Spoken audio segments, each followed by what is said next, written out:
Hidden Leaf Village, evening. Young Naruto was walking around the village looking for something to do.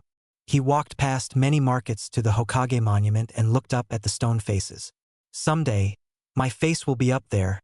Just you wait, Naruto said. When he turned around to go home, a mysterious masked ninja appeared in front of him, and Naruto walked straight into him. Hey, watch where you are going, said Naruto irritably. The masked ninja looked at Naruto and said, You need to come with me, Naruto. All Naruto could do was look at him strangely before they both vanished in a swirl of leaves. Hidden Leaf Village, Hokage's office. Naruto and the masked ninja appeared in front of the third Hokage. Lord Hokage, I have brought Naruto to you as you requested, said the masked ninja. The third Hokage rose and said, Thank you. What's going on? Why did you guys bring me here? Naruto said. The third Hokage looked at Naruto and said, There is something I need to discuss with you, Naruto. Naruto looked at the third Hokage with curious eyes. The Hokage looked at the ANBU ninja. You may go. Carry out your mission well and report back to me. The ninja nodded and vanished just as suddenly as he had appeared. He then turned to Naruto. Naruto, we need to talk. Naruto looked confused and just stared at him. Naruto, I have been watching you grow for a while now, and I know that your dream is to become Hokage. Naruto nodded and continued to listen. However, I want you to know that being the Hokage is not as great as you think. There is a lot of responsibility involved and we are not able to roam freely. It is mostly a lot of boring paperwork. Naruto continued to listen, knowing where this was going. Therefore, I'm asking you to give up on your dream of becoming Hokage. Naruto immediately started to complain. Why, old man? Being the Hokage would be so cool. I would be the most powerful ninja and everyone would treat me with respect and dash the Hokage cut him off. No, Naruto. There is more to being Hokage than you think. You must have self-control. You must put the safety of others and the village before your own. I have seen the way you act and there is no way for you to become the Hokage with your current attitude. Naruto didn't say anything. He just looked down out of sadness. Listen, Naruto. Isn't it good enough to just dream to become Jounin and maybe have a family? You don't have to be the most powerful ninja to be respected. Naruto thought for a while. He could not believe that the third Hokage, his idol, was telling him to give up on his dream. No, it's not good enough. I want to be the Hokage and I will be the Hokage. Just you wait. Naruto was close to tears. The third sighed, but then he smiled. All right, Naruto, have it your way. Naruto looked confused. I can help you, not directly, but I think I have a way to set you on the right path. Naruto looked up. Really? The Hokage nodded. Yes, it is a risky path, but I believe it will help you. However, I must ask that you stay here tonight. Do not leave this room. Naruto nodded and blankets were brought in so that he could sleep. Uchiha compound, midnight. Itachi moved swiftly in the night. He had already hit a few houses, dispatching the Uchiha that lived in them. Training under the ANBU had its advantages. He could cover his emotion extremely well. Killing members of his own clan was not his desire, but it had to be done, for the sake of the village. He eliminated more of the members. He moved silently, taking every precaution to not make the slightest noise. Finally, he arrived at his own house. He hesitated for a moment. No, he thought, they must die too. He crept into the house and stood over his father and mother as they slept. He raised his sword and silently stuck it into each of them, making sure that neither of them made a noise. He then looked down at their bodies and began to let his sadness show. Just then, Sasuke, his younger brother, walked in. Brother. He looked at the bodies of his parents. Mother, father, mother. Tears started to form in his eyes. He then looked at Itachi and saw his blade soaked in blood. Brother. Why, brother? Why? Sasuke was overwhelmed with emotions and tears rolled down his face. He stared at Itachi through his blurry eyes. Then he was unconscious. Itachi had hit him just hard enough to knock him out. He exited the house and headed back to the Hokage's office. He jumped from roof to roof, trying to suppress his emotions. His training failed him for a split second though, as a single tear fell from his eye. Hidden Leaf Village, Hokage's office, morning. Naruto awoke to the bright sun shining in his eyes. Ah, good morning, Naruto. He turned to see the third Hokage sitting in his chair. Naruto stood up and rubbed his eyes. All of a sudden, the ANBU ninja from the day before appeared in the office kneeling in front of the Hokage's desk. "It is done," said the ninja. The Hokage nodded. "Very well." Naruto looked confused. "What's done?" The Hokage motioned for the ANBU ninja to stand up and looked at Naruto. He didn't say anything for a while. The third Hokage sighed. "Naruto, the Uchiha clan was eliminated last night. Only Itachi here and Sasuke remain." Naruto could not believe what he heard. "What do you mean?" he said. "I meant exactly what I said. The Uchiha clan is now nearly extinct," said the third Hokage. "I ordered Itachi to eliminate the Uchiha clan because the elders of the Uchiha were plotting to overtake the Hidden Leaf Village." Naruto turned and looked at Itachi. "How could you kill members of your own clan?" Itachi removed his mask to reveal his face. His face was nearly emotionless as he held the mask at his side. "I followed orders to ensure the safety of the Hidden Leaf Village. That is what it means to be a former member of the ANBU Black Ops." Naruto looked at him with a confused look. "What do you mean by former member?" Itachi looked at the third Hokage. The third Hokage said, "Itachi murdered an entire clan, even though he was under orders. He is still now considered a traitor." "So what do I have to do with this?" Naruto asked. The third explained, "As you may have noticed, the villagers do not treat you like other children." Naruto frowned a little. The third continued, "So, in order to provide you with a better training environment, I am going to send you out of the village with Itachi." Naruto's eyes widened. "What?" he exclaimed. "Why are you sending me away from the village?" Naruto tried to calm himself down a bit. "Why can't you just put me into the academy like all of the other ninjas?" The third said, "I believe that you have the potential to become a great ninja, but you need to be privately tutored away from the village." Naruto stood still as he tried to absorb all of this. Itachi finally spoke. "Naruto, I will teach you how to be a great ninja. With my guidance, you may even have a chance to become the Hokage." Naruto looked up in disbelief. "Do you really mean that?" Itachi responded, "You might be able to, but I won't know until I have had a chance to train you." Naruto thought about it for a minute. The third added, "This does not mean that you will be a rogue ninja, nor does it mean that you are not welcome in this village. I just believe that it is best if you go with Itachi." Naruto looked at the third Hokage. "What about Sasuke?" Itachi frowned and said, "I don't think Sasuke will like me very much once he realizes that I killed the members of our clan." Naruto also frowned. The third Hokage spoke up. "So what do you think, Naruto?" Naruto looked at the ground, pondering his decision. He finally looked up and said, "Okay, if it will make me strong, I will go with Itachi." The third Hokage smiled and said, "Good. Now go pack whatever provisions you need." Naruto turned around to leave. "And Naruto?" Naruto looked at him. "Good luck," said the third Hokage as Naruto left the room. Hidden Leaf Village, main gate. Itachi was waiting patiently for Naruto to arrive. He was re-examining his ninja tools, his shuriken in particular. "I wonder what area he excels in," Itachi thought as he put away his shuriken and looked up at the clouds. Asterisk, if he excels in ninjutsu, then I should have no problem training him. But what if he is good at taijutsu or finds himself fascinated with weapons such as pole arms or tonfas? I can't train him very well to use those weapons. Asterisk, Itachi shook off the thought and leaned against the wall near the gate. He could still hear the third Hokage's voice in his head, telling him the plan. He barely made it out of the Uchiha compound in time. He had almost been caught by the Jounin, Kakashi, on his way back. Itachi sighed. I guess it was all luck after all. Itachi was more nervous than he felt like he should be.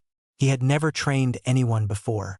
He was taught to keep his emotions in check by the ANBU. It was one of their main rules. Emotions will get you killed before they help you. Itachi sneered. Emotions didn't hurt me last night. He stopped as an image flashed through his head. It was his younger brother, Sasuke, crying in front of him. Itachi pushed the image aside and brought his feelings back under his control. I'm sorry, little brother.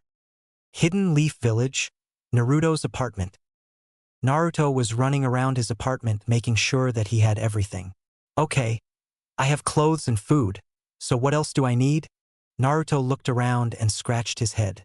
Ah man, how am I supposed to train? I don't have any weapons.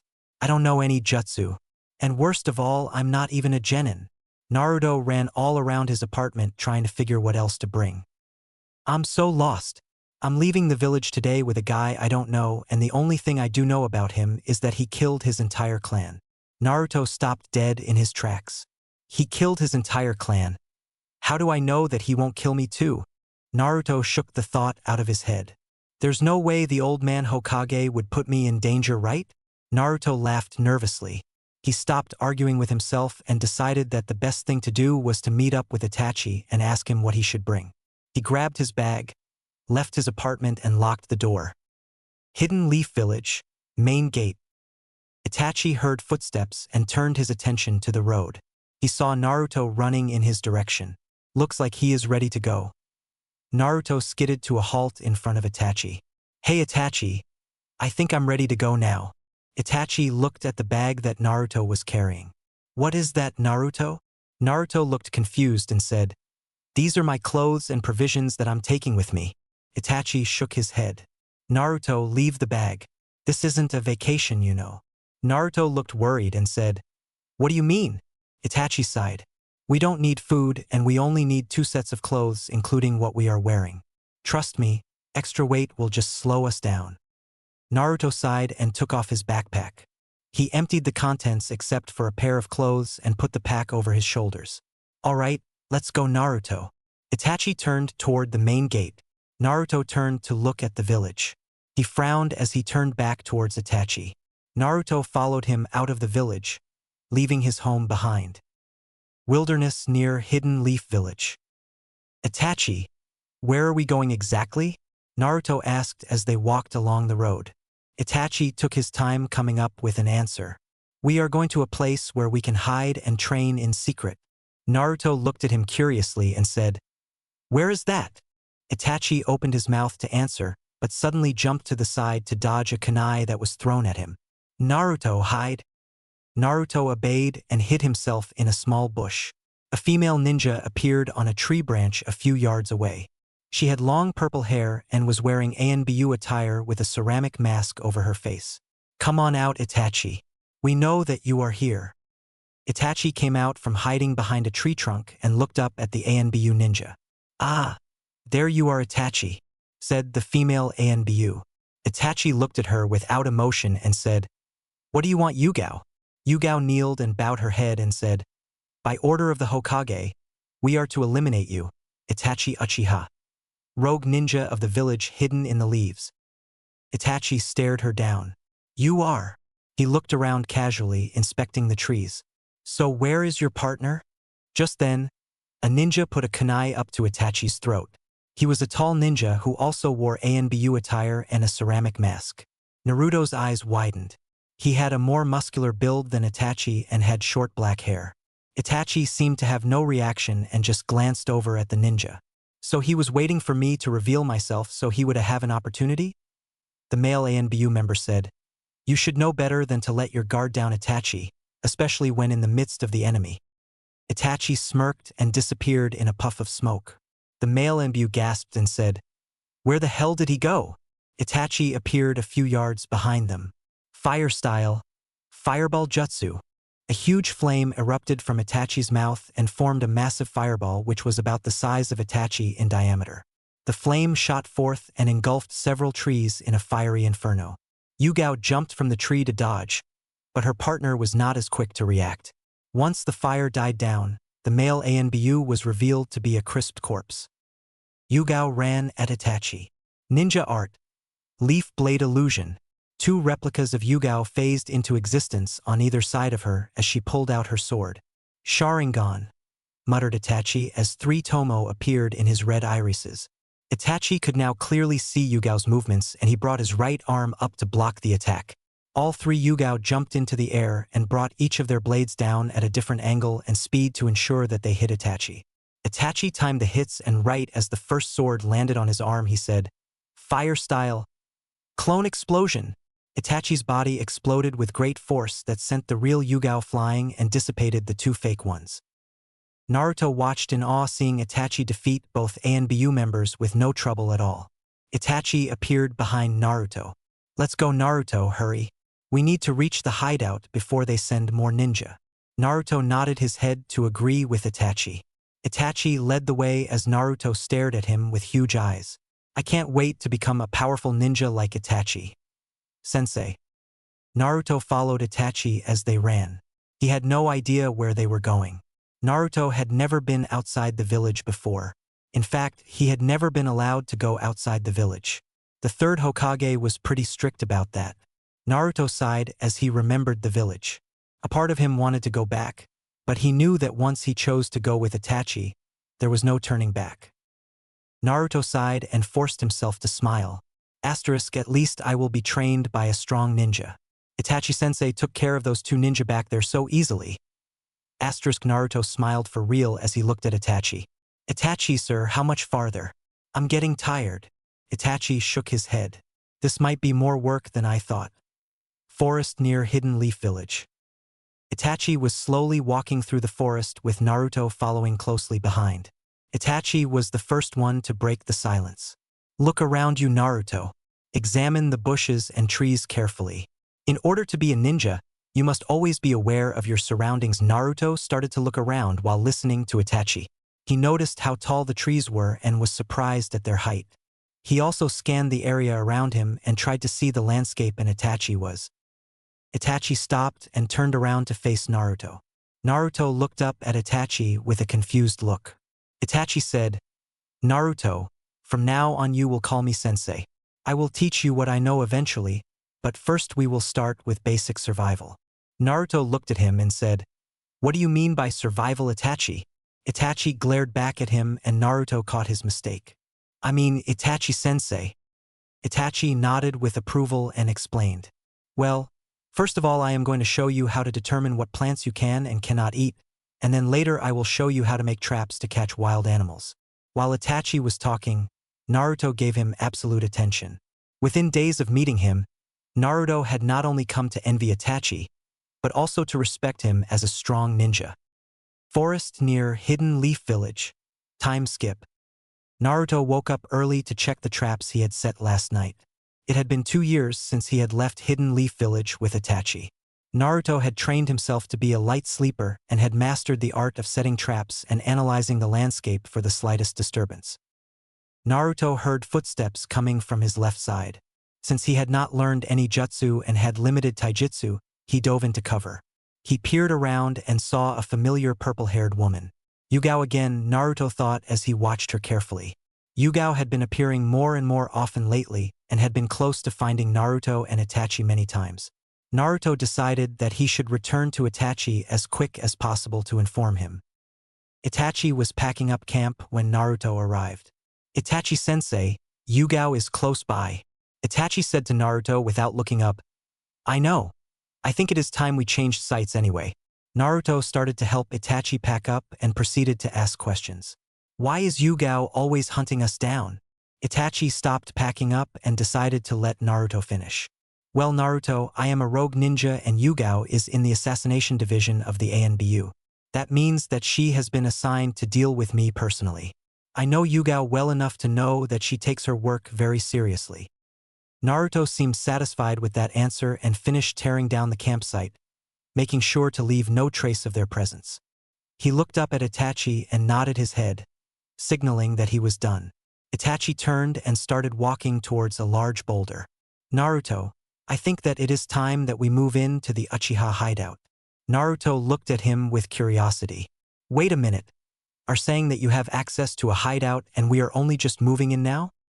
Itachi touched the boulder and it vanished, revealing a small trapdoor. "Yes, we are moving in just now because not only have you mastered the art of survival, but also because we cannot hide from Yugao forever in this forest." Naruto seemed to understand his reasoning, but he still could not hide the fact that he was a little disappointed. Both Itachi and Naruto jumped into the hole revealed by the trapdoor and fell into the darkness. Uchiha hideout.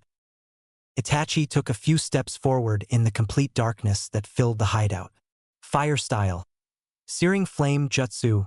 Several tiny fireballs flew from Itachi's mouth and one by one, candles along the side of the hideout lit up. Naruto looked around in amazement as the wide stadium-like room slowly grew brighter. This is our new home, Naruto. The room had a light gray color covering every surface and a big Hokage-style obsidian chair in the center of the far end of the room. Naruto finally gathered the courage to ask a question that he had wanted to ask ever since he saw Itachi fight Yugao for the first time.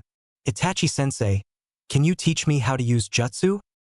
Itachi looked at Naruto with a curious look. Why do you ask, Naruto? Naruto looked down with a sad look. Well, when I heard Yugao coming I noticed how defenseless I was, and I think that jutsu will make me stronger. Naruto looked up with a huge smile. Besides, Itachi-sensei, I want to be as strong as you someday. Itachi looked at Naruto with a faint smile. All right, Naruto. I will teach you one jutsu for now. Itachi put his hands together in a lowercase t shape and said, Shadow Clone Jutsu. A puff of smoke appeared next to Itachi and revealed an exact clone of him. Naruto stared in awe and quickly mimicked the hand sign and said, Shadow Clone Jutsu. Itachi looked at Naruto in disappointment as the puff of smoke revealed a flimsy rubber-like Naruto. Naruto looked at it with his mouth open in disbelief. What the hell? I did exactly what you did. Why did that thing show up instead of a clone? Itachi explained, creating a clone requires a certain level of chakra control. You need to focus your chakra into your hands and then transfer it into an empty space nearby. Naruto tried again. Shadow Clone Jutsu. This time, after the smoke cleared, a fat rubber Naruto was revealed. Naruto sighed and dissipated his clone. You should concentrate on distributing your chakra evenly. Itachi said, I will use my Sharingan and watch you until you make a perfect clone. Naruto groaned and continued his training. Uchiha hideout. Naruto collapsed, finally exhausted from his tremendous effort on the Shadow Clone Jutsu. Itachi sighed and stood up. He had been sitting the whole time as he watched Naruto through his Sharingan. Looks like he is finally out of it, Itachi said as he walked over to examine Naruto. I can't believe how much stamina he has. Even though he is still ranked as a genin, his stamina is equal to some chunin. Naruto was out cold and looked peacefully exhausted after spending more than 6 hours straight trying to master the Shadow Clone Jutsu. Itachi deactivated his Sharingan and picked up Naruto. He carried Naruto to a nearby bed in the back room and set him down. He then stepped back into the main room and sat in his obsidian chair. As Naruto slept, Itachi planned out the next few months of Naruto's training. It would be in his best interest if he became an official genin of the Hidden Leaf. But Yugao might notice him and hold him hostage. I must protect Naruto at all costs, even from the Hidden Leaf village. The nine-tailed fox sealed within him is precious cargo and must be kept secret. After all, that is the real reason the third Hokage sent him with me. Itachi snapped out of his deep thought when he heard Naruto groan.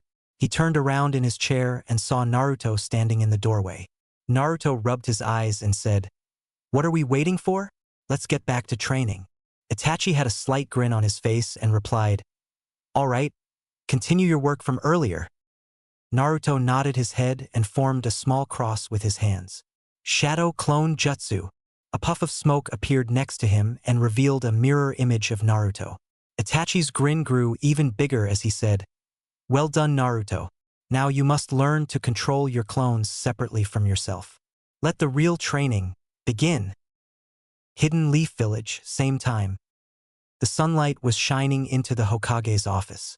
It reflected off of a picture on his desk and onto his face. The third Hokage moved the picture just as an ANBU ninja appeared in front of him.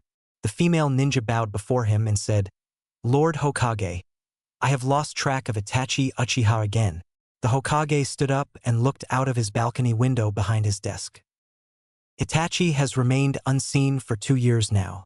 I think that it is almost time to put him down as wandering and stop the hunt. Yugao looked up and said, Lord Hokage, give me 1 more month to find him. I promise that I won't let you down.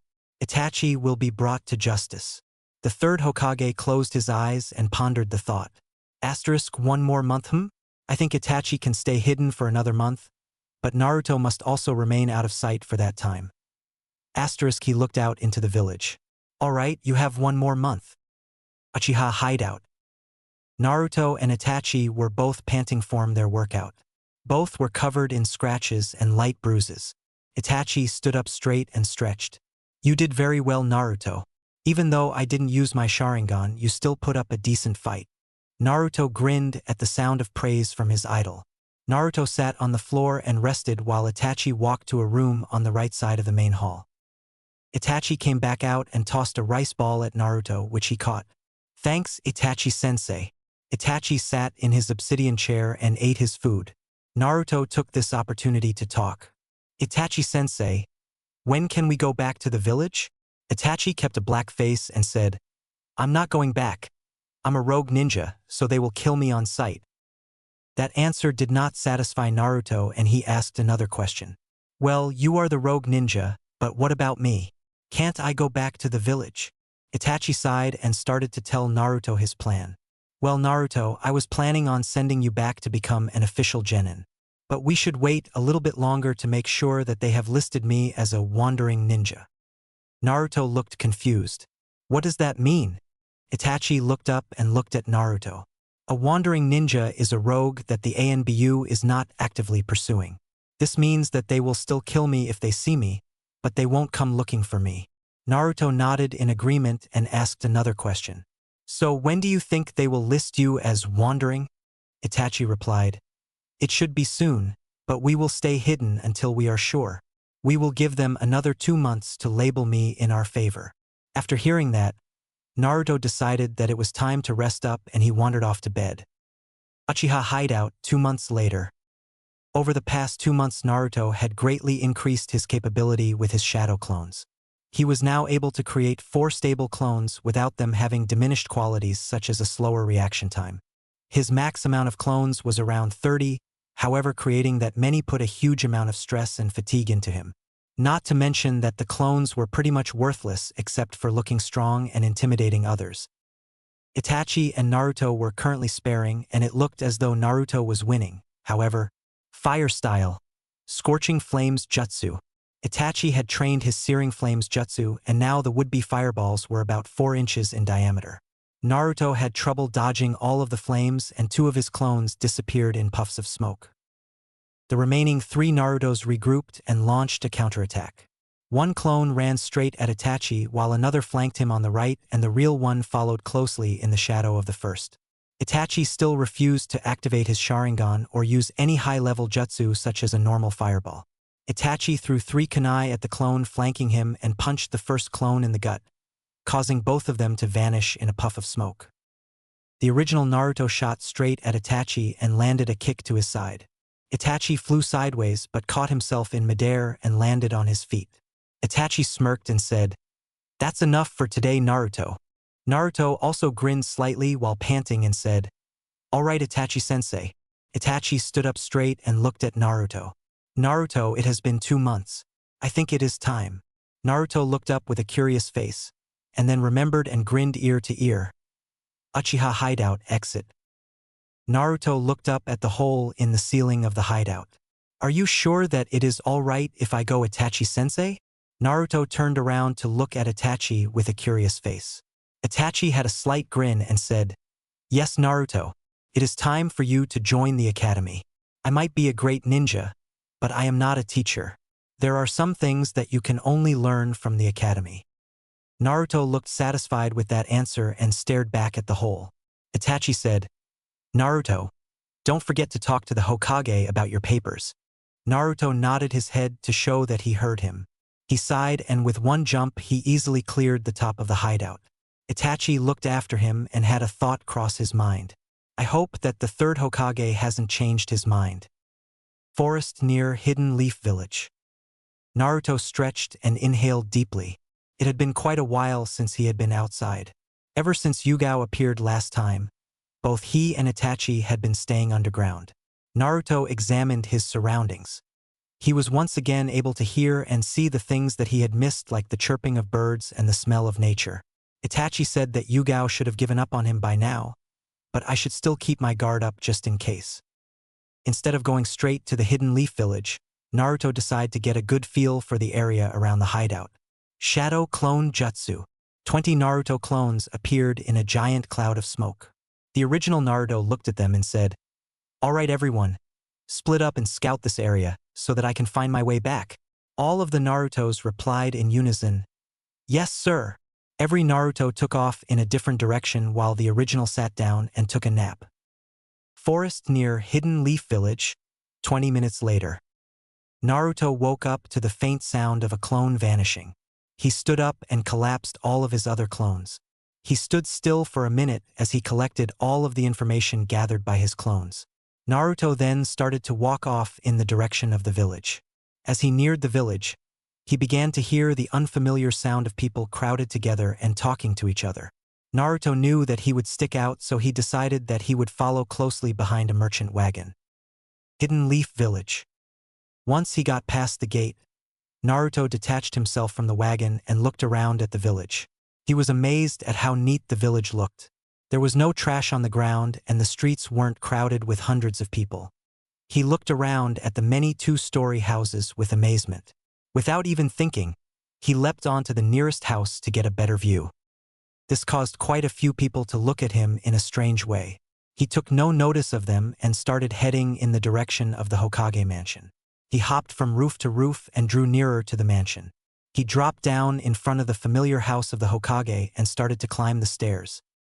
Hokage's office. Naruto politely knocked on the door that led to the Hokage's office. He heard the third Hokage say, "Come in," and he walked through the door. The third Hokage had his official straw hat of the Hokage hanging on the back of his chair and was wearing the official Hokage robes. "Well, there's a face I haven't seen in years. Welcome back, Naruto." The Hokage stood up and walked over to Naruto. He placed his hand on Naruto's shoulder. "Hey old man, didn't think you would see me so soon, did you?" said Naruto playfully. "What can I do for you, Naruto?" said the Hokage. Naruto's face grew serious. "Well, actually I was hoping that you could put me in the academy." The Hokage looked at Naruto with a sad face.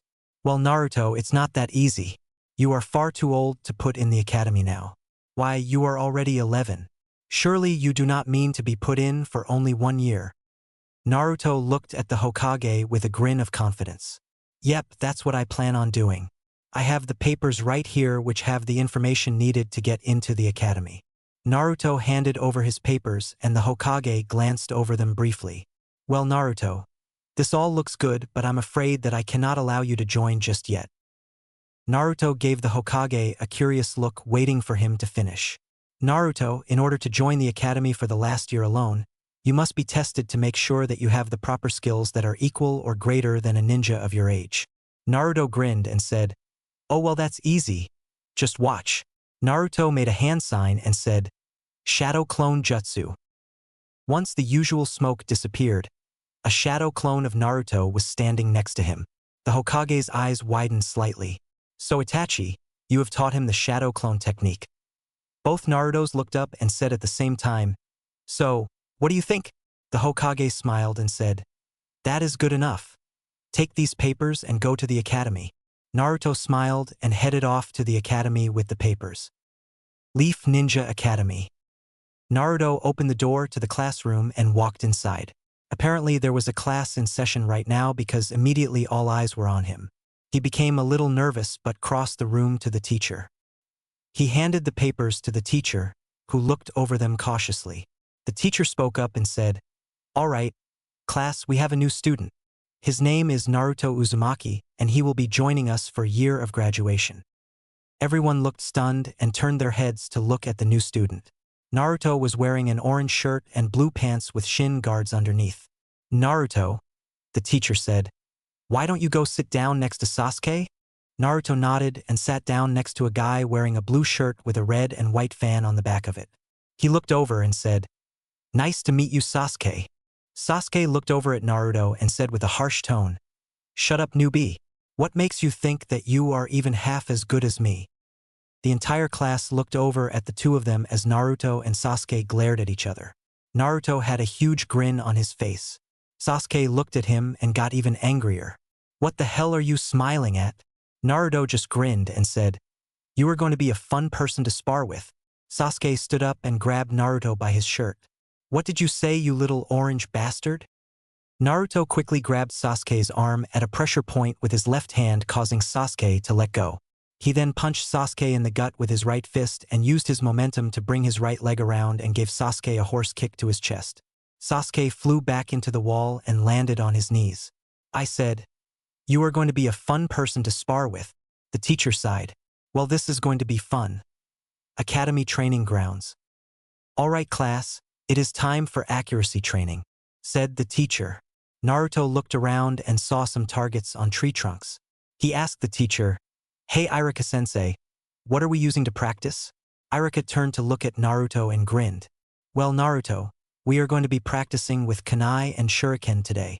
Naruto looked intrigued as he was handed the sharp throwing knives and stars. The teacher spoke aloud. "Okay everyone, grab a few kunai and practice throwing them. Try to hit the center of each target." Sasuke looked at Naruto and smirked. "Ha, I hope you don't think you can beat me at this type of training. I have been practicing with these since before I joined the academy." Naruto looked back at Sasuke distastefully. "I don't expect to be better than you when using a weapon that I've never even held before." Sasuke brushed off that remark as he started throwing shuriken. Sasuke was extremely angry at Naruto because Naruto had been better than him during every other practice they've had. It was always the same. Naruto came in first while Sasuke came up short in second place. But Sasuke knew for sure that he could win this time. Naruto started throwing some kunai at a target or two, but what he was really focusing on were two girls on the other side of the training grounds. He took great notice of the one called Sakura, who had bright pink hair and wore a red shirt with tan pants. But he took even greater notice of the girl called Hinata. She had short black hair and had very lightly tinted eyes in the shade of purple. Naruto snapped out of his daze when the teacher announced that now they were throwing kunai in order to earn points. Naruto did not really care if he beat Sasuke, but he wanted to impress the girls. Naruto's throws became more accurate and Sasuke looked over at him and started to panic. Sasuke started throwing his kunai and shuriken faster, and so did Naruto. Both of them were throwing sharp objects at an alarming rate. The teacher, Iruka, thought about stepping in to stop them, but he decided not to. Sasuke started to throw some kunai slow and then throw faster ones which would ricochet off of the slower ones, and he still managed to make all of them hit their mark.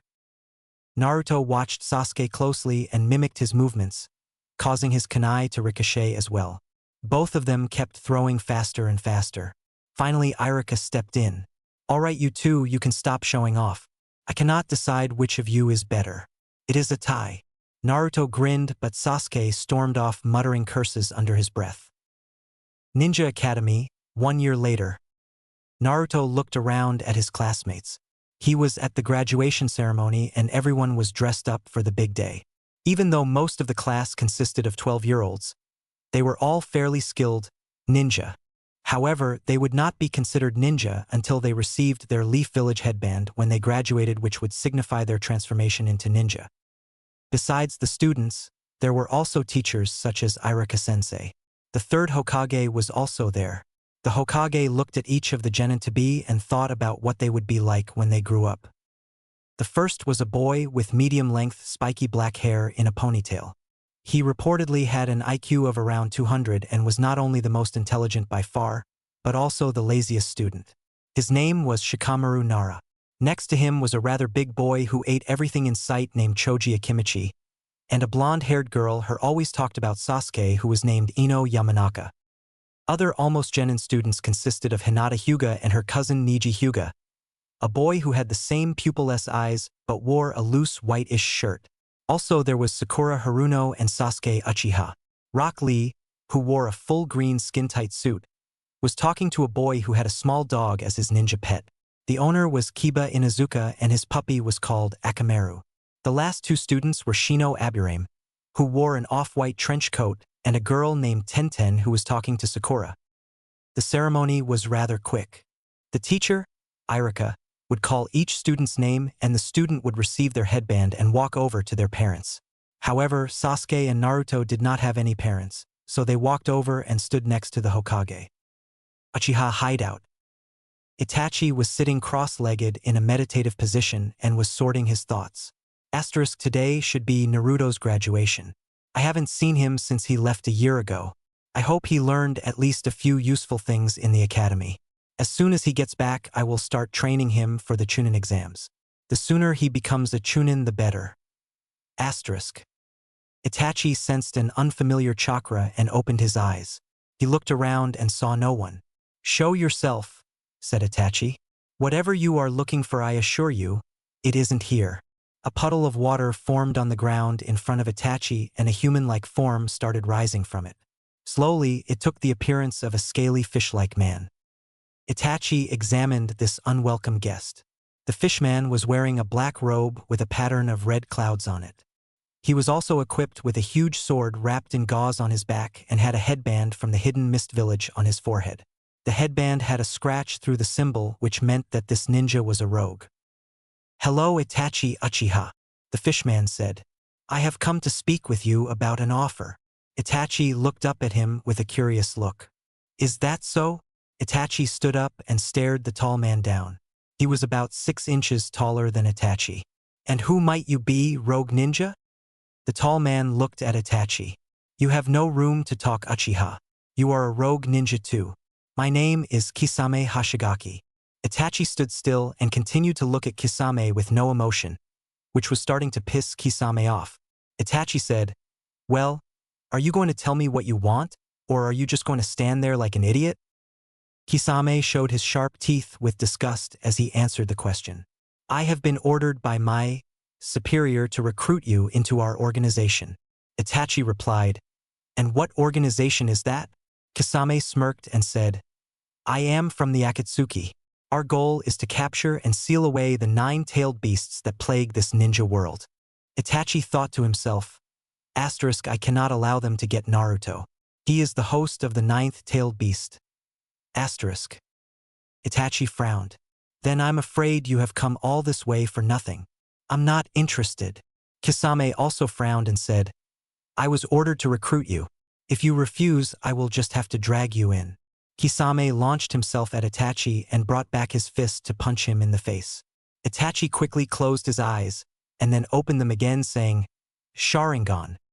He ducked under Kisame's punch and attempted to sweep his legs. Kisame, however, used the momentum of his punch and practically climbed over Itachi. When Itachi turned around, Kisame was already in front of him and Itachi was kicked in the stomach hard. Itachi flew back several feet and skidded to a stop. Kisame was already behind him and punched Itachi in the face again.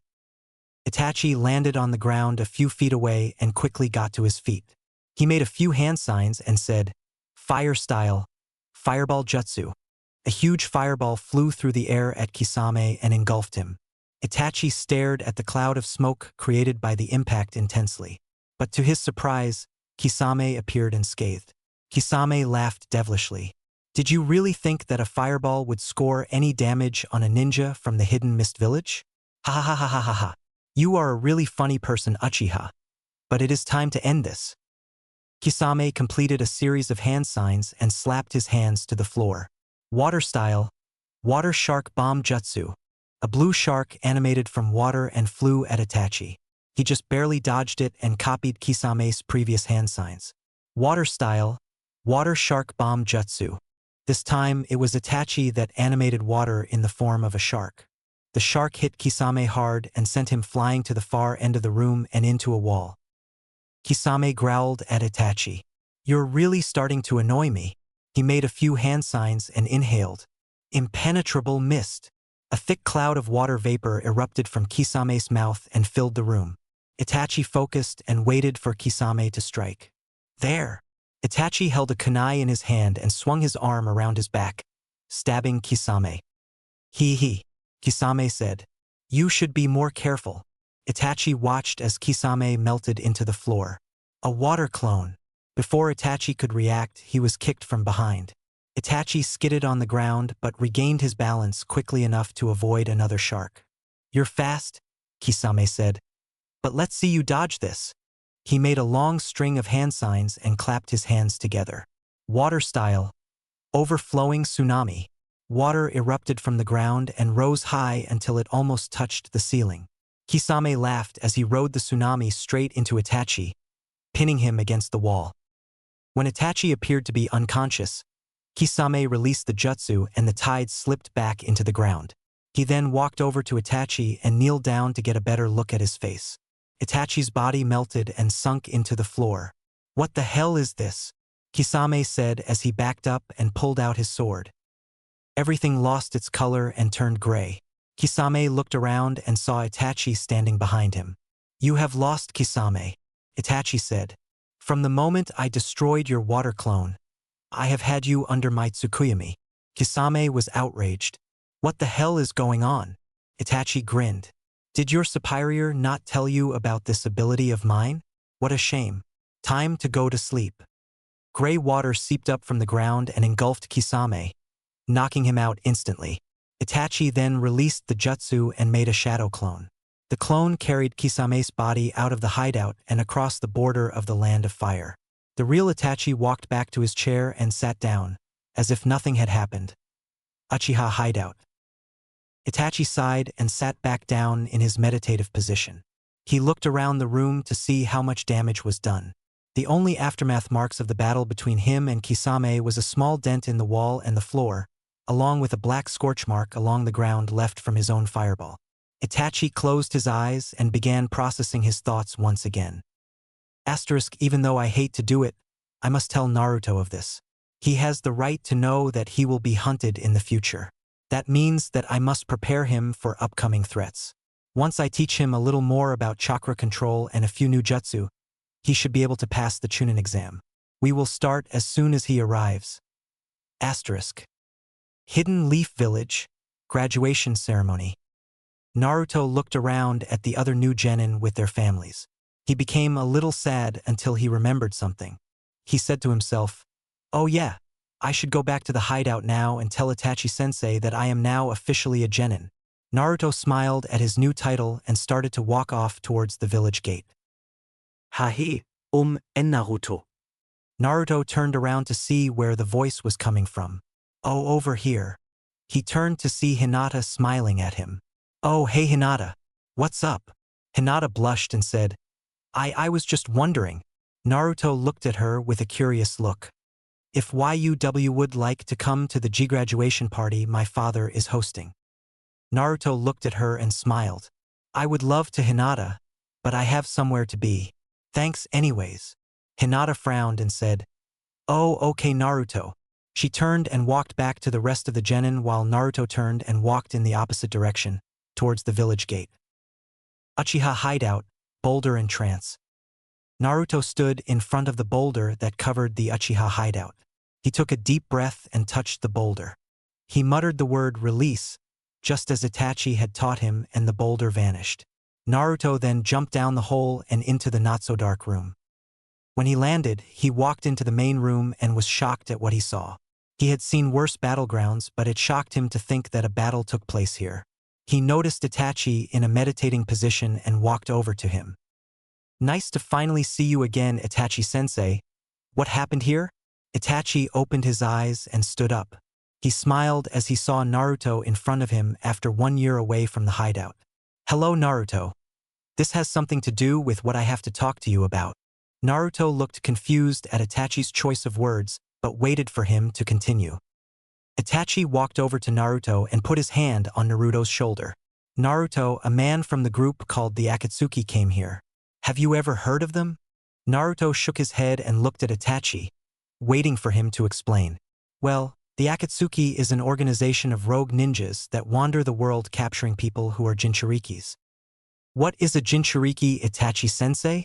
Itachi sighed and started to explain. "Let me give you a history lesson first. There are demons in the ninja world. These demons are called tailed beasts because each one has a different number of tails. The number ranges from 1 to 9 tails, with 9 being the strongest. Well, truthfully, the 9-tailed beast has the capacity to be the strongest, but can be passed temporarily by the demons with a fewer amount of tails." Naruto absorbed this information as fast as he could, but it was overwhelming. He sat down and listened to Itachi some more. Anyways, back to the main point. The tailed beasts can be sealed inside ninja who have enough chakra to house them and be their host. Naruto, you have one of these beasts sealed inside of you. Naruto's eyes widened as he started to panic. What do you mean, Itachi-sensei? I don't understand. How can I be a host to one of those demons? I'm only 12. Itachi calmed Naruto down a bit and started to talk again. I know this is a lot to take in, Naruto, but it is the truth. Lift up your shirt and see for yourself. Naruto did as he was told and lifted his shirt. When he did, an 8-pronged seal appeared on his stomach. He looked at it with awe and disbelief. Itachi-sensei, how many tails does my demon have? Itachi hesitated for a minute. 9. You are the Jinchuriki host of the 9-tailed demon fox. Naruto couldn't believe it. He was the 9-tailed Jinchuriki. Since you house the 9-tailed fox, the Akatsuki will come after you eventually. The man who came here was trying to recruit me into the Akatsuki. I rejected the offer and fought him. His name was Kisame Hashigaki. Remember that? Naruto looked solemn and didn't know what to say. He finally regained himself and asked Itachi, "What should we do?" Itachi smiled and said, "Don't worry. I am fully prepared to train you. You will take the Chunin exams in 6 months. So I have 6 months to make you a strong ninja who can at least escape death from the Akatsuki." Naruto gulped at the mention of death but nodded his head in agreement. Then let's get started. Uchiha hideout 1 week later. Itachi had spent the last week testing what Naruto had learned at the academy. Itachi wasn't impressed, but he decided that 1 year for the title of genin was still worth it. Naruto had learned some of the basics which Itachi skipped, such as walking on water, climbing trees, and, interestingly enough, accuracy training. After a thorough breakdown of what Naruto had learned, Itachi started discussing their training schedule. What is most important right now is learning what type of fighter you are and what jutsu you excel at. You can already manipulate your chakra fairly well, so we will increase your chakra control, which will in turn increase your shadow clone capacity. Naruto listened to Itachi intently, gathering all of the information about the upcoming training. He was really interested in what jutsu he excels at, so he asked about that immediately after Itachi stopped talking. "Itachi-sensei, how would we know what jutsu I am good at?" Itachi looked intrigued by Naruto's curiosity. "Well, Naruto, I will teach you 1 jutsu of each type, and whichever one you can master after 3 tries is your specialty. So what you're saying is, you will teach me ninjutsu, genjutsu, and taijutsu, and whichever one is easiest is what I excel at?" Itachi nodded and began to teach Naruto. "I will teach you low-level jutsu of each. The first is ninjutsu." Itachi made 2 hand signs and said, "Chakra bubble jutsu." A blue bubble formed around Itachi and encompassed him, slowly rotating. Naruto looked excited and mimicked Itachi. "Chakra bubble jutsu." A blue bubble formed in front of Naruto. However, it was only 1 inch in diameter compared to Itachi's, which was 6 feet. Itachi grinned and said, "Well, it's not ninjutsu." Naruto frowned and waited for the next step. "Now for genjutsu," Itachi said. Itachi made 2 hand signs and said, "Voice mimic jutsu." Itachi started to laugh and sounded just like Naruto. Naruto followed Itachi's lead once again. "Voice mimic jutsu."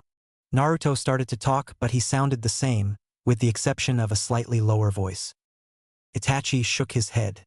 "Then I guess you specialize at taijutsu." Itachi raised his fist and punched the ground while saying, "Crater fist." A decent-sized dent appeared in the ground where his fist landed. Naruto once again copied Itachi. "Crater fist." Naruto punched the ground and his eyes widened. A tear fell from Naruto's eye as he screamed in pain. Itachi had a worried look on his face. "That is strange. One of those jutsus should have worked even for a novice. You must be a specialist at something else then." "But what?" Itachi started to think, and then it hit him. "Naruto, I think I know your specialty, but it is the second hardest type of jutsu to master. Only talented people can perform them correctly. You should be able to perform this jutsu." Itachi made 5 hand signs and said, "Single-pronged seal jutsu." Itachi's first finger was enveloped in chakra, and he touched his forehead. Instantly, a seal mark appeared on his forehead. "Your turn, Naruto." Naruto barely managed to remember all 5 hand signs and repeated Itachi. "Single-pronged seal jutsu."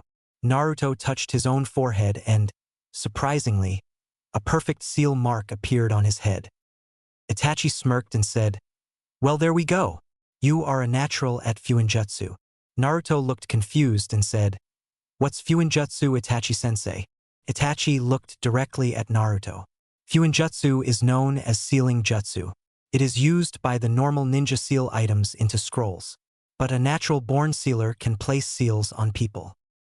Naruto looked at him curiously. What kind of seals? Itachi pointed at his own forehead. Well, the single-pronged seal suppresses energy such as stamina or endurance. Can also reduce your opponent's strength. Since you specialize in Fuinjutsu, I will teach you up to the three-pronged seal eventually, but after that I cannot help you because I cannot make seals with more than 3 points. Naruto asked curiously, "What does the two-pronged seal do?" Itachi explained, "The two-pronged seal is mainly used on yourself. It seals a little bit of chakra in a point of your body, and when you release the seal it will give you a burst of speed, strength, energy, and it will sometimes speed up the rate at which you heal. However, if you manage to put the seal on an opponent, it will paralyze them for a split second, which aside from being humiliating to them is completely useless." Naruto looked at his hands in awe while thinking about the power he could have. Just then a bird dropped a letter down the hole to the hideout. Itachi walked over and picked it up. "It's for you," Itachi said as he walked and handed the letter to Naruto. Naruto opened it and his mouth dropped open. "Itachi-sensei, I've been assigned to a team, Uchiha hideout." Naruto was vigorously trying to figure out who his teammates were going to be. Asterisk, how do they arrange the teams? Are they based on skill? Do I get to choose my teammates? Who will be on my team? Asterisk, Naruto was literally pulling his hair while trying to figure it all out. "Naruto, stop worrying." Naruto looked up at Itachi. "How can you say that, Itachi-sensei? I have so many questions that I want answered." Itachi grinned and sat down, once again assuming a meditative stance. "Just calm down and think about it logically," said Itachi. "What is your main concern?" Naruto finally calmed down and sat down opposite of Itachi cross-legged. "Well," started Naruto, "I want to know how they divide up the teams." Itachi closed his eyes and started explaining. "The teams are divided into groups of 3 with one sensei leading them. They genin are usually assigned to a team to make it as diverse as possible. For example, they would couple a heavy jutsu user with a taijutsu user and a weapon specialist, or possibly a genjutsu user with a taijutsu user and a medium-ranged ninjutsu user." Naruto grew calmer as Itachi spoke. "So what teammates do you think that I would get matched up with, Itachi-sensei?"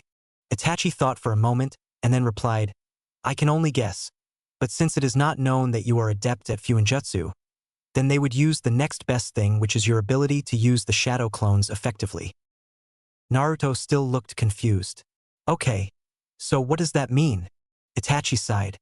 "It means that you will be paired with a taijutsu user for sure, and maybe a long-ranged ninjutsu user." Naruto thought to himself, taijutsu and long-ranged ninjutsu, I wonder who they could be. Asterisk. Naruto shook out of his thoughts and stood up. "Thanks, Itachi-sensei. I should go meet my team. I'll be back." Naruto turned around and started walking towards the exit of the hideout. Itachi called after him, "Naruto." Naruto turned around and Itachi continued, "Play nicely." Naruto grinned and exited the hideout. Hokage Mansion. Naruto walked up the spiral stairs around the Hokage Mansion. He was filled with anticipation to meet his team. As he reached the top of the stairs, he looked ahead at his new sensei. His Jounin watchdog, as Itachi once called them. His sensei was wearing a red shirt that was half covered in bandages. His sensei had long brown, wavy hair that went just past the shoulders and crimson eyes.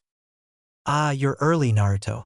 Naruto stared in awe at his female sensei. Naruto said, "Hello, sensei. I just thought that the others would be just as early." The female Jounin showed a friendly smile. "Well, I guess you get to meet me first. My name is Kurenai Yuhi." Naruto smiled and said, "Nice to meet you, Kurenai-sensei." Naruto and Kurenai waited for a few more minutes for the other 2 members to show up. The first to arrive was Trench Coat Man, otherwise known as Shino Aburame. Naruto looked slightly curious at his team so far. Last to arrive, but still on time, was someone that made Naruto's heart stop. It was Hinata Hyuga. Kurenai was the first to speak. "Now that we are all here, we can get to introductions. I want you to say your full name and what you feel your strength is." For example, my name is Kurenai Yuhi and I specialize is genjutsu. Naruto looked intrigued that he had a genjutsu master for a sensei. My name is Naruto Uzumaki, and I specialize in close to mid-ranged combat using shadow clone jutsu. After he said that, he turned his head and smiled at Hinata, waiting for her to go next. Hinata blushed and said lightly, my name is Hinata Hyuga and I am talented in close-range Taijutsu. She sighed when she finally could stop talking, and both Naruto and Hinata looked at Shino. Shino sighed and started talking. My name is Shino Aburame. I specialize in long-ranged combat using my insects. And I like bugs. Naruto cringed at that and Hinata became noticeably nervous. Kurenai smiled again. Well, now that introductions are over, I can brief you about this team. We are called Team 8. I requested you 3 because I thought that it would make Team 8 very balanced. We are skilled in close combat, mid-ranged combat, and long-ranged combat. We will be able to handle any situation. The most important thing on this squad is teamwork. You must know when to help and when to stay out of the way. This may sound harsh, but you all will understand after a few missions together. Naruto looked excited and spoke up. When do we start training, Kurenai-sensei? Kurenai looked at Naruto and said, excited are we? Actually, you read my mind. We are going to meet at training ground 4 in 2 hours. So after you are dismissed, you should prepare to do some sparring. Hinata spoke next. What kind of sparring, Kurenai-sensei? Kurenai replied, I will test each of your abilities and your natural teamwork compatibility. Hinata looked satisfied with that answer and let Kurenai continue. Now, if there are no more questions, you are dismissed. Meet in 2 hours. Kurenai vanished in a puff of smoke which caught all 3 genin off guard. Naruto stretched and said, well, I guess I'll see you 2 at the training grounds. Shino said his goodbye and walked away. Naruto started to walk away when Hinata interrupted him. Naruto. Naruto turned around and gave a friendly smile to Hinata. What is it, Hinata? She blushed and said as clearly as she could, would you like to, take a walk until we have to train?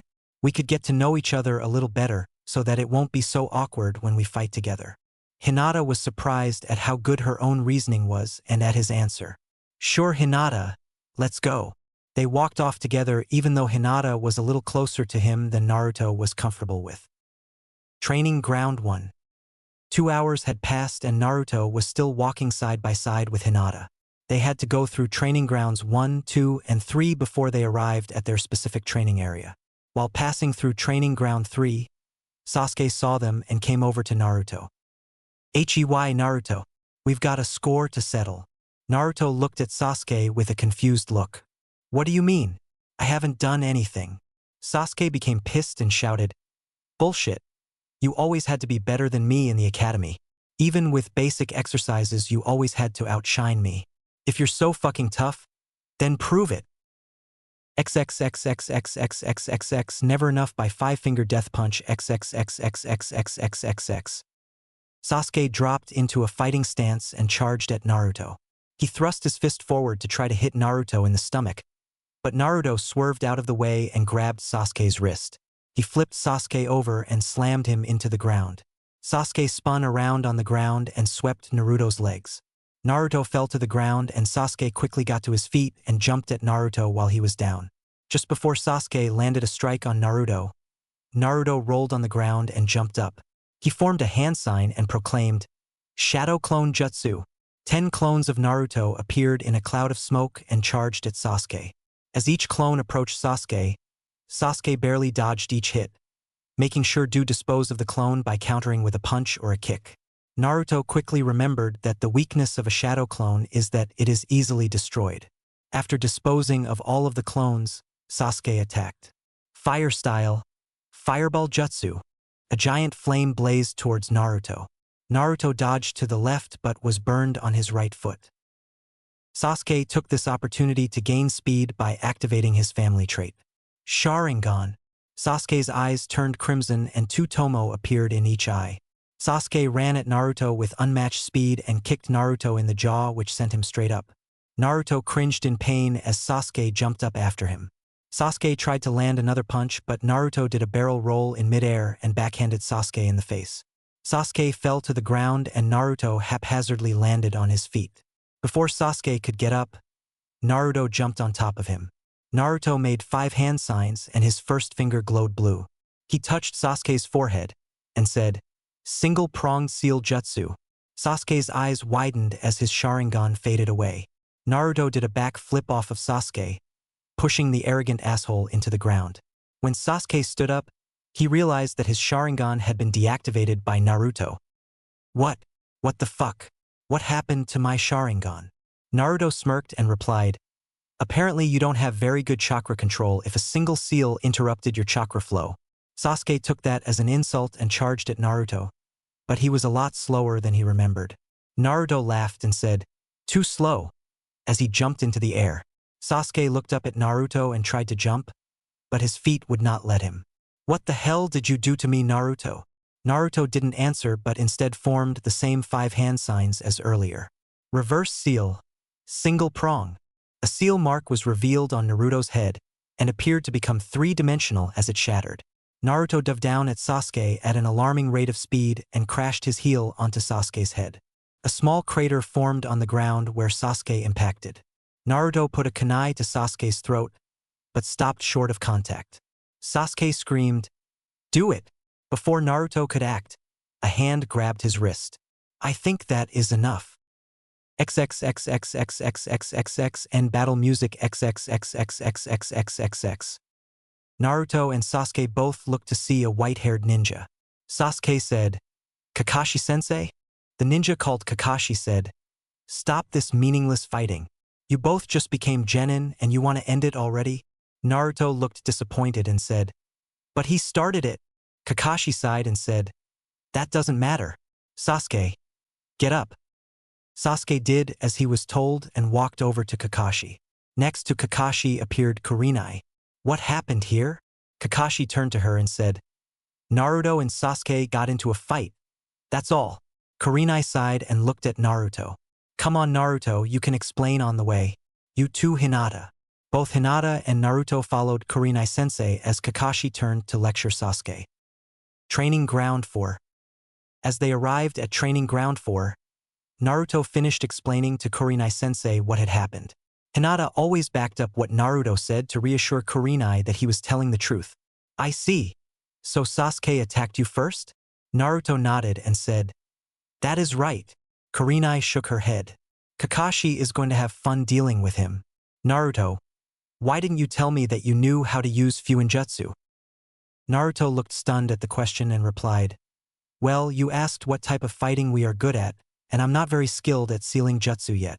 Kurenai laughed and said, "That's not what it looked like to me. It looked like you had received training."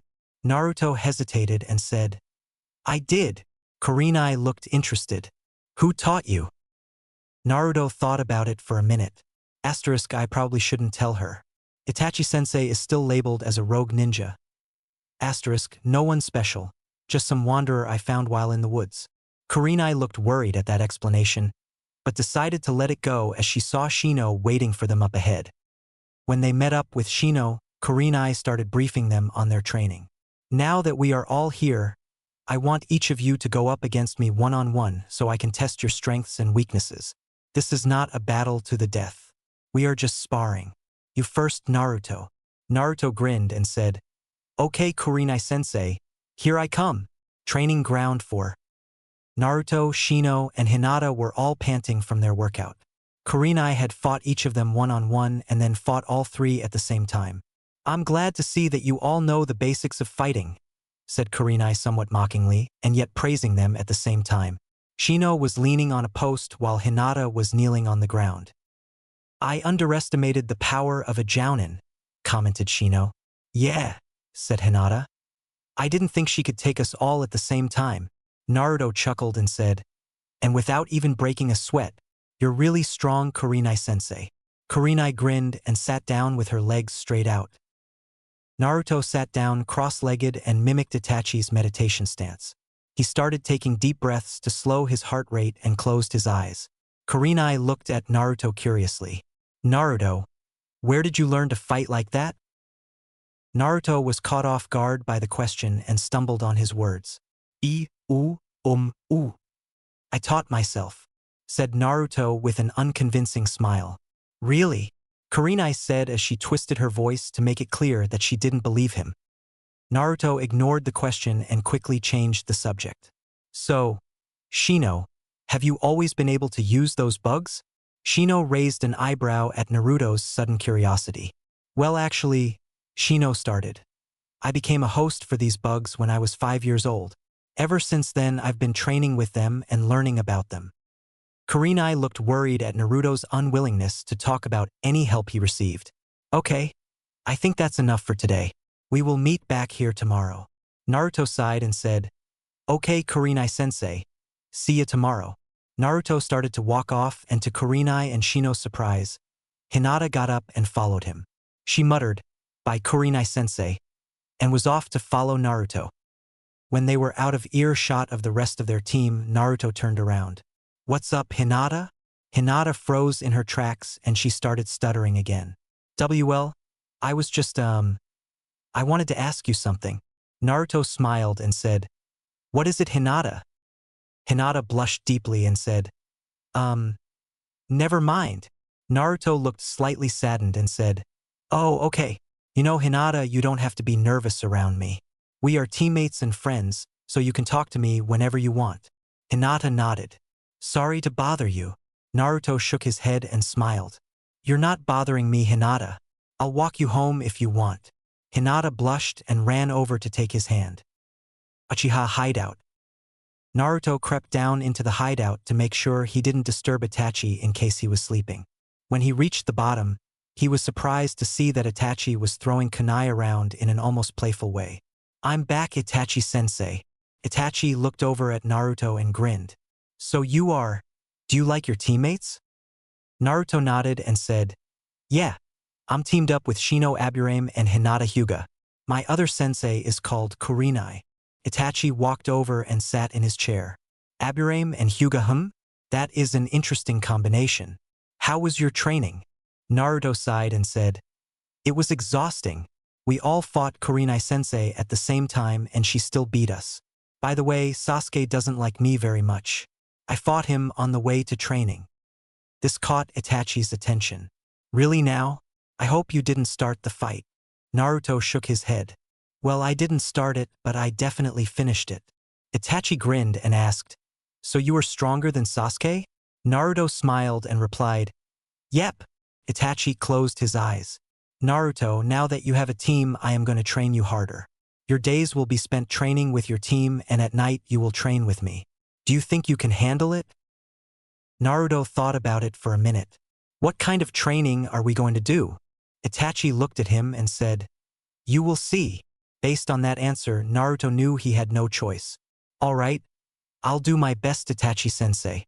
Itachi stood up and wandered off to his room. Well then, you should get some rest. We start tomorrow. Naruto did as he was told and went to his room. Uchiha hideout after training. As soon as Naruto got back from training with his team, Itachi made him a pleasant dinner. You are going to need your strength for your training. Naruto nodded in agreement and happily ate what Itachi served him. Sushi wasn't his favorite, but it is a very powerful appetite suppressor. After Naruto was finished eating, Itachi walked over to a door that Naruto had never seen him use. It was the only door in the hideout that had a lock on it. Itachi opened it and motioned for Naruto to follow him. Naruto did, and his eyes widened at the sight of the interior. The entire room was covered in ninja tools and weapons. From normal kunai to windmill shuriken to 10-foot battle axes. Naruto gazed in awe at each wall. To his left was a wall covered with huge weaponry.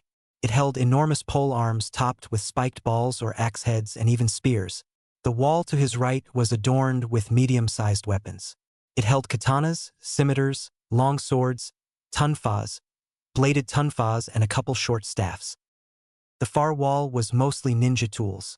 Hundreds and hundreds of multicolored smoke bombs and paper bombs were organized according to size. Along with those were empty transportation scrolls ranging from extra small, which was about half a foot across, to outrageous proportions like 30 feet across. Itachi grinned and motioned for Naruto to look up. Naruto did, and his mouth opened further as he saw thousands of kunai and shuriken hanging from the ceiling. This is what training we are starting, said Itachi. Naruto was still stunned by the amount of weapons in the room. The room itself was a scarlet color on every wall, including the floor and ceiling. It was at least 30 by 30 and 20 feet high. How am I supposed to pick a weapon, Itachi-sensei? There are so many to choose from. Itachi just laughed. Practice with every one of them. Just make your decision by tomorrow. Naruto couldn't believe it. By tomorrow? Are you sure that is enough time to choose? Itachi turned around to face Naruto. That's up to you, the weapon chooses you. Naruto looked confused as Itachi walked past him through the door. Oh yeah, here's the key, Itachi said as he tossed the key behind him. Uchiha hideout. Next morning. Itachi woke up early in the morning to the sound of steel against steel. He got up and walked into the main hall to see Naruto fighting one of his clones. Naruto was using a 6-foot Reaper scythe while his clone was wielding 2 katanas. Itachi spectated the battle and watched as the original Naruto finished off the clone with a sweep of his scythe to the clone's back. Impressive, Naruto, said Itachi. Naruto smirked as he held the scythe upright with it touching the ground. Itachi-sensei, none of these weapons seem to be working for me. I mean, I can use them all pretty well, but none of them feel like it's my weapon. Itachi sighed and walked over to Naruto. What you're missing, Naruto, is that you are not looking for a unique weapon. You are just trying them out at random. Look in that room and find a weapon that looks unique. The best weapons to use in combat are the ones that no one knows how to use or counter for that fact. Itachi smirked as he immediately thought of a weapon he had once used. Naruto walked back into the room and looked around. A weapon that no one knows how to counter. Naruto looked to his right and saw the perfect weapons. He picked them up and walked out of the room. Itachi looked in amazement as he saw the peculiar weapons that Naruto had chosen. In Naruto's right hand was a sun-yellow blade that was about 4 feet long. It had razor-sharp teeth carved into it, and it looked like it was part saw and part sword. The teeth themselves were about 2 inches long and 2.5 inches wide. They looked like shark teeth but were slightly slanted downward toward the handle of the blade. Itachi, however, was more curious about the weapon in Naruto's left hand. It looked like a giant fish hook. It was also about 4 feet long from the handle to the curve of the hook, and the blade continued downward from the curve for another 6 inches. Right where the curve started was a thin spike which protruded from the blade straight out, and that was about 4 inches long. Well, I did say to find weapons that are unique. I just didn't think that they would be that unique, Itachi commented. Naruto looked at his weapons with enthusiasm. All right, Itachi-sensei, can I try these on you? Itachi was taken aback and said, Sure, I guess, but don't count on me to sit here and do nothing while you bash me with sharp objects. Naruto laughed and charged at Itachi. He already knew how he was going to use the weapons. Itachi prepared himself as Naruto swung the saw blade horizontally at his chest. Itachi jumped straight up just as Naruto had predicted. Naruto took this chance to catch Itachi off guard and used his hook to grab Itachi's shin guard. He pulled Itachi down onto his saw blade and cut Itachi's leg. Itachi, however, disappeared in a puff of smoke, revealing a log in his place. Itachi appeared behind Naruto and clapped 3 times. Very good, Naruto. You seem to already know how to use those effectively enough to land a hit on me. Itachi pulled a huge 5-foot katana from a scroll he had summoned. Now let's see how you fare against a longer weapon. Itachi vanished and appeared behind Naruto.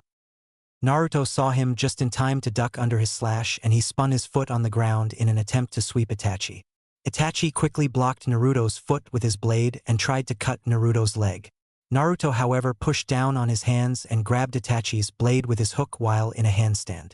That's impressive, said Itachi. Itachi jumped back and sheathed his blade. That's enough for now. Naruto stood normally and held his weapons at his side. Itachi-sensei, how will I carry these around? Itachi thought for a minute. For now you should seal them in a scroll. You're not yet good enough with them to use them as your main weapon.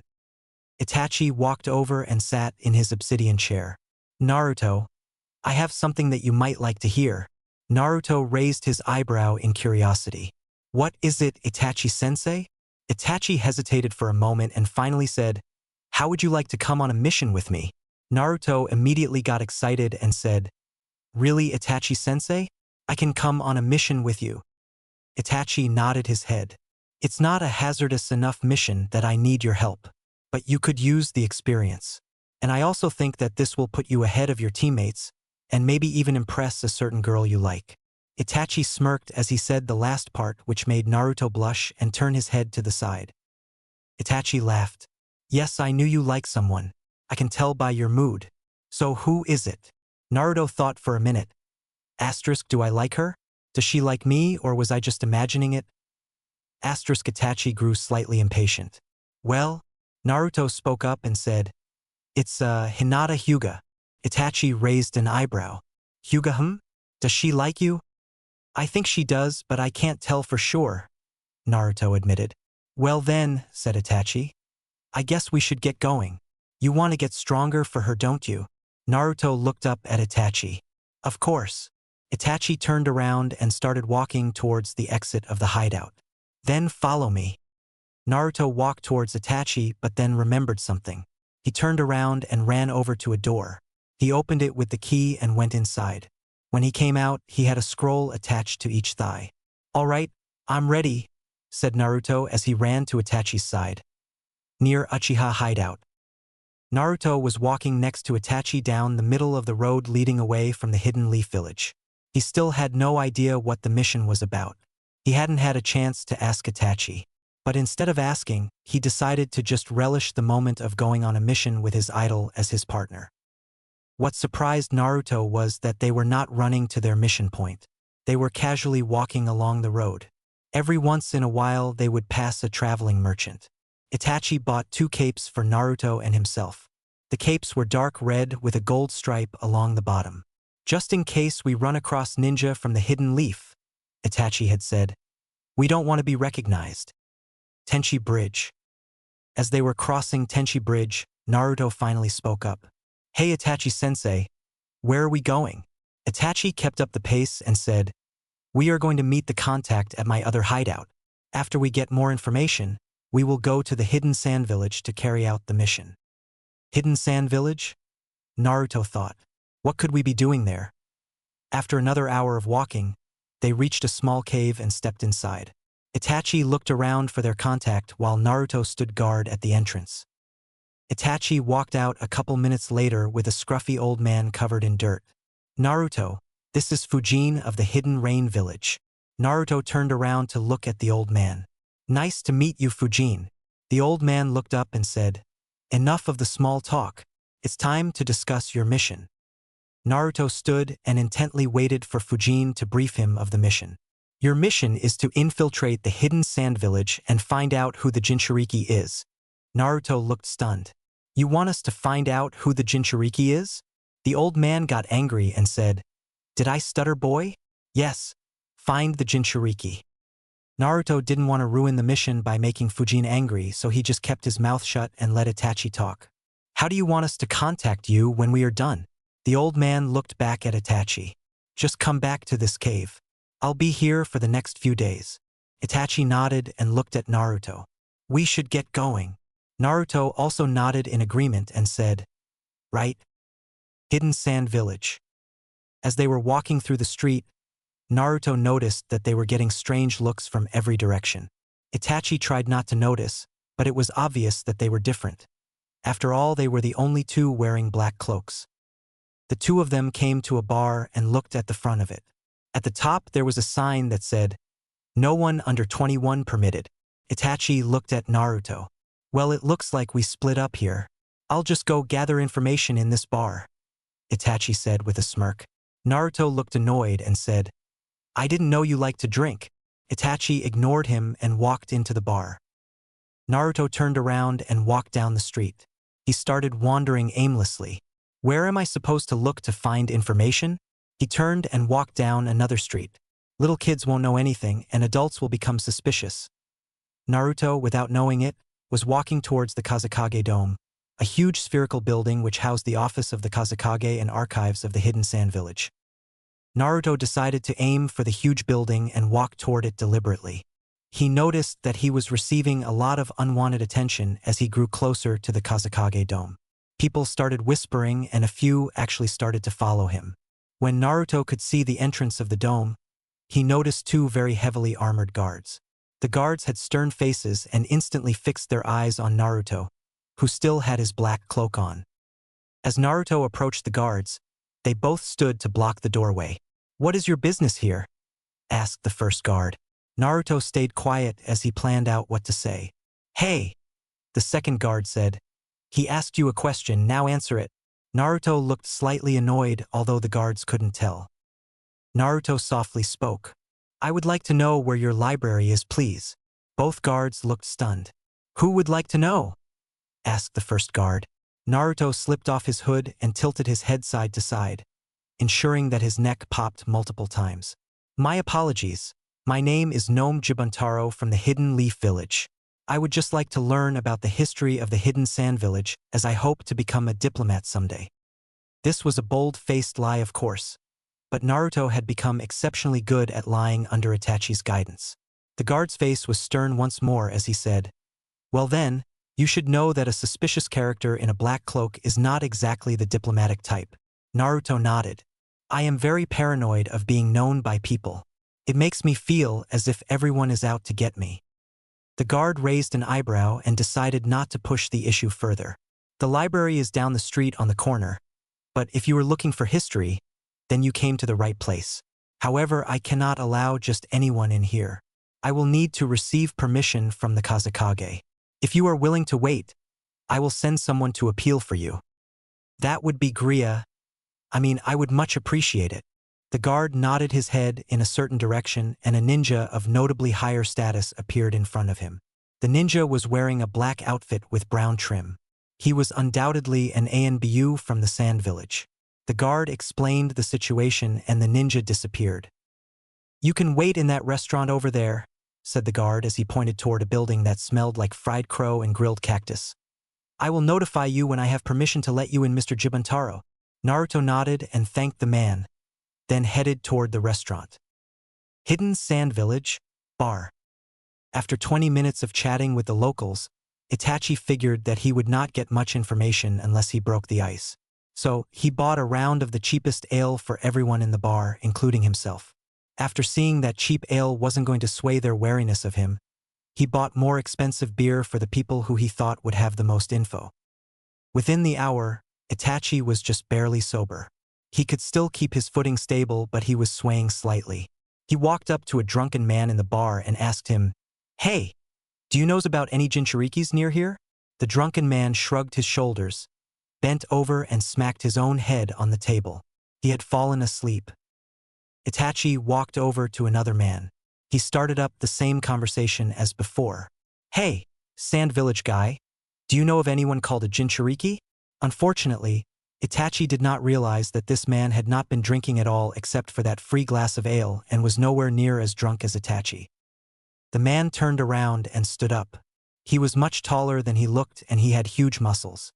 "Who are you to bring up that with a stranger?" Itachi realized his mistake and tried to apologize but was too late.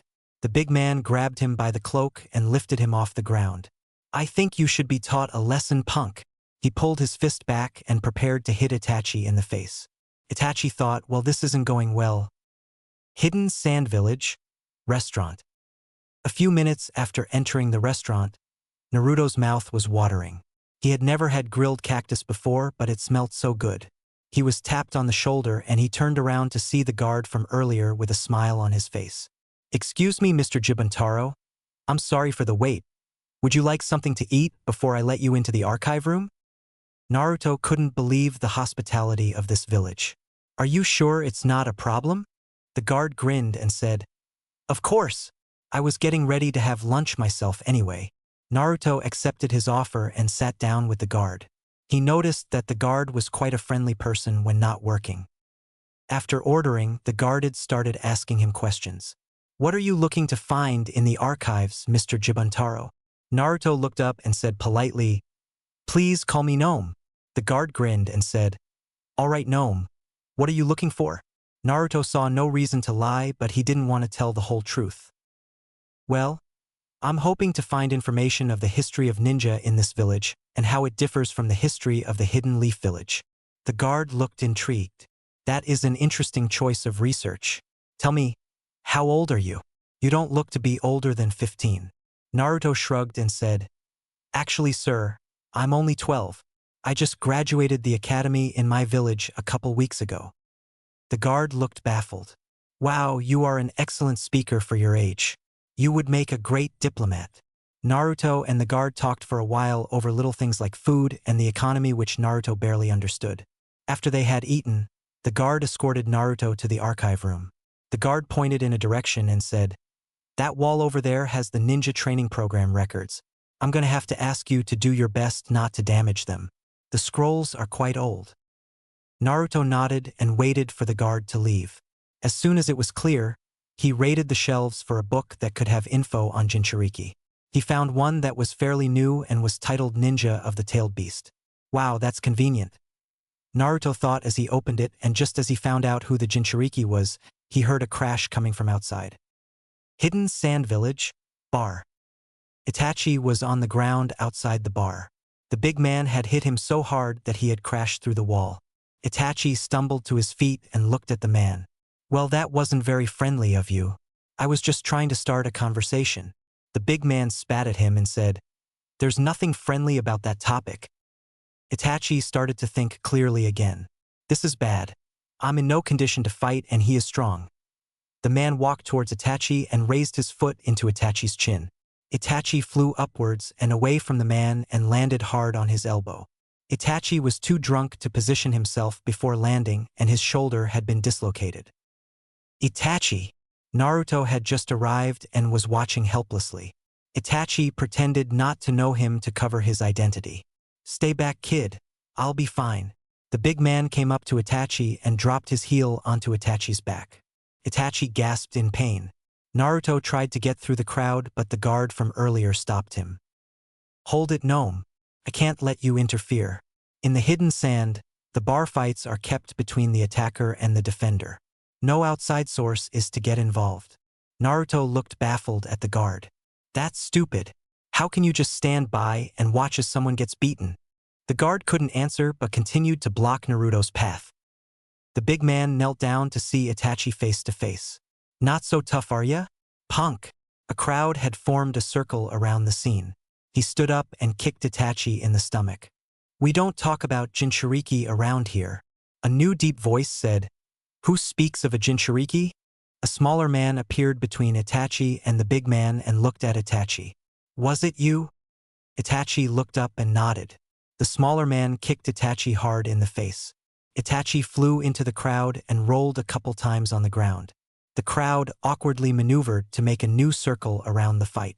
The smaller man slowly walked over towards Itachi. I am the Kazekage of this village, and I say that no one speaks of Jinchuriki. He raised his foot to kick Itachi again. As he swung it forward, a leg moved in the way and a kunai was at the Kazekage's throat. Naruto appeared between Itachi and the Kazekage. Foolish kid, said the Kazekage. Do you really think you can stop me? Naruto nodded and said, I will do whatever it takes to protect my sensei. The people in the crowd murmured and the guard was stunned. Gnome, get out of the way before you get killed. Naruto refused to move and the Kazekage punched him in the gut. Naruto doubled over in pain and the Kazekage kicked him in the face, causing him to be lifted off the ground and thrown through the air. Naruto, however, was not drunk and easily regained his footing. The Kazekage turned back towards Itachi and pulled out a sword. The punishment for your crime is death. He brought the sword down on Itachi's back and just missed his spine. Itachi groaned in pain as the sword caused his numbness from alcohol to fade completely. Naruto shouted at the Kazekage, Leave him alone. Naruto lunged at the Kazekage but was easily deflected as the man backhanded him. The Kazekage pulled his sword out and aimed at Itachi's head this time. Time to die. Naruto became enraged and screamed, No! Immediately, a shockwave shot from Naruto and knocked most people in the crowd over. The Kazekage turned to look at Naruto and his eyes widened when he realized what he was looking at. Naruto's body was leaking red chakra and the chakra began to encase his skin. Naruto shot at the Kazekage and punched him in the head hard enough to send him flying. By this time, Itachi had gotten over the pain by releasing a two-pronged seal and stood up. He formed a few hand signs and said, "Three-pronged seal jutsu." His first, middle, and ring finger glowed blue with chakra, and he jumped over to Naruto and tapped his head. Naruto's eyes closed and he fell to the ground. Itachi picked him up and looked over to see the Kazekage still on the ground. He turned and jumped away towards the village gate. Itachi's hideout near Tenchi Bridge.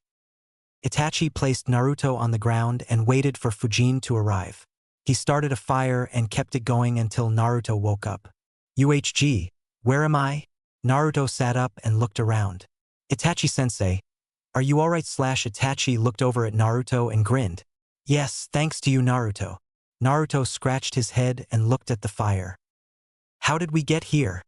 Itachi laughed. "Well, after you knocked the Kazekage flat on his ass, I knocked you out and carried you here." Naruto looked confused. "What do you mean?" Itachi was about to explain, but Fujin came up to them. "So, do you have the information?" Naruto looked confused but then remembered. "Oh yeah. The Jinchuriki is a kid called Gaara." Itachi looked at Naruto and Fujin nodded. "That is what I thought. Here is your payment." Fujin tossed a bag of money at Itachi. "I'll be on my way now." Naruto looked at Fujin as he walked away and disappeared into the night. Near Tenchi Bridge. Naruto and Itachi were walking silently side by side. Neither of them had spoken much since Fujin left them. Naruto decided to break the silence by asking a question that had been on his mind since he had awoken. "Hey Itachi-sensei, what happened back in the village?" "I don't remember much." Itachi blinked slowly and slowed his pace a bit. "You awakened the nine-tailed demon inside you, Naruto." Naruto's eyes widened slightly as many questions popped into his head. "The Nine Tails? What do you mean, Itachi-sensei?" They came up to the Tenchi Bridge and stood side by side overlooking the rail. "Naruto, when the Kazekage was about to kill me, your inner rage allowed the beast to take over your actions." Naruto raised an eyebrow in curiosity. "In what way did it take over?" Itachi brought back up the memory of the previous battle and retold the events to Naruto.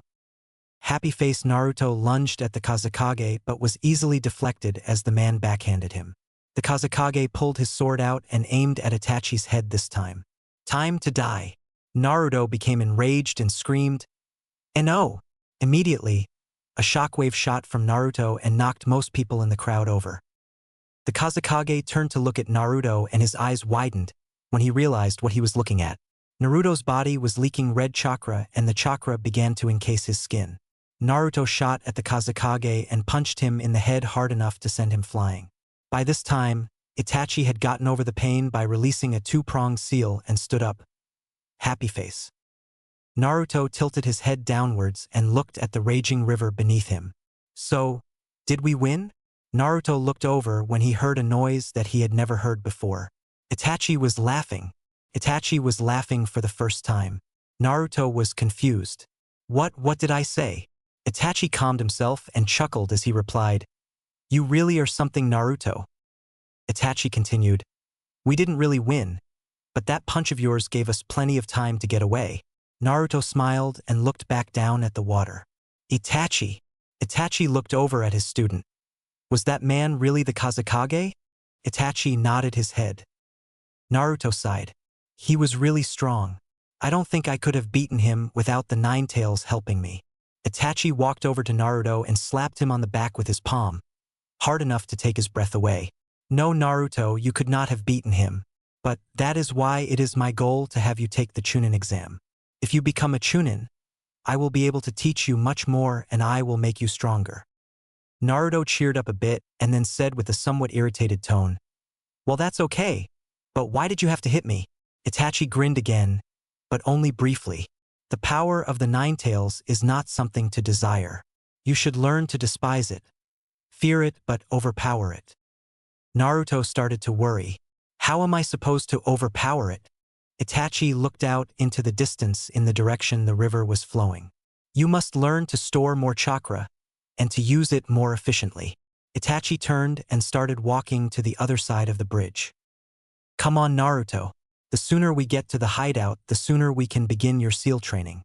After all, the only reason I was able to stop you was because I used a three-pronged seal on you." Itachi smirked as he said the last part. Really, Itachi? Naruto said as he ran to be at his side. Itachi smiled and said, Yes, really? Uchiha hideout. Naruto walked into the kitchen and cooked himself some ramen while Itachi went to open the weapon room. He brought out Naruto's special scroll and laid it on the ground. Naruto walked over to Itachi while eating and examined his scroll. What are you doing with my scroll, Itachi? Itachi looked up and said, We are going to begin your seal training. You need to get much better at it if you want to have an advantage in the Chunin exams. Naruto gasped. Oh yeah. I completely forgot about the Chunin exams. What are we waiting for? Let's start. Alright Naruto, you already know how to seal things away into a scroll, but you need to be more efficient. Naruto raised an eyebrow. How can I be more efficient? Itachi kneeled and unsealed Naruto's weapon scroll with one finger. Whoa! How did you do that, Itachi-sensei? Itachi smirked and stood up to explain. When you learn to control your chakra, normal things that you do will start to take less and less of it. For example, where it takes your whole hand to unseal this scroll, I only have to use one finger. Naruto shouted with amazement. That's so cool. Itachi smiled. I'm glad to see that you think so. Now then, I want you to take a few shuriken scrolls and your personal weapon scroll and seal them. Focus your chakra into your hand first. Try to use less and less chakra each time you seal and unseal the scrolls. Naruto nodded and then walked over to the scrolls. He opened them one by one, using less chakra with each one. After his third time through the scrolls, Naruto found that he could not seal the last one. His chakra wasn't efficient enough. Now is the time to really focus your chakra. If you can make it through the scrolls 2 more times after your limit, then we can move on to unsealing with a single finger, Itachi commented. Naruto nodded to show Itachi that he understood and concentrated his chakra into his hand. Again, he failed to close the scroll. Naruto became slightly frustrated. How am I supposed to do this? I can't go past my limit. Okay, I just gotta focus a small amount of chakra . Naruto closed his eyes and pulled chakra in his hand. He put his hand over the scroll and the scroll was sealed. Naruto grinned as he looked up at Itachi. Itachi smiled back. We just might get to the single finger sealing in one day. With that, Naruto became excited and continued to seal the scrolls. He used less and less chakra each time until he began to think that he was using no chakra at all. After going through the scrolls 2 more times, Itachi stopped him. Alright, now you have a choice. Do you want to try the single finger sealing right away? Or do you want to take a break and start back up tomorrow? Naruto thought about it, but it didn't take him long to answer. Let's continue right now. I can do this. Naruto stood up and stretched his arms, but as he tried to sit back down, he lost consciousness. Itachi shook his head. Chakra exhaustion. Well, I guess it's better than another ordeal with the demon chakra getting loose. Itachi grabbed a blanket and threw it onto Naruto. He then sealed all of the weapon scrolls and put them away for their training tomorrow. Uchiha hideout next day. Naruto awoke and was unsurprised to find that he was on the floor. He had succumbed to chakra exhaustion before, but he didn't remember feeling worn out this time. He shrugged off the thought and got something to eat. When he came back to the main room, he noticed that Itachi was also awake and was bringing out the scrolls from the previous day. I hope you're ready for round 2, Naruto. The exams start in a few months. Naruto looked at Itachi with shock. Oh right, the Chunin exams, I forgot about them. But I thought I had more time than that. Itachi grinned and continued to set out the scrolls. Well, you don't, and we have quite a few things to cover training-wise, so we better get started. Naruto nodded and walked over to the scrolls. Focus your chakra into one finger. Use the same amount of chakra you used yesterday. You are going to have to put a bit of pressure into the chakra so that it comes out of your finger fast enough to seal the scroll. Once you get the hang of it, you will have no problem duplicating it. Naruto did as he was told, and after a few tries, he managed to unseal one scroll. Ah! I got one. Itachi grinned at Naruto's excitement and sat down in his obsidian chair. Naruto certainly has talent. I thought it would at least take him an hour to unseal his first one. Oh well, I've come to expect surprises from the 4th Hokage's son. Itachi continued to watch as Naruto unsealed and resealed the rest of the scrolls. Uchiha hideout 1 hour later. Naruto was panting hard. This time he could feel the effect of using so much chakra. He decided to take a break, and Itachi took this time to discuss something with Naruto. Naruto, you should take the rest of the day off and spend time with your team. Naruto was dumbfounded at what Itachi had said. What? I thought you said that we have to work a lot, so I can be better prepared for the Chunin exams. Itachi sighed and walked over to Naruto. I did, but it is also important to make connections with your team. They will be working with you on most of your missions, and you might have to fight against them in the exams. Naruto thought about it and decided that Itachi's reasoning was well put. All right, I'll spend the day training with my team. Itachi nodded and said, Good. Training with them will be beneficial to you in many ways. Besides, Itachi turned around and started to walk away. You might make a connection with Hinata. Naruto blushed and looked away from Itachi. He then thanked Itachi and left the hideout. Hidden Leaf Village. Naruto walked around the village casually. He was deciding on what to do. Should I try to find Hinata? Or should I try to find Shino? Shino is kinda creepy, but I don't want to come on to Hinata too strong. While Naruto was thinking, a pink-haired ninja came up to him. Hey Naruto, I haven't seen you in a while. Naruto looked up to see Sakura. He grinned and said, Yeah, I've been on a mission and training a bit. Sakura looked confused. Mission? I heard that your team has been in the village all week. Naruto became nervous as he realized that his mission with Itachi was unofficial. Oh yeah, sorry. What I meant is that I was helping one of my friends with something and it felt like a mission. Apparently Sakura bought the lie because she didn't press him any further. Alright Naruto, I'll see you later. Sakura turned to walk away when Naruto stopped her. Hey Sakura. She turned around. Do you know where Hinata is? Sakura brought her hand up to her chin and thought for a minute. I think I saw her at the training grounds with Kurenai. Naruto nodded. Okay. Thanks Sakura. Naruto ran off to see Hinata while Sakura watched him leave. She thought to herself, I wonder why he is in such a hurry. Sakura shrugged off the thought and went off to her business. Training grounds. Hinata and Kurenai were sparring. Naruto saw them and immediately hid among the trees. He muttered to himself, I've never seen Hinata fight before. I wonder what she can do. Naruto watched as Hinata activated her clan's jutsu. Byakugan. The veins around her eyes became visible as she prepared for Kurenai's incoming barrage of kunai. Rotation. Hinata spun around in place while emitting chakra from her palms. The chakra acted as a shield and deflected all of the kunai. Well done Hinata, Kurenai said. And you can come out now Naruto. It's not nice to spy on your teammates. Hinata blushed when she heard that Naruto was spying on her. Naruto came out onto the field to try to defend himself. Hold on, I wasn't spying. I just wanted to see what Hinata could do. Naruto realized that he didn't say that right and instantly Kurenai took it as a challenge. Alright then Naruto, how about you spar with Hinata? Hinata blushed again. Naruto knew that he had no choice and he stepped closer to Hinata. Hinata's face became a deeper shade of red as Naruto had stepped a lot closer than either her or Kurenai had expected. Their faces were almost touching as Naruto said, Are you ready? Before she could even open her mouth, Hinata had fainted from such close contact with Naruto. Naruto raised his eyebrow. Does this mean that I win? Kurenai giggled as she walked over to the unconscious Hinata. Just give her a minute. And by the way, that was a cheap shot. Naruto shrugged and waited for Hinata to come to. When she did, she blushed again when she saw that Naruto was sitting next to her with his eyes closed. Naruto sensed that she was awake and said, You don't have to faint every time, you know? I thought you might like it if I got that close. He opened one eye to see her and smiled. Hinata sat up and shook her head. I didn't say that I didn't like it. I just wasn't expecting it. Naruto smiled and stood up. Are you ready to try again? Hinata stood up and nodded her head.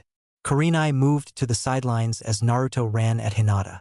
Hinata watched his moves and ducked under his punch.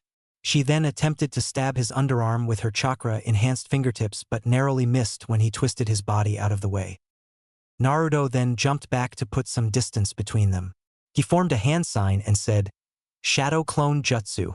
5 clones appeared next to him and started to charge at Hinata one by one. Hinata activated her Byakugan once again and hit the clones with surgical precision, making each one disappear in a puff of smoke after just one hit. Naruto then ran at her himself. He went low and tried to punch her in the gut, but Hinata swiveled her body out of the way. She once again went for his left underarm, but Naruto swung his arm out of the way and moved around to her back. He wrapped his arm around her neck and put just enough force into it to keep her from moving his arm. "Do you give up, Hinata?" Hinata shook her head and bit Naruto's arm. Naruto whimpered in slight pain and then looked up to see Hinata smack both of his arms. His arms went numb, and Naruto swept Hinata off of her feet. She tried to regain her balance but fell forward towards Naruto. Since Naruto's arms were paralyzed, he was unable to catch her. She fell on top of Naruto and they were face to face once again. Both of them blushed and Hinata fainted. Naruto could not get her off and she was unable to get herself off of him. Kurenai laughed. "You two just can't stay away from each other, can you?" She walked over and picked up Hinata. Naruto became a little sad for a reason he did not yet understand. Kurenai set Hinata down and leaned her against a tree. Naruto, still unable to move his arms, just laid there in silence and waited for his arms to get feeling back. When Hinata woke up and Naruto was able to move again, they both thanked Kurenai-sensei and walked towards the village together. "Sorry I fainted on you," said Hinata while blushing. Naruto shook his head. "That's okay, Hinata. To tell you the truth, I kind of enjoyed it." Hinata blushed even more and they continued walking side by side. When they arrived at the village, they parted ways. Hinata walked to her clan's mansion while Naruto walked around aimlessly for an hour or two. Naruto went inside a weapon shop and ordered a special scroll. It was a blood scroll, which meant that only one specific person could open it. He took the scroll and walked to the hideout. Kurenai peered around the corner and thought to herself, "What could he need a blood scroll for? And where is he going?" Uchiha hideout. Naruto dropped into the hideout quietly, but he saw that his stealth was wasted since Itachi was up and moving. "Ah, there you are, Naruto," Itachi said. "I was beginning to worry that you were having too much fun with Hinata." Naruto blushed and Itachi smirked as he went into the kitchen. "I had a lot of fun, Itachi-sensei. I sparred with Hinata and it kind of ended in a draw." Itachi sighed. "You need to do better than that if you want to pass the Chunin exams, Naruto." Naruto frowned. "I know. I got the blood scroll you wanted." Naruto tossed the scroll to him and Itachi caught it without looking. "Thank you, Naruto, but this is yours." Naruto looked confused as Itachi tossed it back at him. "What am I supposed to do with it?" Itachi walked into the weapon room and brought out Naruto's weapons. Claw and Sarah were Naruto's prized possessions. The hook sword, Claw, had helped him catch Itachi off guard once. Sarah, the serrated edge sword, had not yet proved its use, but Naruto knew that it would in time. "Naruto, anything sealed inside the blood scroll is sealed to the user. That means that no one will be able to open the scroll once you seal it." Naruto stared in amazement. "So you want me to seal my weapons in the scroll?" Itachi nodded. "Weapons are seen as ninja tools in the Chunin exams, which means that you can use them. However, since no one can open the blood scroll except you, they will not let you bring it into the exams." "Now!" Itachi flinched as he felt someone's presence at the entrance.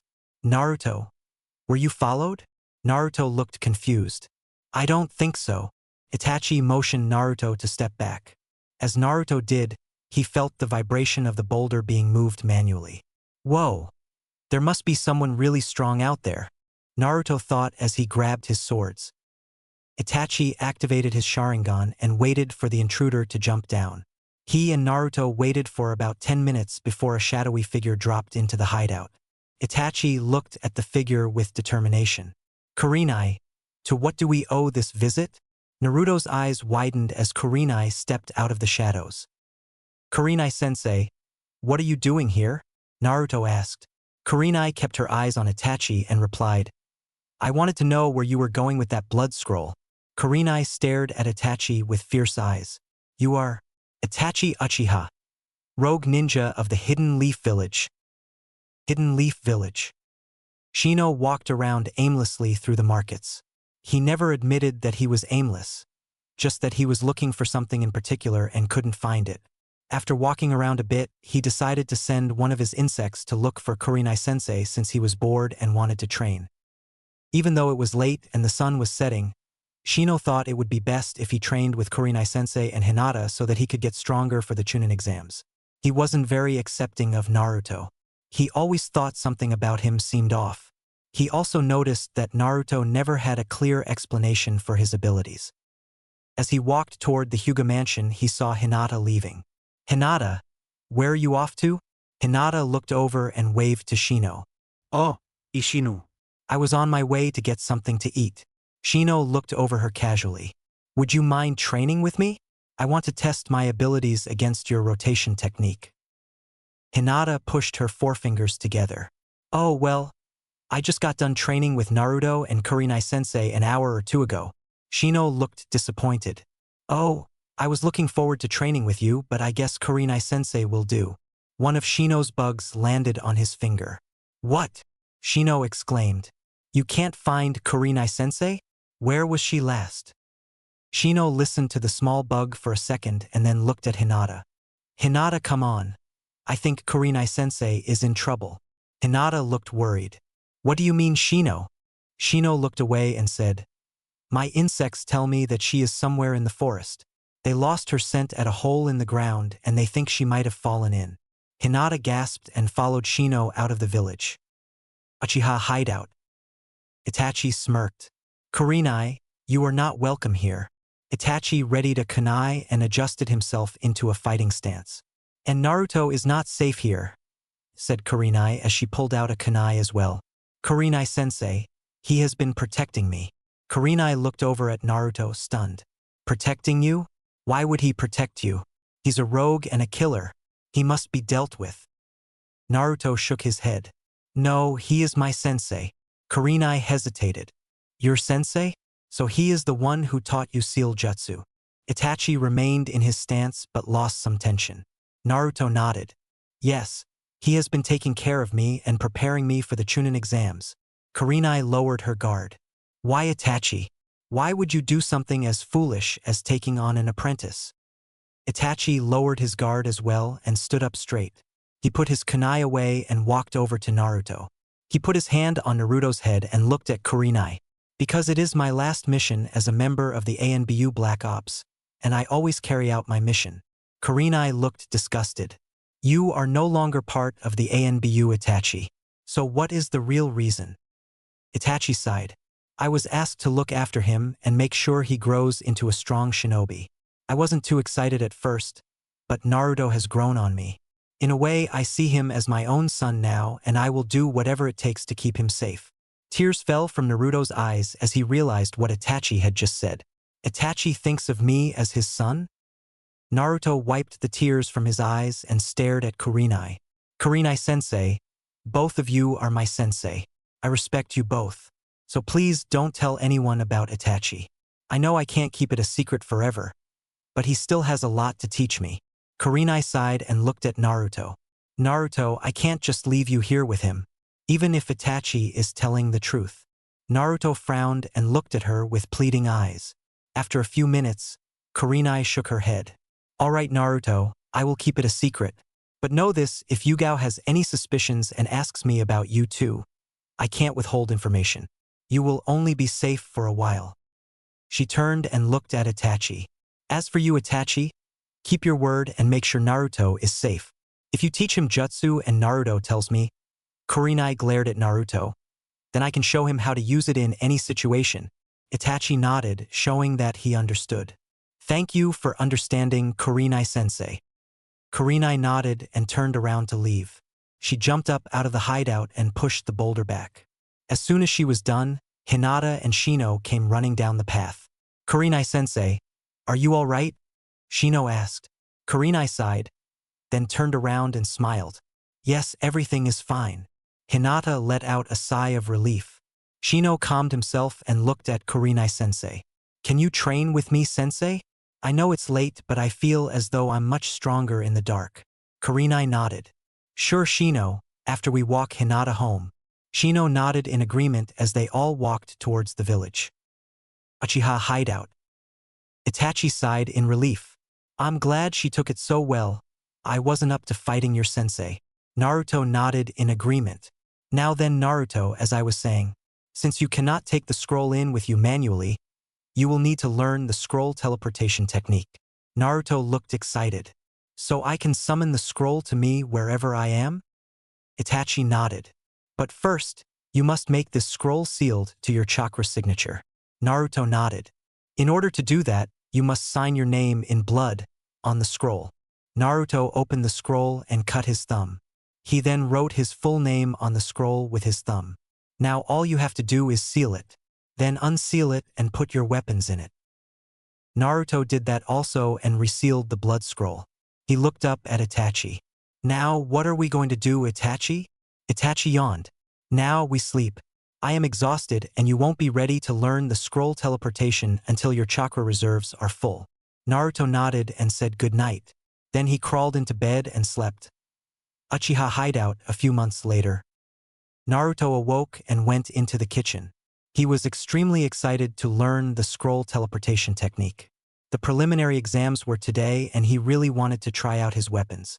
Naruto waited in the main room and meditated while waiting for Itachi to wake up. After 2 hours, Itachi still had not gotten out of bed. Naruto grew impatient and walked over to Itachi's door. As soon as he went to knock on it, Itachi dropped into the hideout from outside. What are you doing, Naruto? Naruto lowered his head. Of course he comes back when I'm doing something I shouldn't. Naruto turned around and saw Itachi. He had changed clothes from his traditional black mesh shirt and pants and instead was wearing a red jacket and orange pants. What is with the weird colors? Naruto asked. Itachi smirked. Today is the day of the preliminary exams. I thought you would like to see bright colors to get you awake and motivated. Naruto eyed Itachi strangely and shrugged. Well, I'm awake and ready to learn the scroll teleportation technique. Itachi shook his head. Sorry, Naruto, we will have to save that for another time. I want you to have a full chakra reserve for the exams. Naruto was about to protest but stopped when Kurenai dropped into the hideout. What are you doing here, Kurenai-sensei? Itachi turned around and looked irritated. She was supposed to wait outside. This is my base, you know. Kurenai shrugged it off. I know, but today I think you can make an exception. Naruto looked confused. What's going on? Itachi explained. I thought it would be best if you had an escort to the exams, and Kurenai was delighted that I asked. Naruto raised his eyebrow. Did you think I was going to run away or something? Itachi shook his head and hands. No, nothing like that. It's just that a lot of people know that you will be in the exams and, well, there might be an attempt on your life. Naruto's eyes grew big. What do you mean? I haven't done anything. Itachi nodded. I know, but word has spread of your unusual talents, and some villages think that it would be unfair if you were to compete. Kurenai stepped forward. That's where I come in. My genjutsu is better than anyone's in the village and I can disguise you. Besides, what kind of sensei would I be if I did not make sure you were safe? Kurenai grinned. Naruto shrugged and looked at Itachi. What about my weapons? Itachi frowned. I'm sorry, Naruto. I thought we would have time for it, but it looks like you will have to do this without them. Naruto sighed and walked over to Kurenai. Itachi spoke up. Naruto, before you go I have something for you. Naruto turned around and caught some clothes. What are these? Those, Itachi said, are your new clothes. I thought you might like a change up from the orange. Naruto looked at Itachi with a cautious look and went into his room to change. When he came out, he was clad in extremely light yellow-green clothing. His shirt was almost skin-tight halfway down his arms yet allowed him to move freely, and his shorts, which were also skin-tight, came down to his knees. Itachi-sensei? Itachi turned. I look ridiculous. Kurenai laughed. Itachi smirked and said, They aren't permanent. Just use them for the Chunin exams. They will distinguish you from the other participants. Naruto sighed and walked back over to Kurenai. As he turned to leave, Itachi said, Good luck, Naruto. Naruto nodded and left with Kurenai. Outside Hidden Leaf Village, forest. Naruto walked behind Kurenai along the road. Sorry again for not telling you about Itachi, Kurenai-sensei. Kurenai shook her head. It's okay, Naruto, I understand. It was better that I found out the way that I did. It would have been hard to explain by yourself. Yeah, Naruto said as he looked at his feet. They walked along silently for a while until Kurenai said something. Naruto, about your weapons. Naruto looked at her. A hook, blade, and claw is a very odd combination for a novice swordsman. Have you learned to use them yet? Naruto shook his head. No, but I am hoping to train with them before the finals. Kurenai decided to stay along the same subject. How are you going to fight in the preliminaries? Naruto shrugged. I don't know. It all depends on who I fight, I guess. Kurenai accepted that answer, and as they came upon the gate, they heard something. What was that, Kurenai-sensei? Kurenai shushed him and looked around. From behind them, they heard someone shout, Fire style, Fireball Jutsu. They both turned around in time to dodge the fireball. Before Naruto could get to his feet, another fireball was on him. He rolled to the side and sprung to his feet. Naruto formed a hand sign, but Kurenai stopped him. No, Naruto, I will handle this. Kurenai faced the direction that the fireball came from and quickly formed for hand signs. Ninja art. Tenfold tree illusion. Naruto saw that nothing happened, but he obeyed Kurenai and stayed in place. The ninja shot more fireballs, but his aim was off.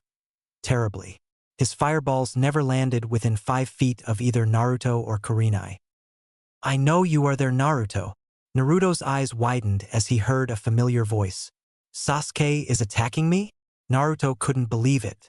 Another fireball was shot. This one was heading straight for Naruto. Naruto, move. Naruto did as he was told and barely dodged the fireball. Kurenai landed in front of him with Sasuke in her grasp. Naruto looked at him. What the hell, Sasuke? Kurenai shook her head. Calm down, Naruto. This isn't Sasuke. What do you mean, Kurenai-sensei? Kurenai looked at Naruto. I mean, this is an imposter.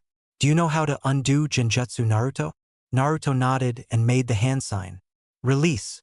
The man caught in Kurenai's grip started to change form. His hair grew out and brightened. His face grew longer and a scar on his right cheek appeared. Who are you? Naruto asked. The man squirmed to try to get out of Kurenai's grip, but she held on tight. Finally, he gave up and slowly replied. My name is Yamura. I was planning on taking you out so I could compete in the Chunin exams in your place. Naruto looked confused. Kurenai asked. That's impossible. Your skills give you away as a Chunin already. The man nodded. Yes, but I did not want to compete to go up in rank. My purpose was to dispose of the kid called Gaara. Naruto looked confused. Gaara? Who's Gaara? Before he could answer, Naruto remembered. Gaara is the Jinchuriki of the hidden sand. The man looked at Naruto with a creepy face and replied, Gaara is a ninja from the village hidden in the sand. He is a threat to the peace of the hidden sand village, and it was my job to take him out. Kurenai held a kunai to his throat. Who put you up to this? Before he could answer, his body faded away into sand, which caught both Naruto and Kurenai by surprise. He only wanted to kill Gaara. Why did he have to kill me in the process? Kurenai shook her head. I don't know, but now your cover is blown. It doesn't matter though. I can see the village gate. Hidden Leaf Village, front gate. When they arrived at the gate, they were greeted by Shino and Hinata. Naruto, said Hinata. Why were you in the forest? Naruto sighed and scratched his head. Well, you see I was, Kurenai interrupted. He was training against wild animals. I told him he was crazy, but he didn't listen. Hinata ran up and hugged Naruto, which surprised everyone. Naruto, you should be more careful. Naruto blushed and Kurenai laughed. After Hinata finally let go of Naruto, they all walked to the large building where the preliminaries were being held.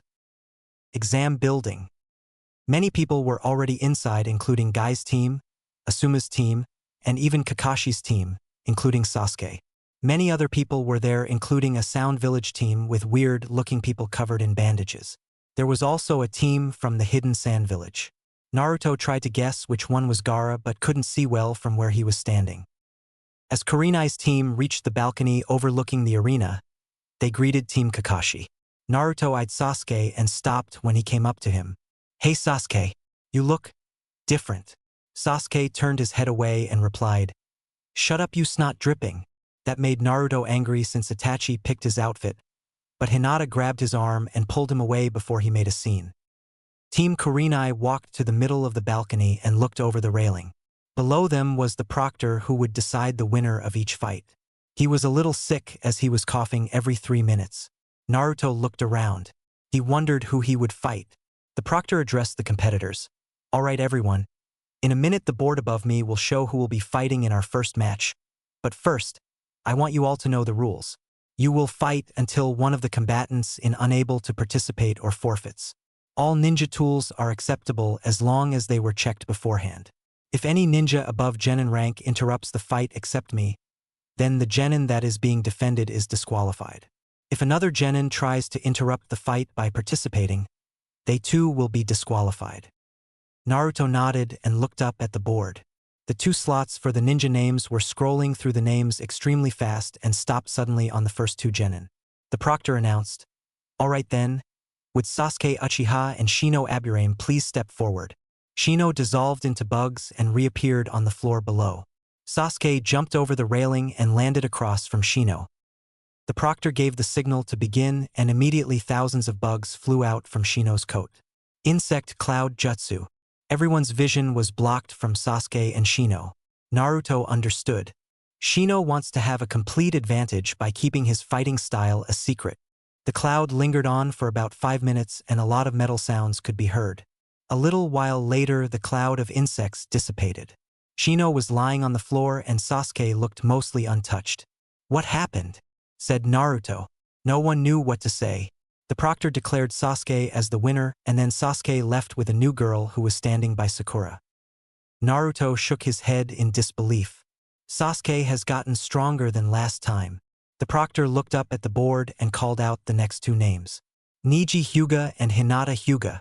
Hinata gulped, but after a few reassuring words from Kurenai, she jumped down below. Neji jumped down and looked at her. "You should just give up now." Hinata gasped. "Why?" Neji closed his eyes and stated quite confidently, "I am already destined to beat everyone I fight in the exams. You cannot win." Hinata shook her head and said, "No, you can't." Naruto barked, "Don't listen to him, Hinata. I believe in you." Hinata nodded and lowered into her stance. Neji did the same and they both activated their Byakugan. XXXXXXXXXX into the storm by Blind Guardian XXXXXXXXX. The proctor gave the signal and Hinata charged first. She stuck at him low but Neji dodged. He struck at her left arm but she also turned her body out of the way. At the same time they both spun and said, "Rotation." Spheres of blue formed around each of them and they both were flung back. Both had a few scratches and Hinata was panting. She glanced at Naruto and looked for encouragement. "Come on, Hinata. You can beat him." Hinata nodded in agreement. She took her time and waited for Neji to strike first. He ran at her and they exchanged blows. Each time they struck each other, a small blast of chakra was emitted from their hands. It sounded like mini explosions. After about 100 clashes of chakra, both Hinata and Neji were panting. Neji knew that there was only one thing to do.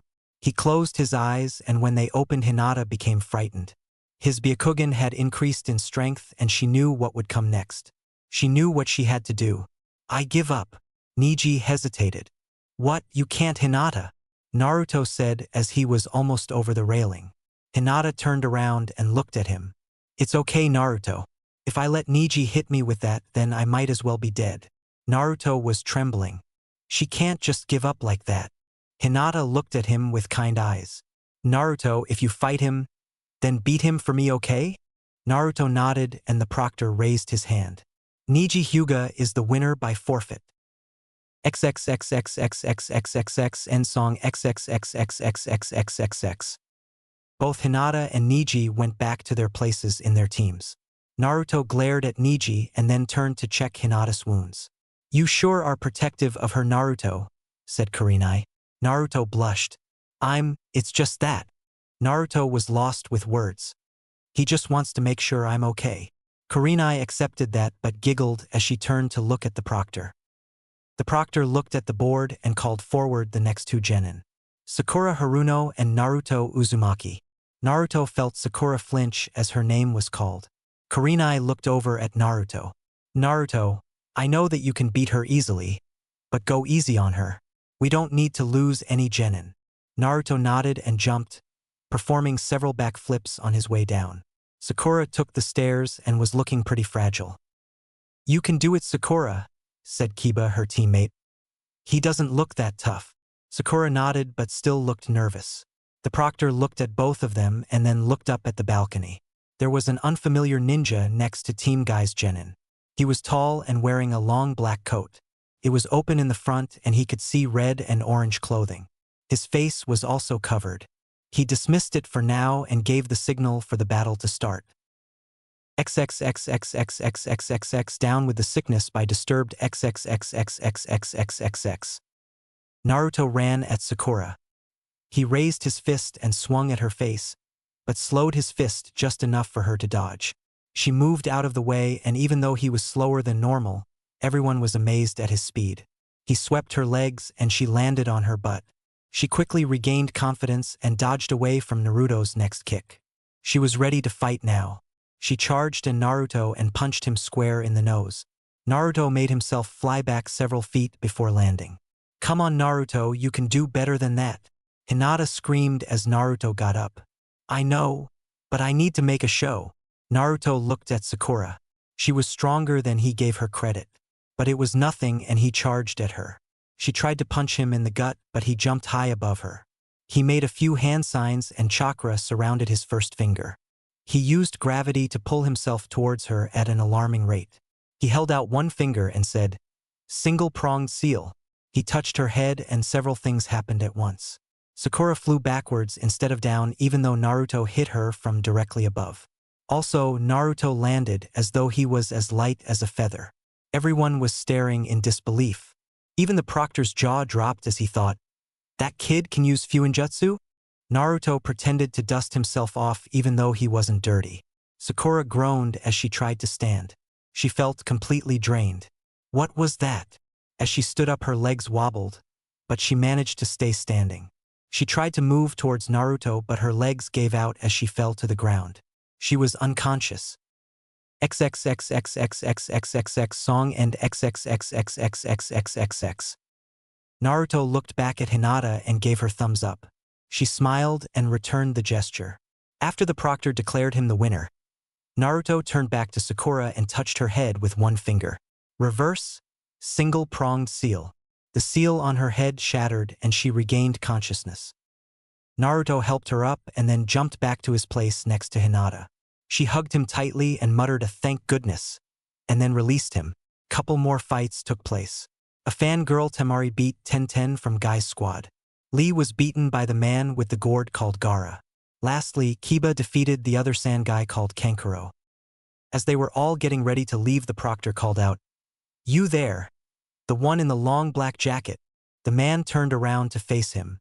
"Who are you and what are you doing here?" The man turned to Naruto and looked at him. This gave Naruto a chance to see who he was. "Itachi-sensei?" Itachi then turned back to the proctor. "I was simply watching the matches." The proctor shook his head and was wary. "I don't believe you.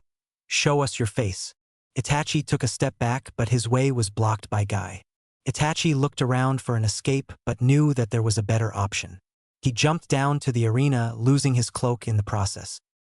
Everyone except Kurenai and Naruto gasped. Itachi looked at the proctor and said, "If you must know, I am Itachi Uchiha. I was simply here to evaluate how well my student fought." The proctor was more than shocked and even more nervous. Cautiously he asked, "And who is your student?" Itachi turned to Naruto. Naruto looked frightened.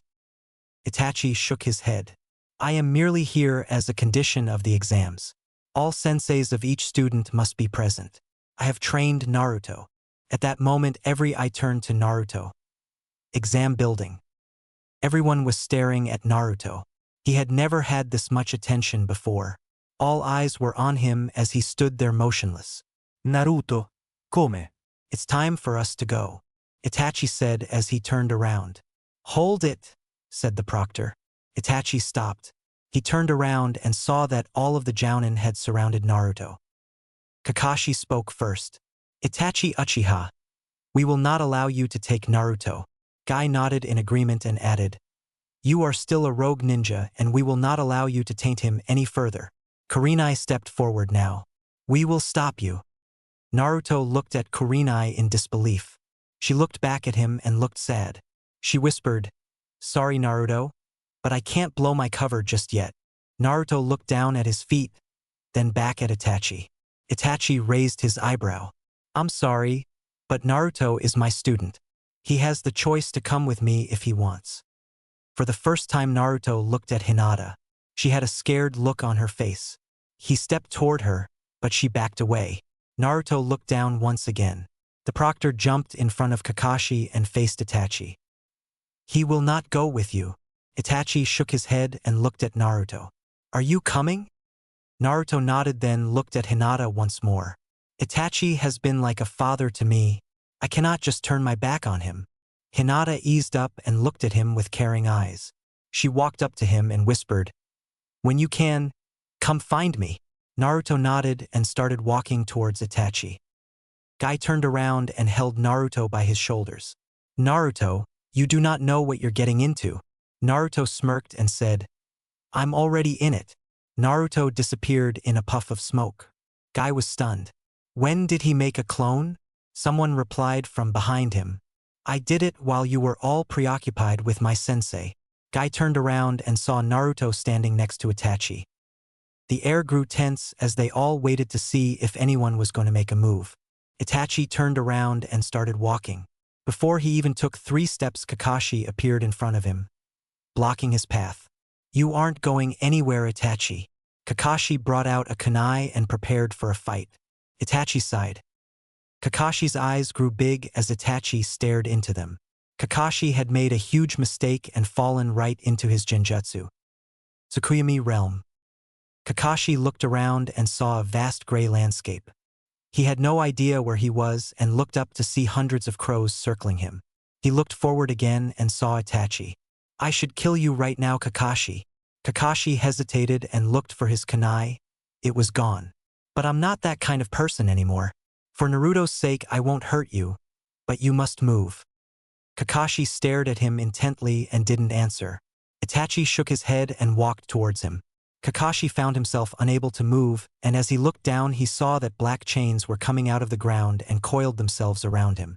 "Kakashi, you know that I can kill you, so why are you so intent on keeping me and Naruto from leaving?" Kakashi tried to struggle, but it was no use. "You have corrupted Naruto and I will stop you from tainting his mind."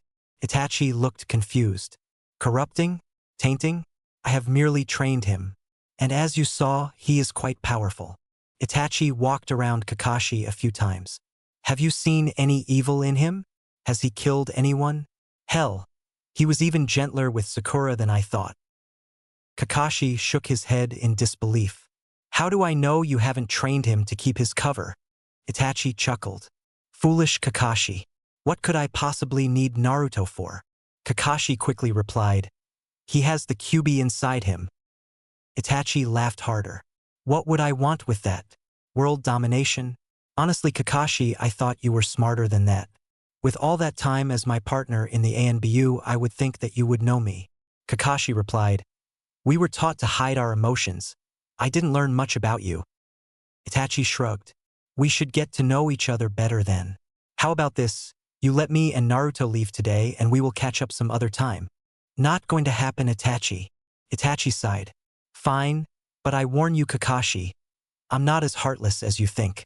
I have my reasons for training Naruto." Itachi turned his head away. Exam building. Kakashi snapped out of Itachi's genjutsu and readied his kunai. Itachi looked at Naruto. "Naruto, we have 2 choices." Naruto looked up at Itachi. "I know, we can either surrender or fight our way out." Itachi chuckled. "Surrender is not an option. I meant we can fight or run." Naruto sighed. "All right, I think we should." "Who said you get a choice?" said the proctor as he also readied a kunai. Naruto became annoyed from getting cut off. Itachi came up with a new plan. "How about this? I leave you here and you come find me when things settle down." Naruto nodded. "All right, Itachi-sensei. See you later." Before anyone could react, Itachi had vanished using the trademarked leaf teleportation of the ANBU.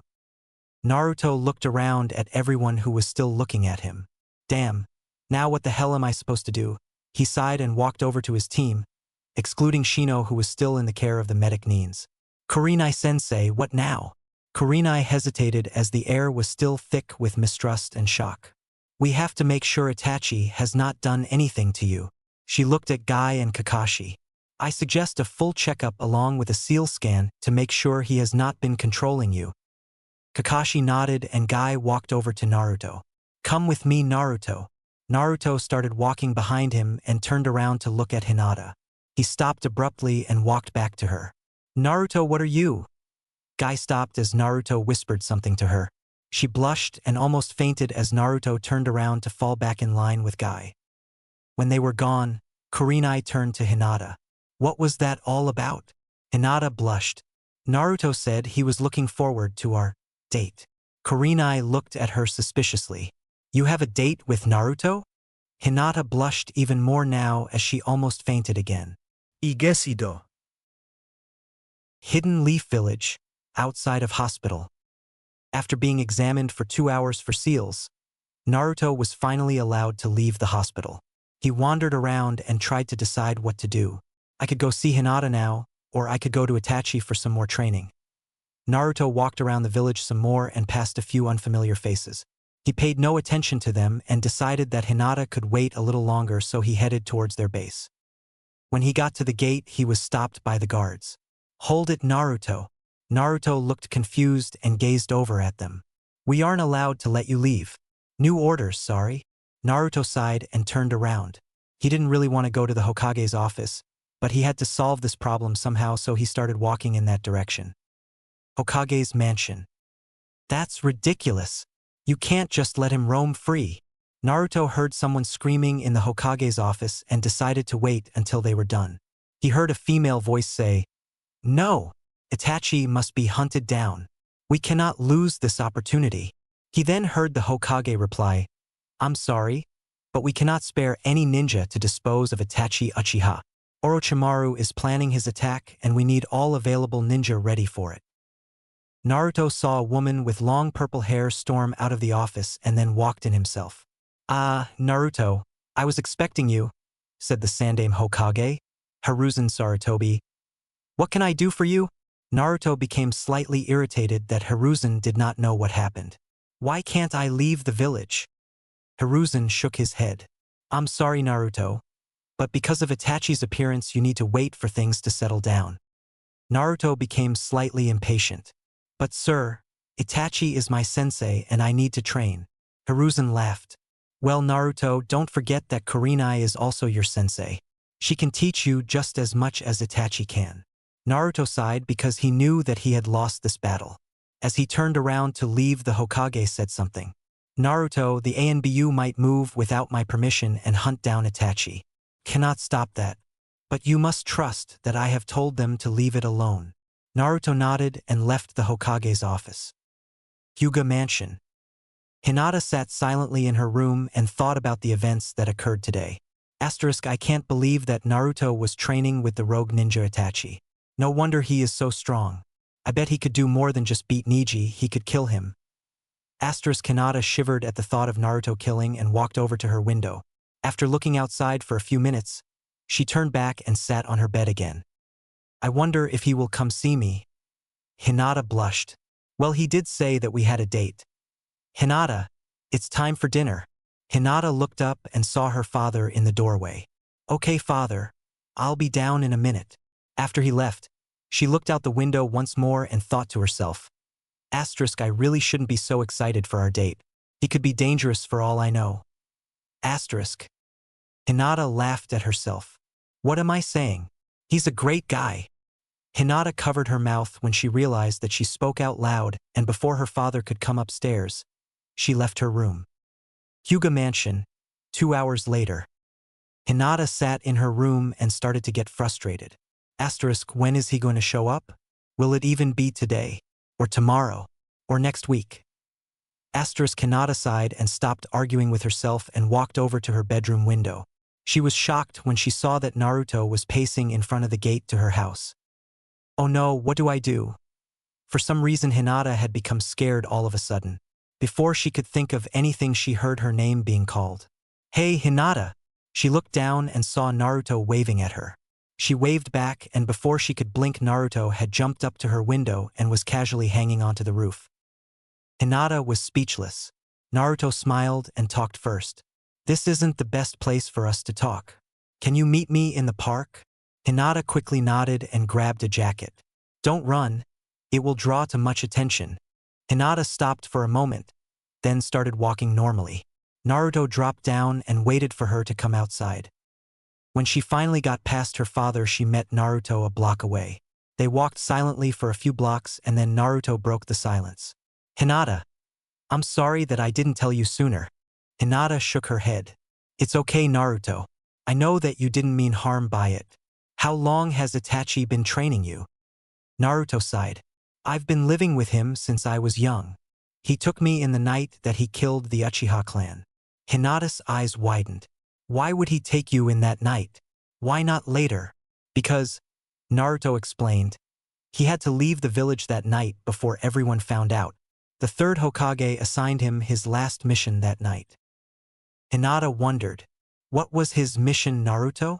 They continued walking for a while before Naruto answered. "He was assigned to take care of me, to train me so I could become a strong ninja." Hinata looked confused. "Why would the third Hokage do that?" Naruto shrugged. "I don't know, I haven't asked." They walked along silently until they reached the park. When they looked at each other, Hinata saw that Naruto had tears in his eyes. "Naruto, what's wrong?" Naruto wiped the tears away and looked down. "I've never felt this way about anyone, Hinata. I like you a lot." Hinata blushed and looked away. "But I'm not sure that you will be safe if we are together just yet." Hinata nodded in agreement. "There are two groups hunting down Itachi-sensei. One is the Leaf Village's ANBU unit." Hinata didn't look surprised. "The other is the Akatsuki." Hinata looked up at him. "What's that?" "It's a small group of highly ranked criminals. A while ago they tried to recruit Itachi-sensei, but he refused." Hinata frowned. "How would either of those affect us?" Naruto looked at her and smirked. "Because when they get to him, I'll be at his side no matter what. And I can't let you get hurt as a result of me. The ANBU will kill anyone they think is a threat, including you if you try to help in any way. The Akatsuki don't care who they take down. If it's convenient, then they will kill." Hinata started to cry, but then her eyes grew wide as Naruto hugged her. "You mean a lot to me, Hinata." Naruto pulled away but still held her shoulders. "Itachi-sensei will probably leave after the Chunin exams. He hasn't said if I'm going with him or not." Hinata's eyes were still filled with tears. Naruto smiled. "Don't worry, I'm still your teammate and friend. You will see me on missions. Heck, there might be some times that we—" Naruto stopped as Hinata slapped him. "Why did you drag me out here to tell me all of that?" Naruto frowned. "Because you deserve to know." Hinata couldn't take it anymore. She burst into tears and hugged him as tight as she could. After she stopped crying, Naruto walked her home. When they got to her door, she turned around and did something unexpected. She kissed him on the cheek. Naruto was stunned as she whispered to him, "Don't do anything you will regret." She turned around and walked inside. Hyuga Mansion, front door. Naruto watched as Hinata turned around to walk inside. Once he stopped holding his breath and was gasping for air. He was breathing deeply, and for a few seconds he just stood there, unable to move. He had no idea that he felt this strongly for her. "I will be careful for her." He turned around and started walking towards the village gate. Once he got there, he noticed that the two guards from earlier were still there, and more than likely were not going to let him pass. But he tried anyway. "Hey, Naruto, you heard me last time," one guard said to him. "You are not allowed to leave the village." Naruto groaned and turned around to go the other way. It was already late and he had nowhere to sleep. He wandered aimlessly for about half an hour. By now he was so tired that he could hardly stand. "Well, I guess I can sleep outside tonight." Right as he was about to sit down, he saw Shino heading his way. He looked up and caught Shino's eye. "Oh, hey Shino, what are you up to?" Shino turned to look at Naruto. "I'm just taking a midnight stroll like I always do." Naruto looked confused. It's midnight already? Shino nodded and looked Naruto over. What are you doing out so late? Naruto sighed. Well, I was living with Itachi-sensei. So now that the guards won't let me leave, I can't go home. Shino thought for a minute before deciding what he was going to say. Naruto. Naruto looked at him curiously. Why don't you come with me? Naruto was still confused, but he shrugged his shoulders and followed Shino. They walked around for another half hour and Naruto was about to collapse when Shino stopped. This is it. Naruto looked up past Shino and noticed that they were standing in front of a house.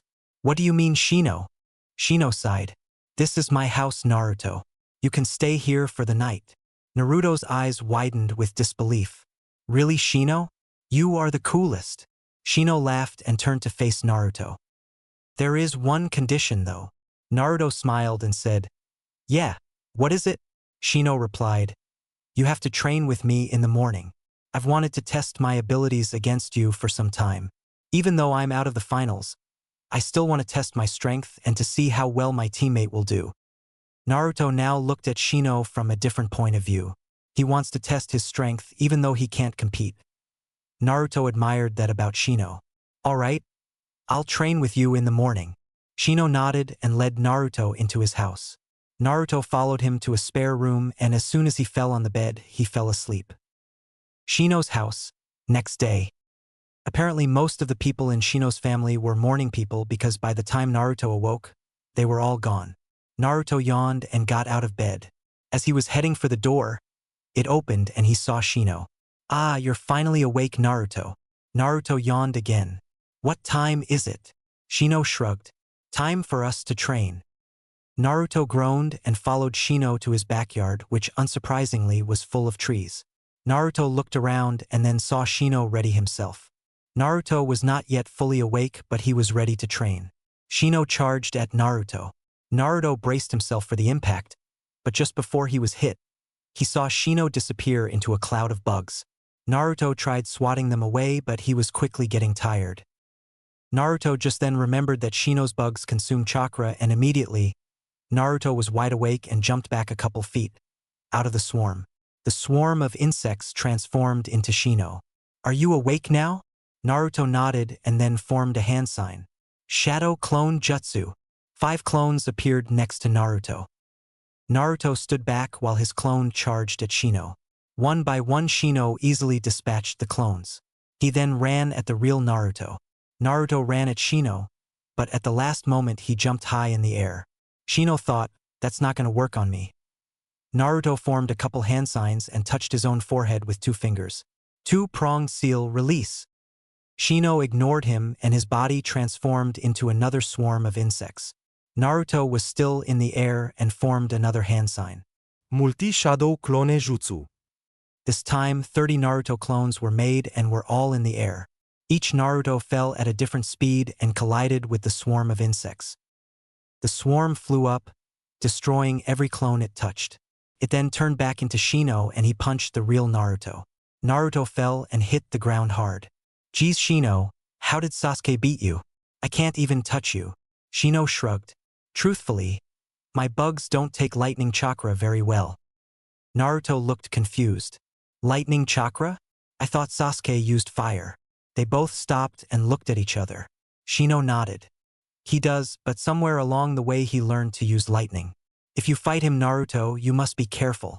Naruto nodded and then charged at Shino. Shino shook his head and transformed into a swarm of bugs again.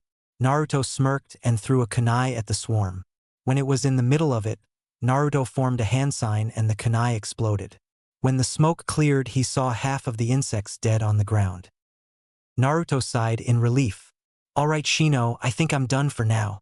Shino transformed back into himself and nodded. Thank you for helping me, Naruto. Naruto nodded and left Shino's house. Uchiha hideout. Itachi was pacing back and forth in the main hall. Asterisk, they must be keeping Naruto in the village. In that case, I will go to him. Asterisk, Itachi grabbed Naruto's weapon scroll and headed for the entrance of his hideout. When he jumped out, he made sure that the boulder was securely on top of the entrance and then headed for the Hidden Leaf village. He walked through the forest as was careful as always to stay off the main path. Since his disguise was already seen through, he decided to make a new one. Transformation Jutsu. Itachi transformed into an old man and continued walking while faking a limp. When he got to the gate, the guards let him pass without any concern. Asterisk, they must be more lenient now. Something must be going on asterisk. Itachi walked on and found himself in the park. There he waited for about an hour before he saw Naruto. Slowly, he walked up to Naruto and smiled. Good to see you, Naruto. Naruto looked confused. Do I know you? Itachi laughed like an old man. Of course you do, Naruto. Itachi leaned in and whispered, It's Itachi. Naruto looked at him carefully. Itachi-sensei? The old man nodded. I brought something for you. Itachi held out the blood scroll with Naruto's weapons. Thank you, Itachi-sensei. Nice disguise. The old man shrugged. I had to give you your weapons somehow since they are keeping you in the village. Naruto frowned. Naruto, we need to meet up to train soon. You only have about a month to get ready for the Chunin exams and you need to learn the scroll teleportation jutsu. Naruto nodded. I know.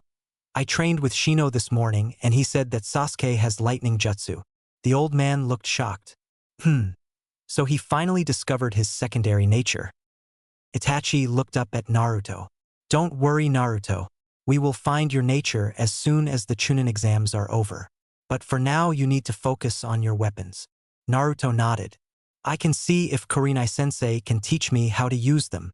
Itachi nodded in agreement. Go now, Naruto. I will see you again before the exams. Naruto thanked Itachi once more and then Itachi left and headed out of the village. Hyuga Mansion. A few days later. Hinata woke up around 10 a.m. She stretched her arms and rubbed her eyes. Asterisk, I wonder what Naruto is up to. I hope I get to see him today.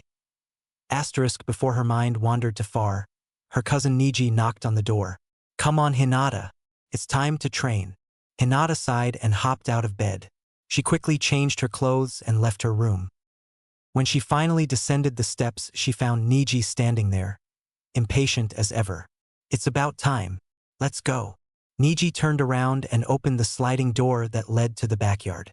Hinata became irritated and thought, Asterisk, I hope Naruto beats you, Neji. You deserve to be beaten. Asterisk, Hinata just realized what she thought and almost slapped herself. Where the hell did that come from? When Hinata walked into the backyard, Neji was waiting as patiently as he could. Ready, Hinata? She nodded and they both lowered into their clan's signature stance. Byakugan. They ran at each other and exchanged 10 blows before they both backed off. Neji was disappointed that she was matching him on strength. He decided to raise his Byakugan to a higher level. Hinata grew angry again. Do you really need to raise your Byakugan to that level to beat me? Of course not. Neji spat back as his Byakugan returned to normal. He ran at her with anger and they exchanged more blows. They repeated this process that they called training until they were both worn out. I'm going out, Hinata said while trying to steady her breathing. Going out where? Neji asked. Just out. Hinata replied impatiently. Neji grew frustrated. I said where? Hinata crossed her arms. Wherever I want. I don't have to tell you. Neji clenched his fists but didn't move as he saw her walk away. Asterisk, damn her. I'll smack that disobedient attitude out of her once I win the Chunin exams. Asterisk. Hidden Leaf Village. Park. Naruto leaned against a tree as he thought about the next month. Asterisk, I need to train with Kurenai-sensei.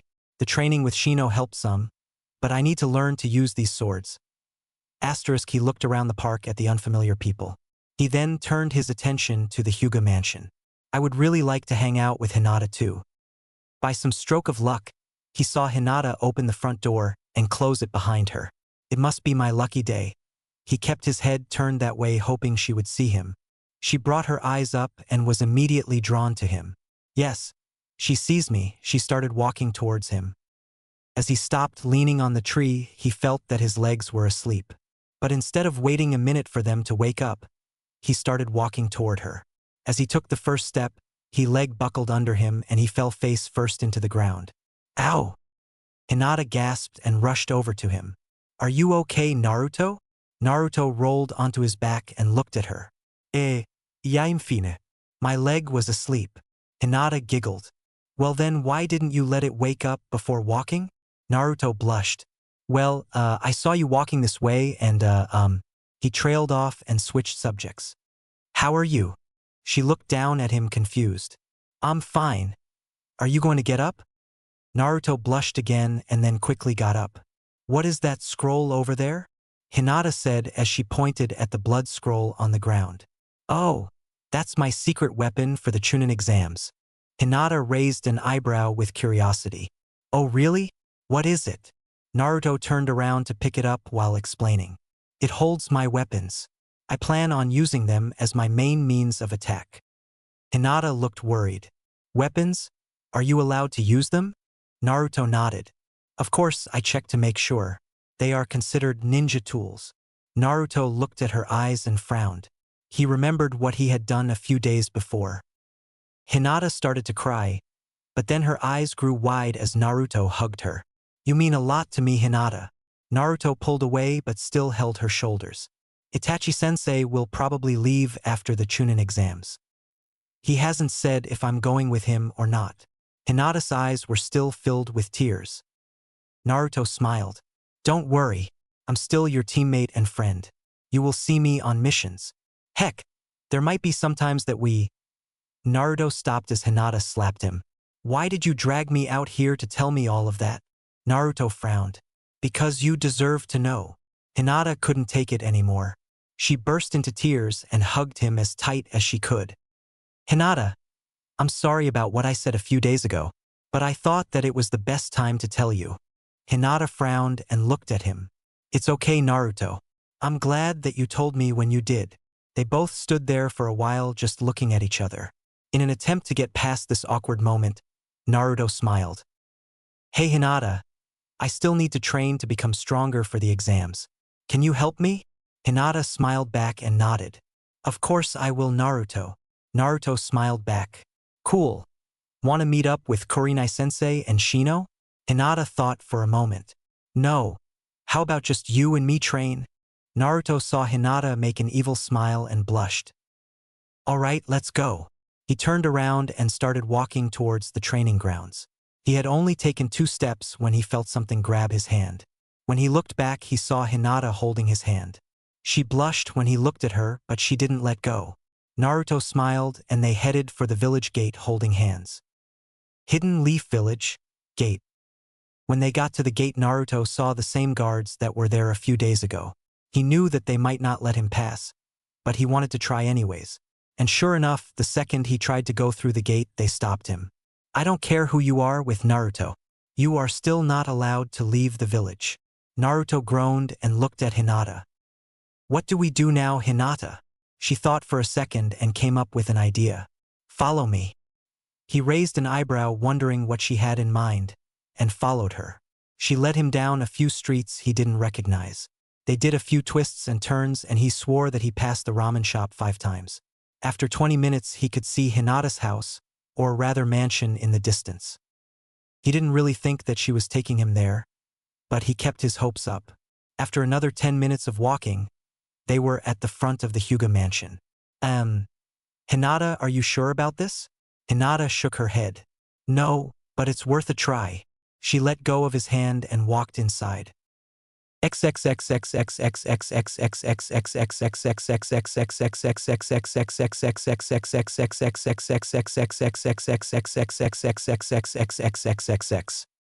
Naruto sat there for a long time. After about half an hour, the door opened and Hinata came outside with a smile on her face. Okay, follow me. Naruto was dumbfounded. He thought for sure her father would not approve of this. She led him around the mansion and into the backyard. I should warn you, my father will be watching us the entire time. That made Naruto uneasy, but he was still very grateful. All right, what do you want to do? Hinata blushed. Do you want the truth? Naruto nodded cautiously and eyed her suspiciously. I want a K. She stopped herself before she said what she wanted. Never mind. Let's try something. Naruto looked confused as Hinata lowered into the Hyuga stance. What are you doing, Hinata? She smiled. If you fight Neji in the Chunin exams, I want you to be ready for his attacks. Naruto understood. So you want me to fight you so I am familiar with what Neji will throw at me? Hinata nodded and activated her Byakugan. Naruto smiled and ran at her. Hinata was surprised at how fast Naruto could run. She thought about the first time they fought and wondered if he fought the same way. Asterisk, he is going to focus on using his clones and fight up close. Luckily, that's my style too. Asterisk, she concentrated back on the fight just in time to dodge Naruto's punch. She lowered herself further and tried to strike his thighs. Naruto jumped backwards out of the way. I can't let her hit me in my legs or I'm done for. He watched her cautiously as she charged at him. She tried to stab him with her fingers, but Naruto did his best to dodge. Her hands were moving very fast and she was so precise that it looked like Naruto was being attacked by needles. Naruto knew that he would get nowhere fighting like this, so he did a backflip and caught her jaw with his foot. Hinata stumbled back and looked at Naruto. Asterisk, that's new. I should have known he could do that from the preliminaries. Asterisk, she took a moment to gather her thoughts and came up with a plan. Naruto took this time to plan something as well. Shadow Clone Jutsu. A cloud of smoke appeared, and when it was gone there were 5 Narutos. Just like their last fight, each clone tried to fight her individually. Hinata disposed of them easily and pushed herself towards the real Naruto. I've got you now. When she struck Naruto, he disappeared into a puff of smoke. Asterisk, what? Where did he go? Asterisk, she looked up and saw Naruto making a couple hand signs. His first finger was surrounded by chakra. Hinata was terrified as she remembered what happened when Sakura was hit with that jutsu. Here I come, Hinata, Naruto said as he sped down towards her. She had to act fast. She reached into her belt and threw a kunai at him. As Naruto blocked it with his other hand, he saw the paper bomb as it exploded. Hinata smiled as she saw Naruto fall to the ground. Then she became worried and called to him. Naruto, are you okay? Naruto slowly got up on his hands and knees. That was nice thinking, Hinata. I should be more careful. Hinata smiled and braced herself as Naruto charged at her again. Hyuga Mansion, same time. Neji and Hayashi Hyuga were watching Naruto and Hinata fight. Hayashi, Neji said. I still don't think that it was a good idea to let him train here. Hayashi nodded. No, it was a bad idea. However, we cannot refuse training to someone who is still participating in the Chunin exams, no matter who it is. Neji became irritated. Uncle Hayashi, as far as I'm concerned, Naruto should have been disqualified the moment that it was revealed that Itachi Uchiha had been training him. He could have been taught very dangerous jutsu which could give him an unfair advantage. He might even kill to win. Hayashi just kept watching Naruto fight his daughter. Neji, what will you do if you fight Naruto? Neji looked at him with a confused look. What do you mean, what will I do? I'll beat him as easily as I beat Hinata. Hayashi became irritated. As I recall, you didn't beat her, she forfeit. Neji ignored his anger. It's all the same, I won and she lost. Just then the ground shook and they both looked outside to see what had happened. Hyuga Mansion, outside. Naruto jumped in the air again and this time prepared a better seal. This is it, Hinata. Two-pronged seal. He launched himself down at her with incredible speed. Hinata mustered up all of her remaining strength and started to spin. Rotation. A blue sphere formed around her just in time to collide with Naruto's jutsu. The ground shook violently as the chakras clashed. Naruto could feel his fingers burning as he hit the sphere of chakra. He was thrown back and hit a nearby tree. Hinata slowed down and the sphere dissipated. She fell to her knees and was panting hard. She looked up to see Naruto grunting in pain. She crawled over to him to make sure he was okay. Naruto, are you all right? He nodded and they helped each other stand up. Hinata, I had no idea you could put so much force behind the rotation. She ignored the comment and checked Naruto's body to make sure he was unharmed.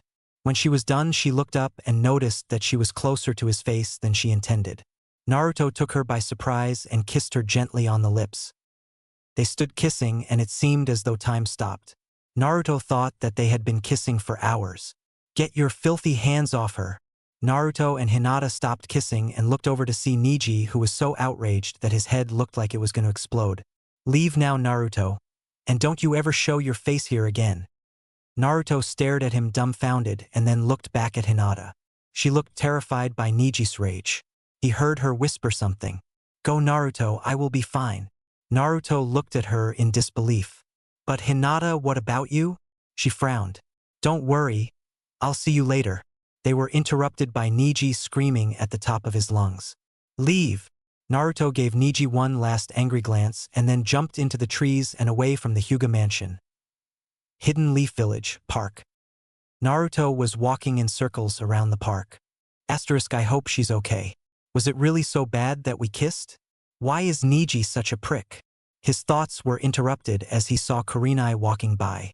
Naruto thought to himself, that's right, I need Kurenai-sensei to teach me how to use my weapons more effectively. Naruto walked over to her and when she saw him she smiled. "Hello there Naruto. How are you?" Naruto smiled back. I'm fine Kurenai-sensei. "I just came from Hinata's house and… Hinata's house? What were you doing there Naruto?" She asked with a tone hinting that he did something naughty. "No, you don't understand. We were just sparring a little in case I needed to fight Neji." Kurenai looked disappointed. "Oh, well, what are you up to now?" Naruto looked nervous. "Actually, sensei, I was hoping that you could teach me how to use my weapons more effectively." She was dumbfounded. "Me? I'm a genjutsu specialist Naruto." Naruto nodded. "I know, but I thought that any jounin must know the basics of swordplay." She nodded. "Yes, I do know the basics. I can teach you if you want, but my knowledge in that area is just below that of a chunin." Naruto smiled. "That is okay. I'm not a chunin yet." She smiled and agreed with him. "All right then, since you can't leave the village yet, how about we meet at the Ninja Academy's training ground tomorrow afternoon?" Naruto smiled. "Thank you, Kurenai-sensei. I will see you there." Kurenai said goodbye and walked off to wherever it was she was going. Ninja Academy, next day.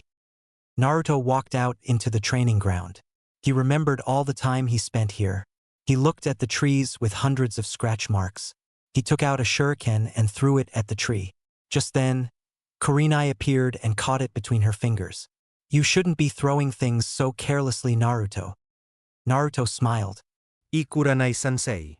"Do we get to train with my weapons today?" Kurenai nodded and Naruto brought out his sword and hook. "All right, Naruto. Now put one weapon down." He looked confused. "What do you mean, Kurenai-sensei?" Kurenai answered. "In order to be proficient with two weapons, you must first learn them separately, and then put them together." It seemed to make sense, so Naruto shrugged and put down the hook blade. "Now then, that saw blade that you have is used primarily as an offensive weapon. That means that you want to keep your enemy on their toes at all times. Also, since it has serrated edges, it is meant to inflict as many wounds as possible."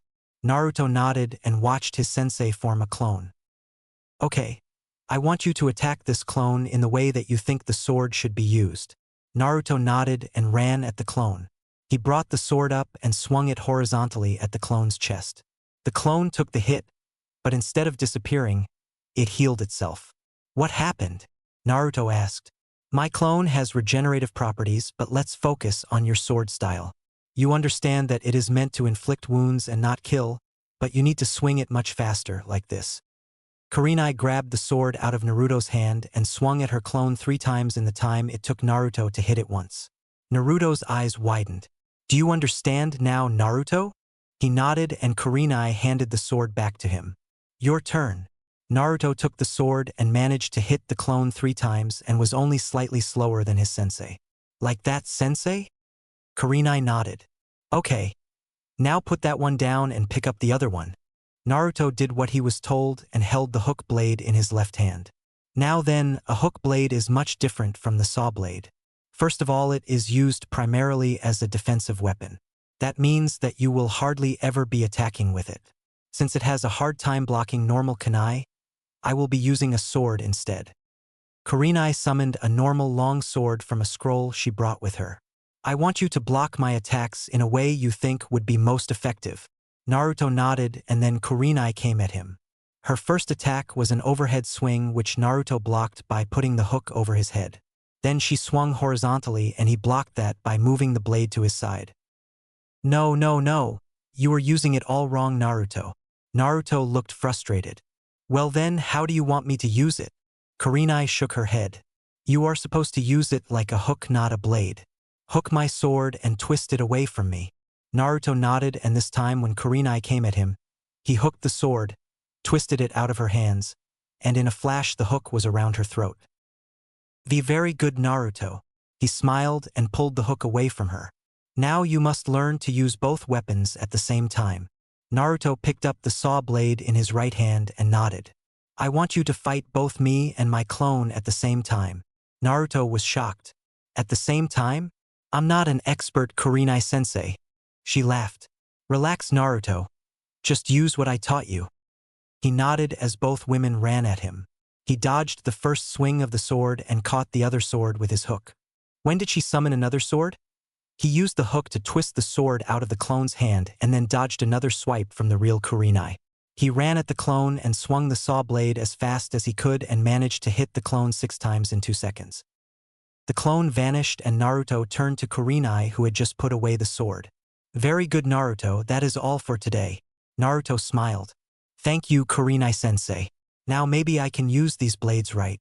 She smiled and nodded, then left the academy. Naruto sealed his weapons and left the academy as well. Hidden Leaf Village, park several days later. For the past 2 weeks Naruto had slept in a tree in the park. It was not the most comfortable place, but he did like seeing the stars as he fell asleep. As soon as he jumped down from the tree, he saw a familiar face. Itachi-sensei. The old man looked up at him. What did you call me, you brat? Naruto looked scared and backed up slowly. That guy looked like Itachi-sensei's disguise, but I guess not. He turned around and saw the same old man. Oh, sorry sir, I'll leave you alone, Naruto said as he backed up again.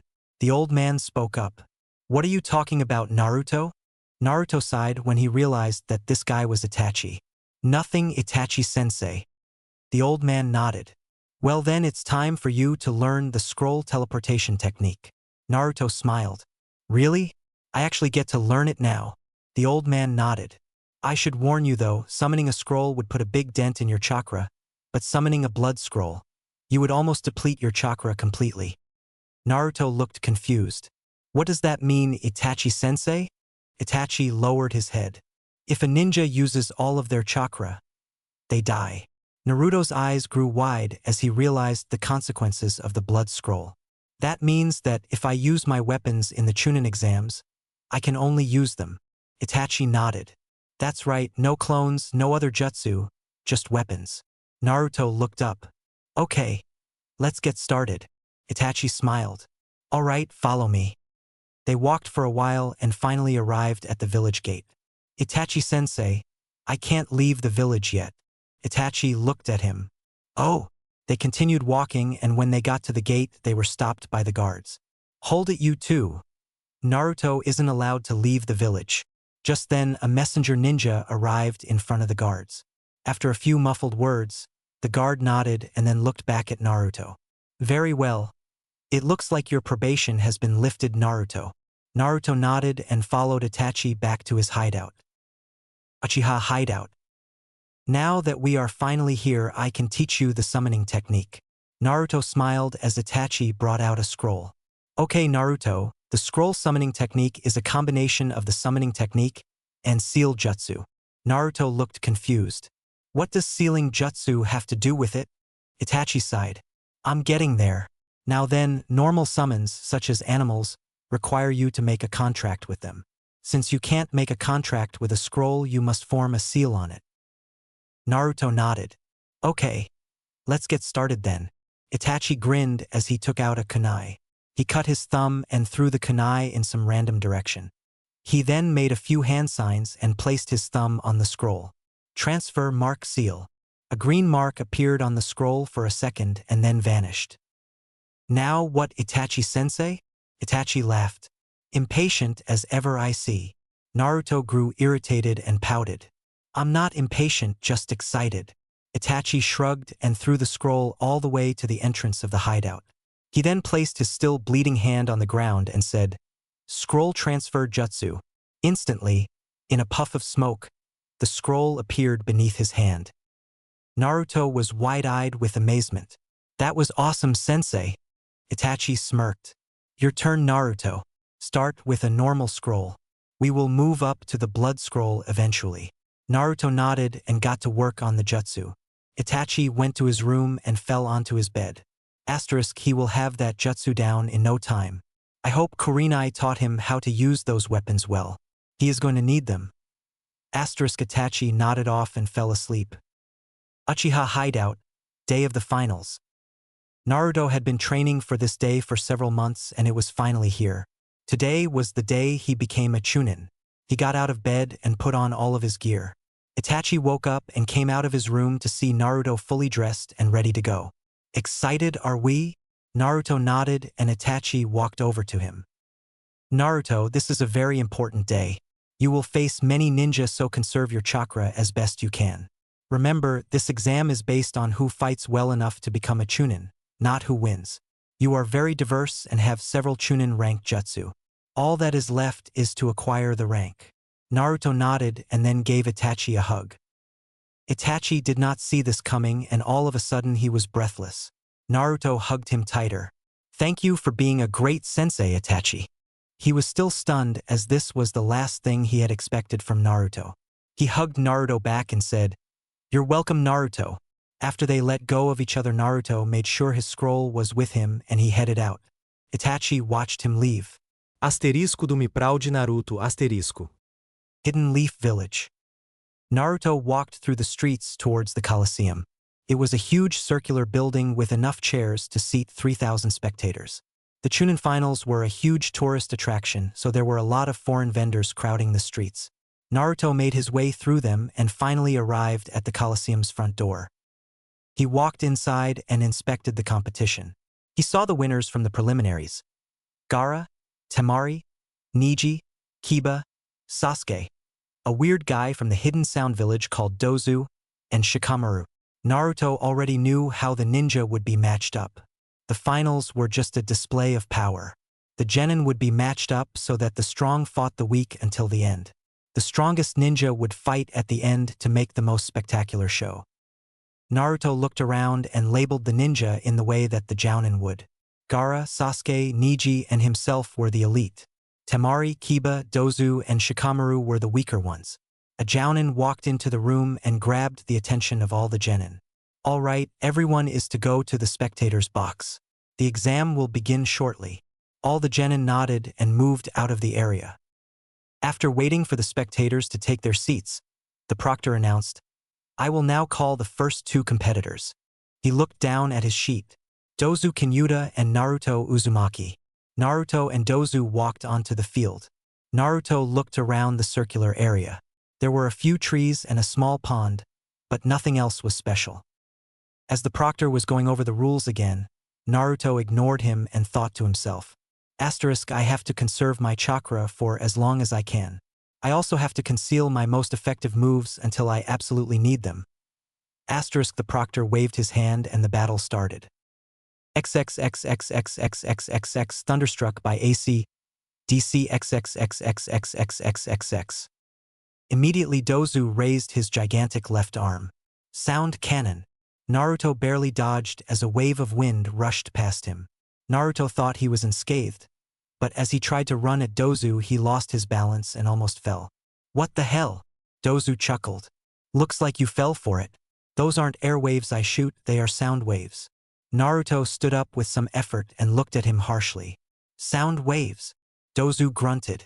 Yes, that means that even if you dodge it, the sound will knock you off balance. Naruto formed a hand sign. Well then, I'll just have to try harder then, won't I? Shadow Clone Jutsu.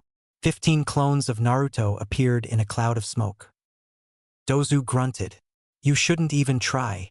All of the clones ran at him and, one by one, Dozu defeated them all. Is that all you have, kid? Naruto ignored him and charged. Dozu raised his arm again and the sound blast surged forth.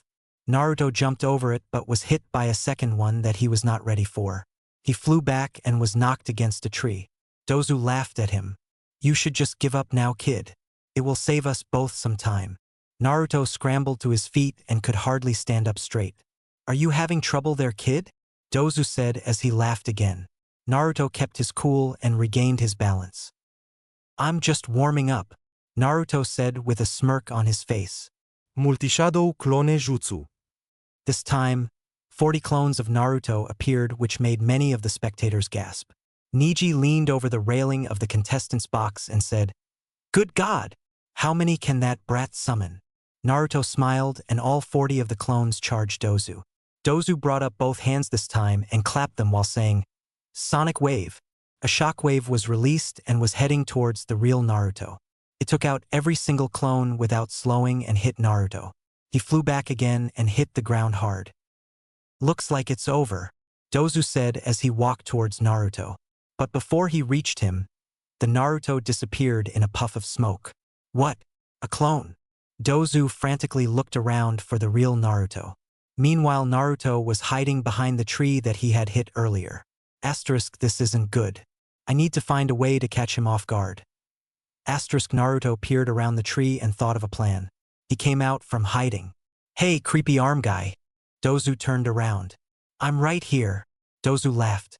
"I see you finally gave up. Good. That makes this easy." He raised his arm and a sound blast came out again. This time, Naruto dodged it completely and brought out a scroll. He unsealed it and held out a giant star shuriken. Naruto smirked and said, "Are you ready?" Demon Wind Shuriken. He threw the giant shuriken, but Dozu didn't move. "You really think that will work on me?" He raised his arm and shot the shuriken with a sound wave. The wave made the shuriken change course and it went up above Dozu's head. Naruto smiled. "Just as I thought." He made another hand sign. "Shadow Shuriken Jutsu." Dozu looked confused because he didn't see what was happening above him. The shuriken split into two and one of them transformed into a clone of Naruto. The clone grabbed the shuriken and threw it straight down at Dozu. Dozu had no idea, and before he could react, the giant shuriken pinned him to the ground by his right arm. He grunted in pain. "Damn it!" Naruto smiled and he looked up to see Hinata stand up from her seat. "Way to go, Naruto." He gave her the thumbs up. "What a loudmouth bitch." Naruto looked down at Dozu with disbelief. "What did you say?" Dozu looked up at him from the ground. "I said that she is a loudmouth bitch." Naruto became angry and jumped back, performing a backflip in midair. He landed and summoned 4 giant shuriken. Dozu's eyes widened in fear. Naruto threw them and screamed, "No, she is not." Dozu quickly opened his mouth and said, "I give up." Instantly the proctor jumped into the path of the shuriken and tried to stop them. However, the shuriken had much more force behind them than he originally thought and he was pushed back 4 feet. XXXXXXXXXX end song XXXXXXXXX. Everyone was staring at Naruto once again. They were all wondering how he had so much strength. The proctor walked over to Naruto and held up his arm. "The winner is Naruto Uzumaki." The crowd cheered as Naruto panted and waved with his other arm. The giant shuriken was removed so that Dozu could move again. Dozu stood up and turned around but didn't move. Suddenly, he lost his temper and quickly turned around to shoot Naruto. However, before he could even raise his arm, Naruto had a hold of him and put him in a headlock. The proctor rushed over, as did a few other instructors. When Dozu was finally escorted off of the field, Naruto jumped back up to the contestants' box. The proctor took his place at the center of the field and called forth the next pair of ninja, Neji, Hyuga, and Temari. Neji walked towards the field. As he passed, Naruto said to him, "Don't die. I want to turn at you." Neji looked frustrated and said, "I'm not meant to lose here." Then he jumped down to confront his first opponent, Chunin Arena. The battle between Neji and Temari lasted forever. Neither of them could land a hit for a long time. Neji ran at Temari. "Fool, do you really think you can reach me?" Temari said as she swung her giant fan again. The cyclone of wind caught Neji and he flew back. "Damn it, forgot to get to her somehow." Naruto watched the ongoing battle. At this rate, Neji might actually lose, he thought. Naruto looked around at the other genin. "Let's see, Kiba, Gaara, Shikamaru, where is Sasuke?" Naruto could not find Sasuke. He wasn't in the spectator box. He decided that it wasn't that important and looked back to the fight.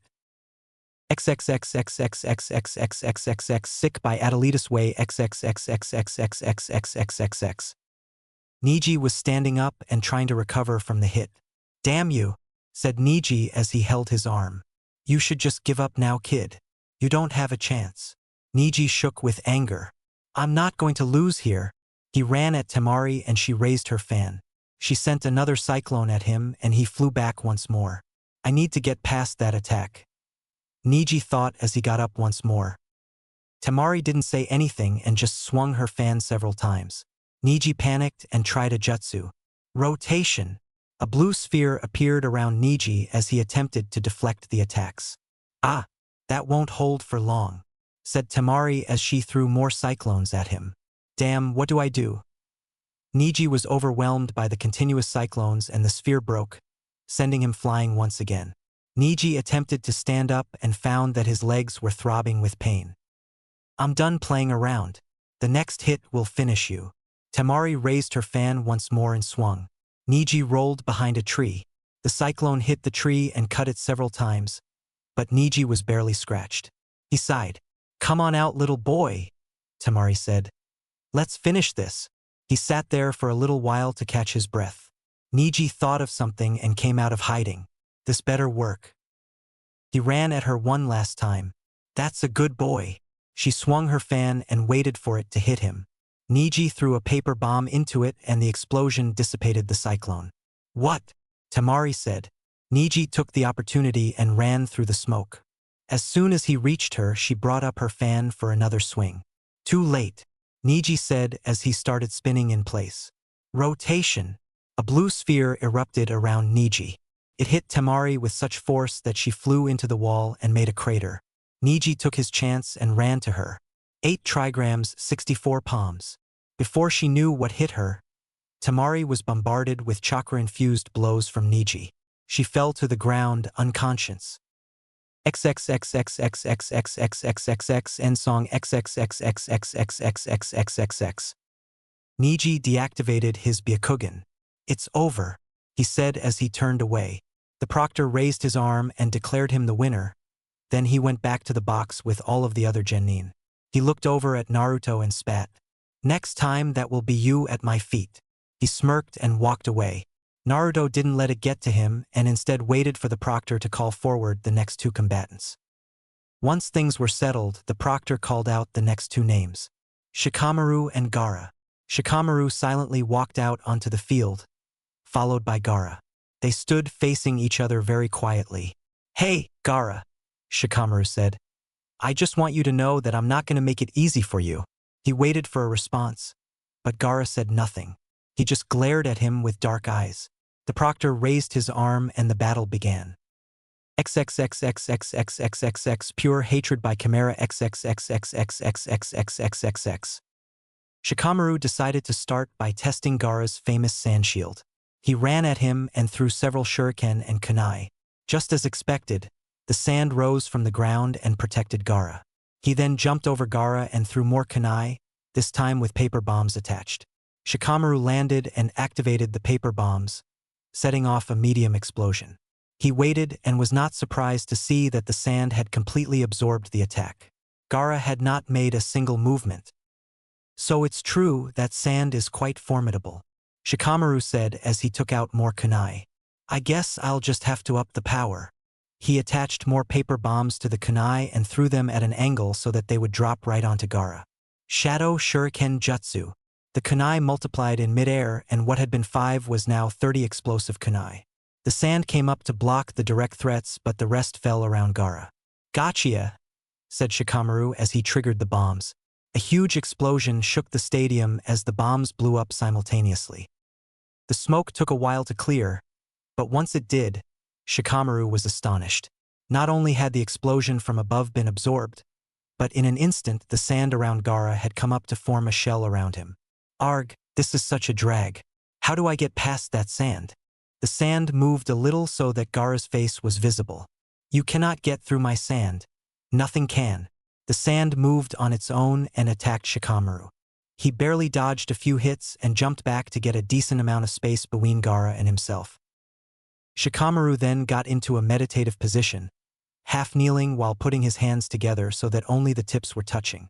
He just sat there and Gaara didn't make a move. The audience was growing impatient.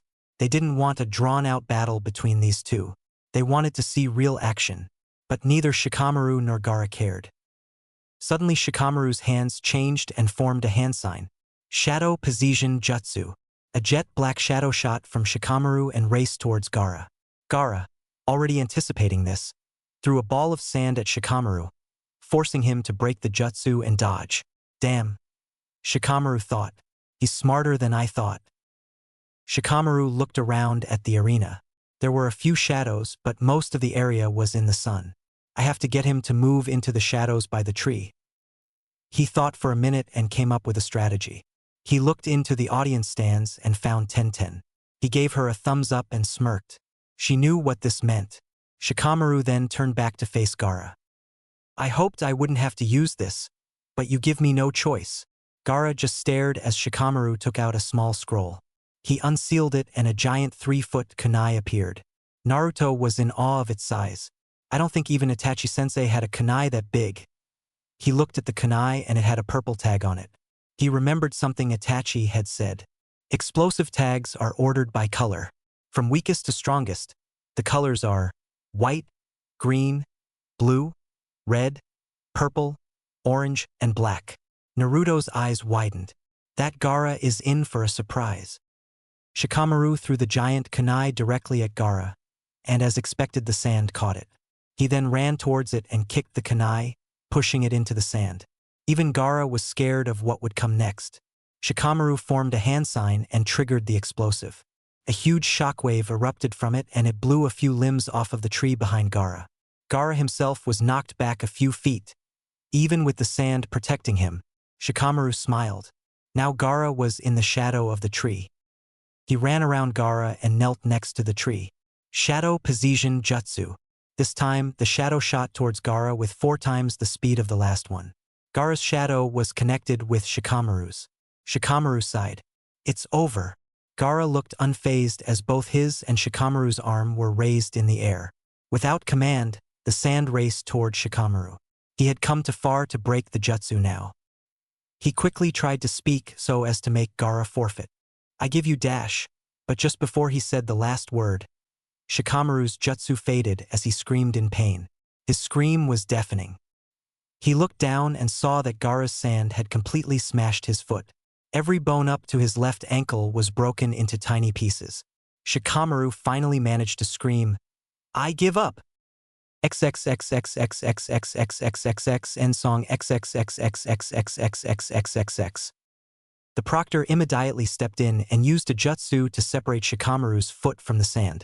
Gaara blinked and casually walked back up to the spectator's box. The 4 genin watched as Shikamaru was carried away. Even Sasuke was shocked. Naruto stared in disbelief. Whoa, what just happened? Gaara finally walked into the spectator's box and everyone became tense. They all shared one thought: he didn't even try and almost killed Shikamaru. Once all of debris was picked up off the field, the proctor called forth the next 2 ninja. Sasuke and Kiba. Kiba flinched because he knew nothing of his comrade's power, but he walked out onto the field calmly. Sasuke and Kiba stood facing each other. Sasuke tilted his head both ways to pop his neck. This is gonna be too easy. Kiba spat. You think so? He became angry. I'm gonna smash you into the ground, Sasuke. Sasuke nodded. Humph, you aren't even worth my time. The proctor sensed the tension between the two and looked towards another official and nodded. He raised his arm and said, Begin! XXXXXXXXXXXX the bleeding by 5-finger death punch XXXXXXXXXXX. Both Kiba and Sasuke ran at each other. Kiba tried to punch Sasuke straight in the face, but Sasuke dodged and landed a kick on Kiba's stomach. He then tried to follow up with a backhand to the face, but he was interrupted when Akamaru knocked Kiba over. Hey, whose side are you on? Kiba said while rolling away from a heel to the stomach. He looked at Akamaru and nodded. I know, buddy. We need to work together. He looked back at Sasuke and smirked. You need to try harder than that. I don't even need my Sharingan to beat you. Sasuke sniffed. Kiba got angry again and charged at Sasuke with Akamaru. They flanked Sasuke on both sides and attacked at the same time. Sasuke dodged them both but flew back when Kiba surprised him with a kick to the gut. Arg! Sasuke groaned as he stumbled back. Not so tough without your special eyes, are you? Kiba laughed at his own pride. He looked at Akamaru and nodded. Man-beast clone.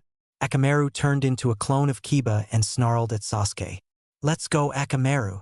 Akamaru growled and they both ran at Sasuke. They continuously attacked Sasuke and didn't let up for a second.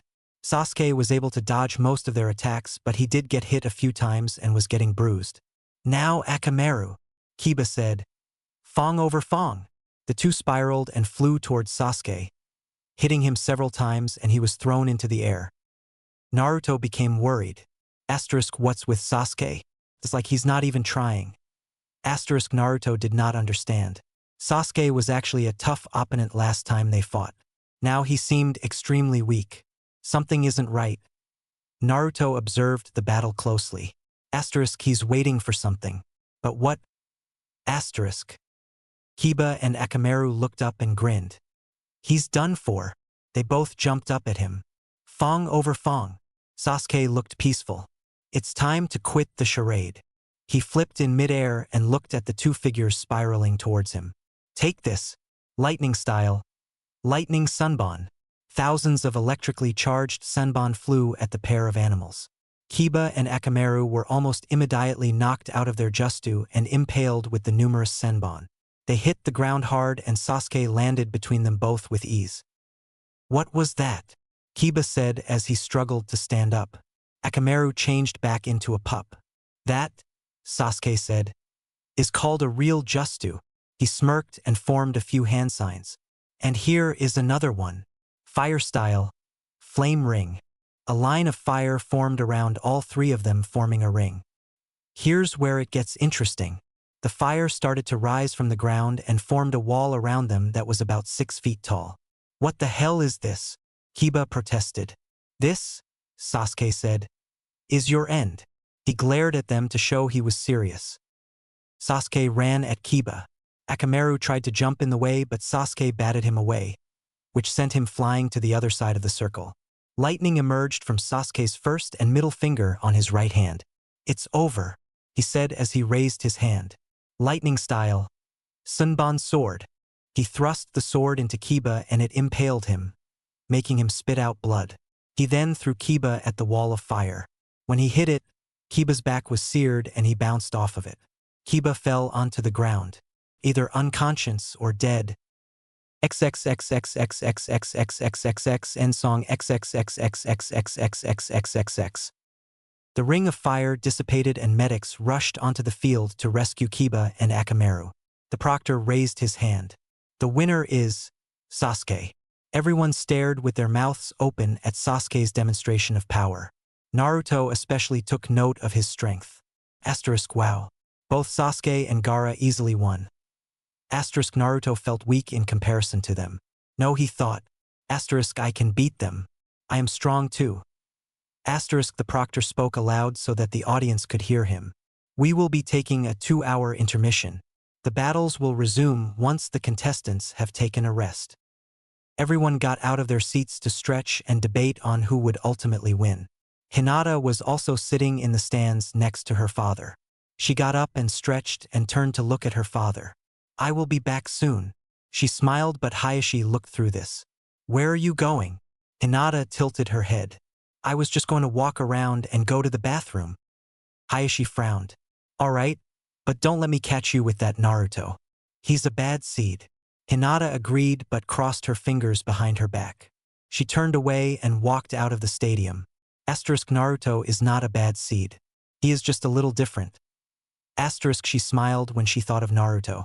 Hinata decided to go find him. Naruto was walking around outside the stadium thinking of ways to beat the 3 other genin. He was interrupted when Hinata tapped him on the shoulder. He turned around and instantly smiled. Hey Hinata, what are you doing here? She smiled. I came to see how you were doing. Are you worried about your next fight? Naruto nodded. I hate to admit it, but none of the ninja I could be put up against look easy. Neji is really fast and will overwhelm me at close combat. Sasuke has a vast amount of powerful jutsu, and Gaara won't even have to move to beat me. I'm starting to think that I am the weakest out of us 4. Hinata shook her head. Don't think like that, Naruto. You may not know immediately how to beat them, but I'm sure you will find a way to win, no matter who you have to face." She smiled, and so did he. Her smile always made him more confident. "Thanks, Hinata. Let's go for a walk." Hinata nodded and grabbed his hand. They walked away from the stadium and proceeded to make their way through the city. Hidden Leaf Village, Park.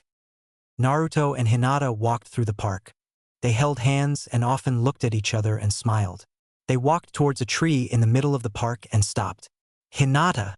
She turned to look at Naruto, who looked like he was thinking of something. "Why do you like me?" She looked surprised by the question. "What do you mean, Naruto?" Naruto turned to look at her. "I mean, what made you attracted to me in the first place?" She giggled. "Truthfully, Naruto, had a crush on you for some time." He looked confused. "Really? Since when?" She looked up and smiled. "Well, since the day you joined the academy, I guess." Naruto smiled. "Naruto, do you know what made me finally gather the courage to ask you out?" Naruto shook his head. "Well, it was during one of our missions. The one where we had to escort the weapons dealer to the hidden sand village. Uchiha hideout, several months earlier." Naruto was excited. Today was his first real mission. No dog walking and fetching runaway cats. There was actually danger involved in this mission. He packed his gear for the mission and headed out of Itachi's hideout. Before he left, Itachi called out to him. "Naruto, don't push yourself too hard. Remember that you are still recovering from that fight with the Kazekage." Naruto nodded and jumped out of the hideout to meet with his team. Hidden Leaf Village, main gate. Kurenai and Hinata were already at the gate. They both arrived early. Naruto came running towards them from the forest. "Naruto, what were you doing in the forest?" "You were supposed to be getting ready for the mission." Naruto laughed nervously. "Well, you see, I got up a little too early, so I decided to get some training in before we left." Kurenai shrugged. "All right, just make sure that you are prepared. We might run into some trouble on this mission." Naruto nodded and double-checked his bag to make sure he had everything. He then walked over and stood next to Hinata. This made her blush. A few minutes later, Shino arrived along with the person they were escorting. He was a middle-aged man with a scruffy beard and a bald head. Naruto could tell that he was no ninja, which made him even more excited. Cool, we are escorting this old weapons dealer who looks to have no fighting experience. This should make things a little more difficult. Naruto loved it when things became difficult. It gave him a chance to test himself. "All right, team, listen up," Kurenai said to get their attention. "Just to rebrief you on the mission, we are to escort Mr. Rozo to the hidden sand village. It is normally a 3-day journey, but since this is an escort mission, it will take us 4 days to get there." The 3 genin nodded, showing that they understood. "All right then, let's head out." Azuna Plains, 2 days later. Team Kurenai had been walking through the forest for 2 days and had finally reached the plains that separate the forest from the desert. "Let's stop here for now," Kurenai said as she set her backpack down. "We will need to be fully rested in order to make it through the desert in 2 days." The team agreed and started to set up camp. Naruto was in charge of gathering firewood, Hinata was to set up camp, and Shino was sent out to find food. After camp was set up, they all sat around the fire and talked about the rest of the mission. "Kurenai-sensei," said Naruto, "are we going to fight anyone anytime soon?" She laughed. "Naruto, you should not be so eager to battle. Life as a ninja is not always about fighting. It's more about protecting and maintaining peace." Naruto sighed and stared at the fire. "I know." After an hour of Mr. Rozo telling stories about weapons, Kurenai decided that it was time to rest. All of them climbed into their own tent except Naruto. Hinata came out of her tent to see him still staring at the fire. "Naruto, you should go to bed. We will all need our strength tomorrow." Naruto turned to look at her. "I know, I'll go to bed soon. I'm just thinking about things. That's all." She smiled and went back into her and Kurenai's tent. Truthfully, Naruto didn't feel tired at all. He felt like he could just stare at the fire for hours and contemplate the randomness of its flame. He felt safe since they set up multiple traps around the camp, and he also didn't very much like the idea of sharing a tent with Shino. Just thinking about his bugs gave him the chills. Without knowing it, Naruto passed out in front of the fire, sleeping while sitting up. Camp, an hour later. Naruto awoke to a strange sound. He opened his eyes and heard whimpering. He looked around while half asleep and saw someone holding Hinata over his shoulder. She was gagged so she wouldn't make any noise. The man turned around without noticing Naruto and ran into the forest. After staring blankly for a second, Naruto snapped into reality. Someone has taken Hinata. He got up and rushed into the forest, forgetting to tell the rest of his team. He ran as fast as he could after the kidnapper. He had to find a way to stop him. If he threw a kunai, he might hit Hinata. Arg, what do I do? Almost instantly his mind became calm. It felt as though time stopped and he felt like neither him nor the kidnapper were moving. He thought to himself. Asterisk forgot to catch him. Think Naruto think. Asterisk he now knew what to do and, as if sensed by the world, time began to flow normally and he was chasing the ninja again. Shadow Clone Jutsu.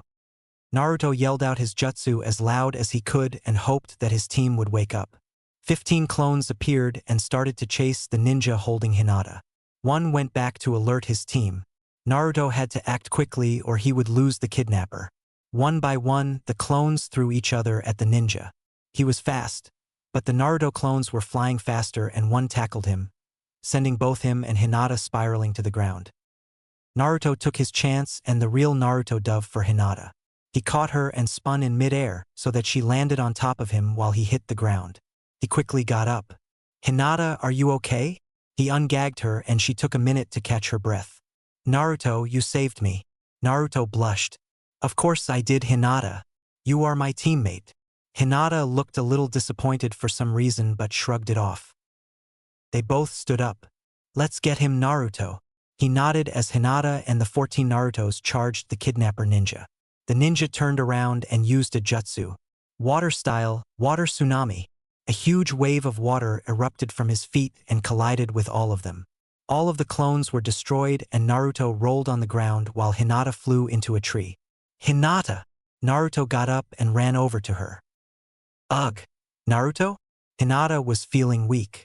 She had hit her head pretty hard. Don't get in the way, kid. Just hand the girl over nice and easy. Naruto turned around and stood up to face the ninja. He became angry. What do you want with Hinata? Naruto said in a threatening tone. The ninja snorted. That's none of your business, kid. Now hand her over. Naruto shook with anger, but he managed to calm himself. No. If you want her, you will have to go through me. The ninja laughed. Do you know who I am, boy? I am the legendary bounty hunter Gnome Jibuntaro. Naruto looked confused. Gnome Jibuntaro? You actually exist. Gnome looked at him with an angry smirk. What do you mean? Naruto almost laughed. I used your name a while ago. Gnome spat at him. Whatever, kid. Hand over the girl or prepare to die. Hinata tried to get up but couldn't move. Naruto shook his head. I already told you, you are going to have to go through me. Gnome shrugged. Whatever, prepare to die.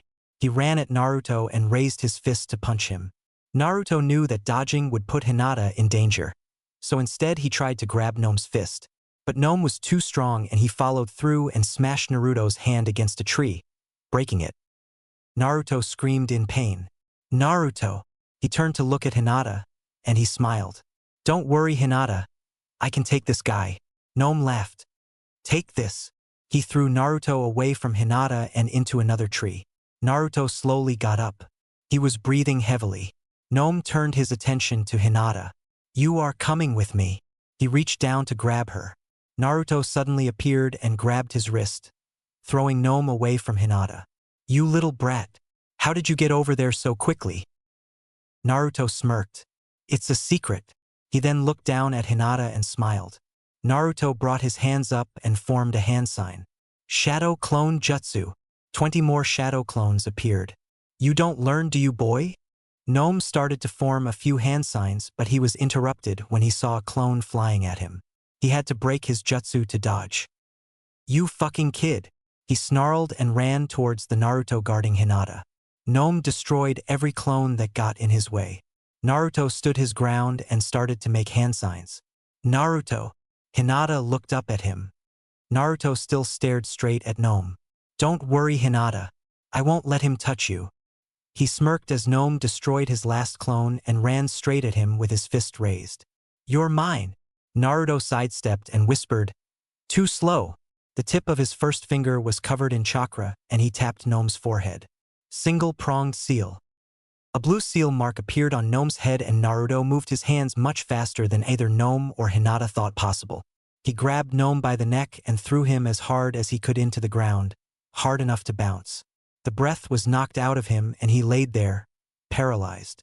Naruto sighed and turned to look at Hinata. He knelt down to check for any marks on her.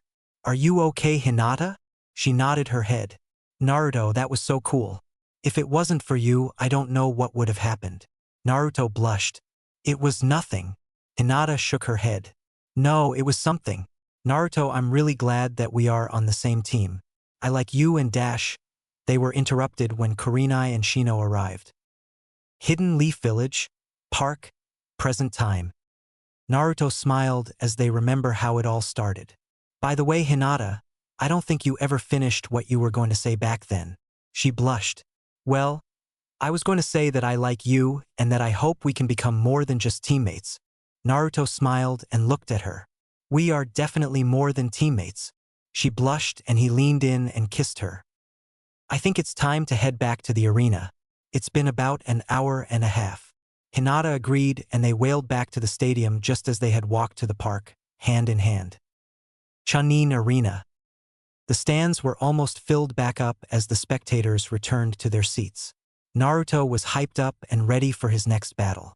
Asterisk, no matter who it is, I will do my best to win. Not only for Itachi-sensei and Kurenai-sensei, but for Hinata. Asterisk, the proctor looked around to make sure everyone was here. "Alright, we will commence with the semifinals. There will be no break between the semifinals and the finals." Everyone seemed to understand, so he called forth the next pair of ninja. Naruto Uzumaki and Neji Hyuga. Naruto's heart jumped. It was finally time for him to fight Neji. Neji was excited as well. Neither of them wasted any time getting onto the battlefield. "I assume you both know the rules?" Both Naruto and Neji nodded. "Alright, you should know that there is one new rule. In both the semifinals and finals, you are not allowed to forfeit. The spectators get rather angry when the final 3 fights are boring." Naruto and Neji just stared at each other and nodded, not taking their eyes off of each other for a minute. "Begin." Neither Neji nor Naruto moved. "You know, Neji, we might have gotten off on the wrong foot. Or maybe you just plain don't like me. I don't know." Neji just stood there. "I like Hinata, and I'm going to win for her." Neji got a disgusted look on his face. "What makes you think you can win? You are a little weakling who until now has been winning by luck alone." Naruto chuckled. "You don't really believe that, do you? I have been training for months to be where I am now. I'm not turning back now." Neji smirked. "Well, that's too bad. Because I'm stopping you here." Naruto smirked back and said, "Then come on. XXXXXXXXXXXX Hero by Skillet XXXXXXXXXXX." Neji ran at Naruto. Naruto didn't make a move. He just sat there staring and waiting for Neji to get close. "Fool, take this." Neji threw several chakra-infused blows at Naruto. However, Naruto had no problem dodging them. Neji picked up the speed, but Naruto still dodged them like they were nothing. Neji became irritated and lost concentration. He made a wrong move and Naruto used this to his advantage.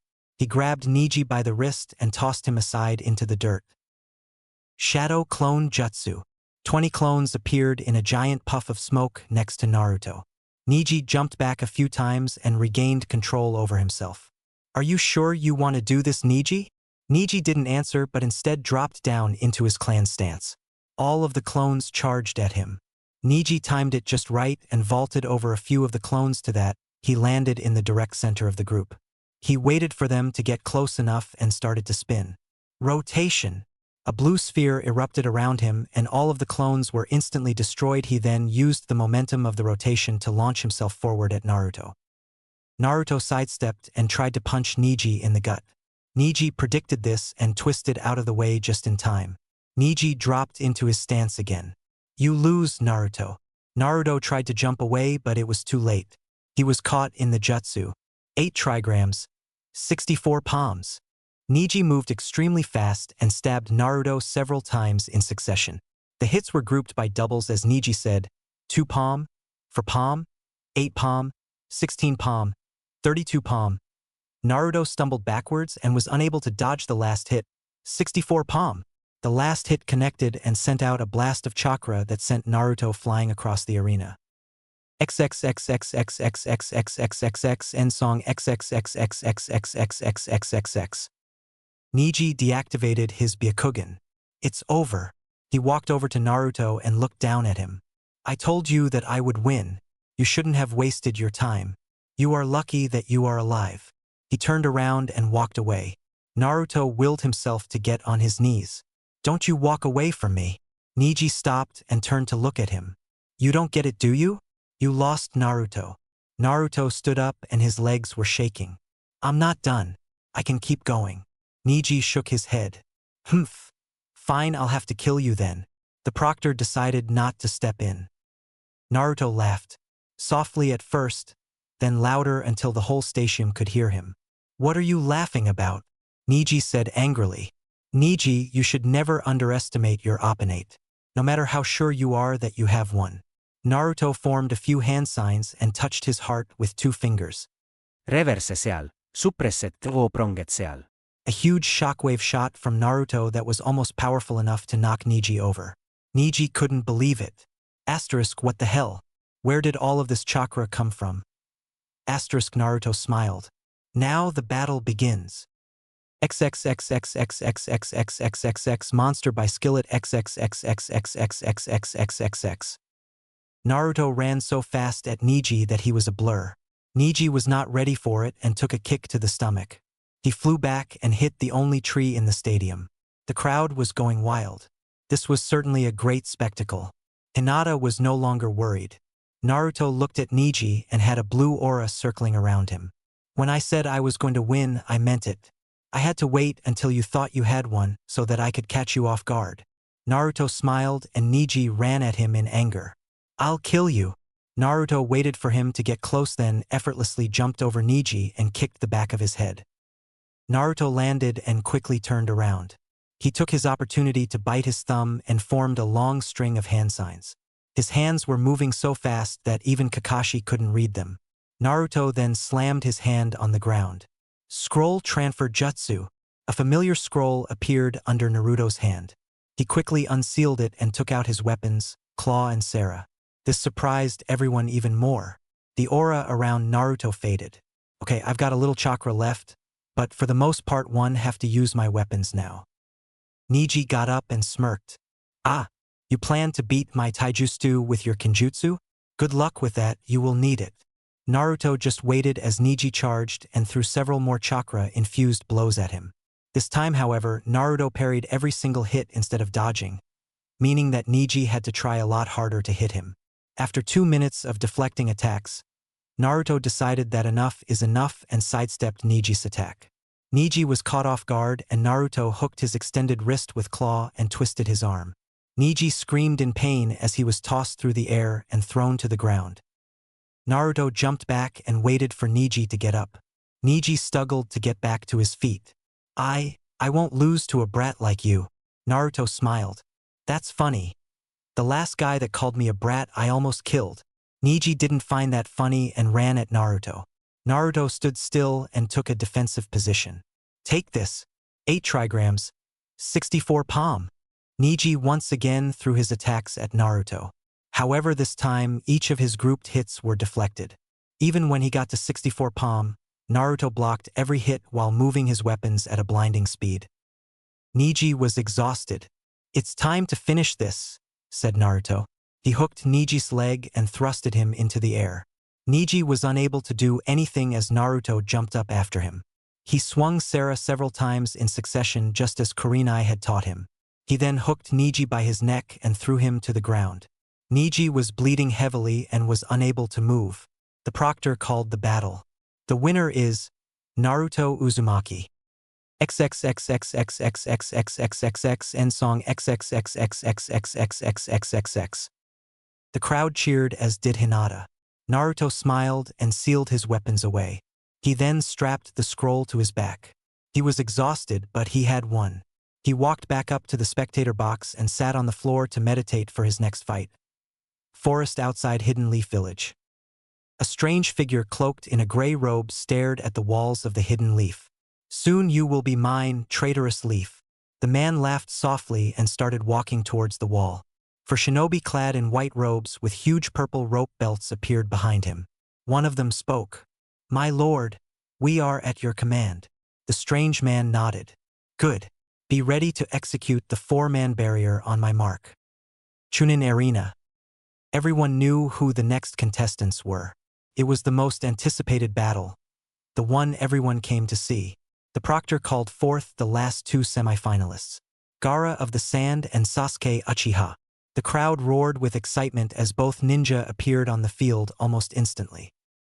Naruto looked up and saw their eyes. Neither of them were showing fear. They were almost the same person. "I've got a bad feeling about this." Naruto decided to stay seated on the floor, but he kept his eyes on them while he regained his chakra. The proctor raised his arm and the fight began. XXXXXXXXXXXX down with the sickness by disturbed XXXXXXXXXXX. Sasuke ran at Gaara. "I'm going to end this fight as quickly as possible." Gaara didn't move but instead waited for Sasuke. Sasuke readied his fist in the air and attempted to punch Gaara. As expected, the sand from his gourd came up to protect him at the last minute. Gaara folded his arms as the sand lashed out at Sasuke. Sasuke dodged several strands of sand before jumping forward for another hit, this time with his foot. He kicked hard and was blocked by the sand again. Sasuke ran around Gaara throwing several shuriken and kunai, looking for an opening. After cycling Gaara twice, he jumped into the air and made a few hand signs. Fire style, fireball jutsu. A giant fireball impacted the sand shield from above. Just as the smoke started to clear, Sasuke threw more shuriken and one broke through. However, as it hit Gaara, a crack appeared on his skin. Sasuke stood up straight. "So that is your ultimate defense? A fast sand shield and a sheet of sand covering your body." Gaara decided to go on the offensive and waved his arms to manipulate the sand. He hurled it at Sasuke in the form of imitation fireballs, but Sasuke dodged each one with ease. "Ha! Is that all you got?" Sasuke smirked. Just then, he felt a thud on his leg. The sand had come back around to grab his leg. He tried to shake it off but was unable to. He was submerged in sand in moments as Gaara waved his arms. Sand coffin. The sand around Sasuke was compressed, but no blood came out. The crowd was silent. They turned to one another too with questions. "Is that all? Did the Uchiha really lose?" Just then, a bright light came from inside the coffin. The sand exploded outward and Sasuke dropped to the ground. The crowd cheered and waited for the next move. Sasuke looked up at Gaara. "You're done." Before Gaara could think, Sasuke was charging at him with a blade of lightning emerging from his hand. The sand came up to defend him, but Sasuke was too fast. Lightning style. Sunban sword. The sword stabbed right through Gaara, piercing his chest. Gaara stood there, his mouth open in shock. Sasuke smirked, but just as he thought he won, Gaara started to crack. His body cracked all the way through until finally, it crumpled into sand. "What is this?" Sasuke jumped back and canceled his jutsu. He waited for Gaara to show himself. A shadow loomed over Sasuke and he looked up. There, in the sky above him, was a giant ball of sand. "Fuck," said Sasuke as he made a few hand signs. Before he could finish his jutsu, he was interrupted by many sand bullets that were shot from the sphere. He dodged as many as he could, but a few got to him and cut through his arms. Sasuke quickly recovered and jumped up high, above the sand sphere. "It's time to finish this," he said as he made several hand signs. The bullets kept coming, but he dodged them in midair and held his hand out. Lightning style. Lightning sunban. Thousands of lightning-imbued sunban needles flew at the sphere. To everyone's surprise, they cut right through the sand, poking several hundred holes into the sphere. Sasuke landed and the sand started to fall. Sasuke let his guard down for just a second, and the sand that hit the ground exploded into spires of sand that shot right towards him. Sasuke took one to the chest. Luckily, he braced for the impact by surrounding his body with lightning. The force was enough to send Sasuke flying into the wall of the arena, but it could have been worse. He looked up and saw the rest of the sphere of sand remain intact as it settled to the ground again. Sasuke decided to step it up and use his ultimate move. He made a few hand signs and shouted, "Fire style! Flame ring!" Extremely hot fire surrounded the sphere as Sasuke charged while making more hand signs. He threw one hand forward and held the other at his side. Lightning style! Lighting sunbon! The senbon flew towards the sphere, and just as they started to impact, he held out his other hand. Lightning style! Sunbon sword transformation! A sword emerged from his hand, and at the same time, the senbon he shot earlier fused into one beam, connecting with his sword. The 15-foot-long sword pierced the sphere. Gaara looked over at his shoulder. What is this? He smelled a familiar odor. One that he smelled when he killed. Blood? Blood! Blood! The crowd went silent as Gaara screamed a blood-curdling scream. Blood! My blood! I'm bleeding. The sphere around him fell to the ground as Gaara's body started to grow. It became rigid and started to become coarse like sand. XXXXXXXXXXXX end song XXXXXXXXXXXX. Before anyone could do anything, a green flash appeared on the field and headed straight for Gaara. Three-pronged seal. Suppression. Gaara's body stopped transforming and started to revert back to normal. Someone screamed out, "It's Naruto!" He stopped Gaara. It was true. Naruto was standing in front of Gaara with his sealing jutsu on his chest. Gaara crumpled to the ground and remained unconscious. The crowd was in an uproar. They shouted, "Cheater! Disqualify him!" Naruto looked around and went to see the proctor. "Please excuse me, sir. I recognized what was happening to Gaara and I wanted to stop him before it got out of control. He is a Jinchuriki and it was starting to grab a hold of him."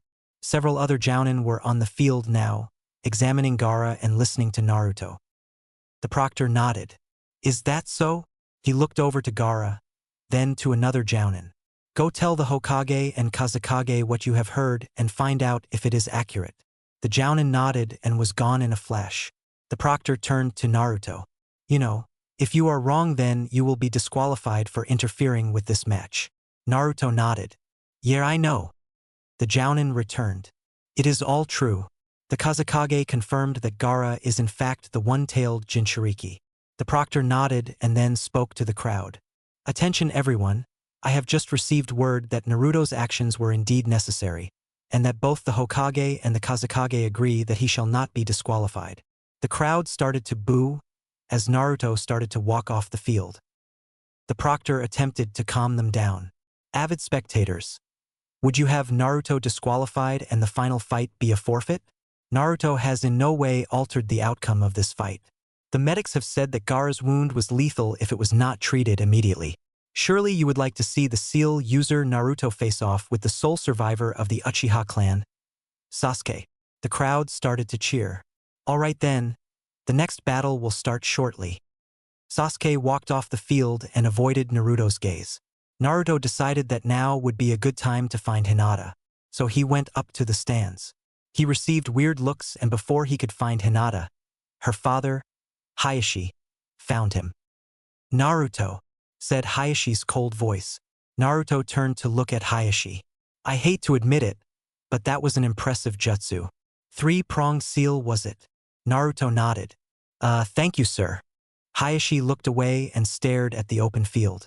"I'm going to be honest with you. I don't trust you with my daughter. Your affiliation with Itachi Uchiha disgusts me."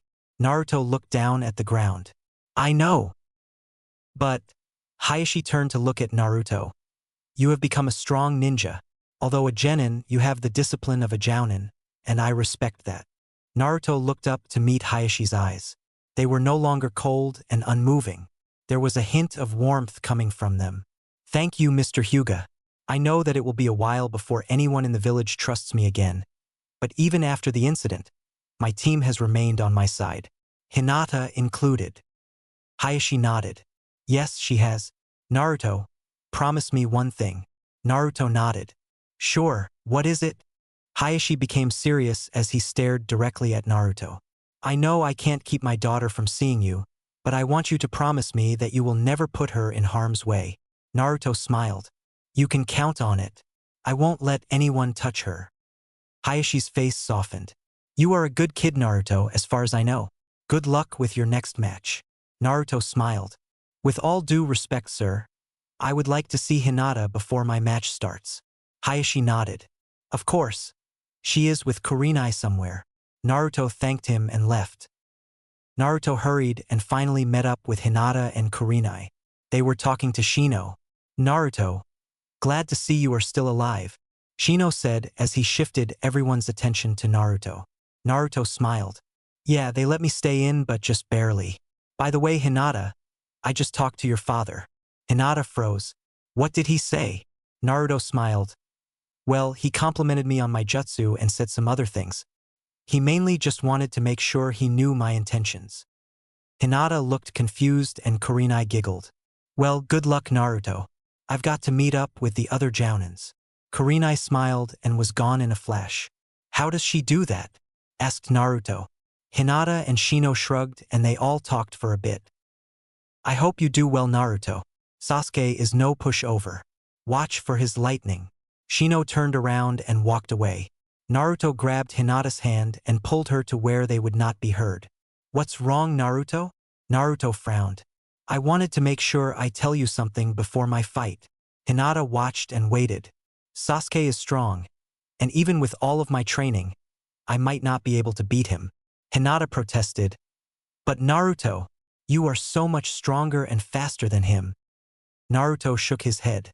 No, he matches my speed and more than likely has more strength. Hinata looked confused. But he barely beat Gaara and… Naruto interrupted her. Sasuke was playing with him. He was only using part of his strength. I could tell he was holding back. Hinata frowned. So what are you saying? Naruto sighed. The Nine Tails might take over. Sasuke will kill me if he wins. I guarantee he is still pissed at me for all of that time in the academy. Hinata hugged him tightly. Naruto, please don't say that. Naruto hugged her back. If IT gets out, I won't be myself. I'll try to keep it caged, but I can't promise that I can hold it. Hinata started to cry. Naruto hugged her tighter. Hey, don't cry. I'm not 100% sure that he is as strong as I think. I just wanted to let you know what could happen. She sniffed and pulled back. I know, Naruto. Please be careful. Naruto smiled and hugged her again. I will. They walked to the entrance and separate. Hinata went to her seat and Naruto walked to the spectator box. He decided to place a precautionary seal on himself. He then walked out into the arena. Sasuke was already there, waiting. As soon as Naruto was in place, the proctor looked at both of them. First at Sasuke, then at Naruto. The proctor sighed and looked up at the stands. This is the final fight and will decide the winner of the Chunin exams. The sole survivor of the Uchiha clan, Sasuke Uchiha versus the Fuinjutsu user trained by Itachi Uchiha, Naruto Uzumaki. The crowd cheered loudly and the proctor signaled for the fight to begin. XXXXXXXXXXXXX break by 3 days grace XXXXXXXXXXXX. Sasuke and Naruto charged at each other. First, a test of power. Naruto thought as he threw a punch. Surprisingly, Sasuke matched his punch and their fists connected. The impact created a shockwave that rippled through the stands. Both of them kept at it, their fists connecting on every hit, each time producing a shockwave. They started to punch faster. Soon, their fists were not even visible and there was a constant barrage of shockwaves. Naruto was the first to back up. He took a breather and Sasuke did the same. Now, a test of speed. Naruto was a blur as he appeared in front of Sasuke. He smirked as he lashed out with his right leg. Sasuke jumped back and ran towards Naruto. They exchanged a few punches and kicks, then backed off. They ran at each other at the same time, moving so fast that everyone saw only a blur as their fists met once again. You are extremely annoying, Naruto, Sasuke said as he pushed his fist forward. Naruto matched his strength in this tug-of-war and smirked. We are evenly matched. Sasuke laughed. Not even close, brat. They both jumped back and Sasuke made some hand signs. Lighting style. Lightning Senbon, thousands of electrically charged needles flew at Naruto. Naruto did his best to dodge, but a few connected and sent a jolt through his body. Arg, what was that? Sasuke stared at him. My Sanban are much more intricate than simple charged needles. They send out electrical signals that cause numbness in the area they hit. Naruto slowed his breathing. Well, that is a cool trick. But it will take more than that to beat me. Naruto made a hand sign. Shadow Clone Jutsu. 20 clones appeared in a puff of smoke. They all charged at Sasuke, who was less than impressed. He dodged each one effortlessly, killing them in the process. He then ran at the real Naruto with a giant white blade. Lightning style. Sanban sword. The blade pierced Naruto. Before Sasuke could react, another Naruto was behind him. Sasuke looked unamused. What is tea? But Sasuke was slammed into the ground by Naruto's fist. The Naruto that was hit by the sword disappeared as a puff of smoke. I'm not stupid. I knew that clones would be too easy for you, so just sat back and waited for you to let your guard down. While he was saying this, Naruto was making hand signs. 2 clones were holding Sasuke down. Naruto touched Sasuke's arm. Single prong seal. A seal mark appeared on Sasuke's arm where Naruto had touched, but before he could pull away, Sasuke's body was engulfed in lighting. The 2 clones were destroyed and Naruto was shocked and was thrown back by the charge. Sasuke stood up and laughed. Did you really think that one little seal could stop my chakra flow? Naruto stood up and held his arm. It was numb. A puny little jutsu like that will never beat me. Sasuke ran at Naruto and punched him in the gut.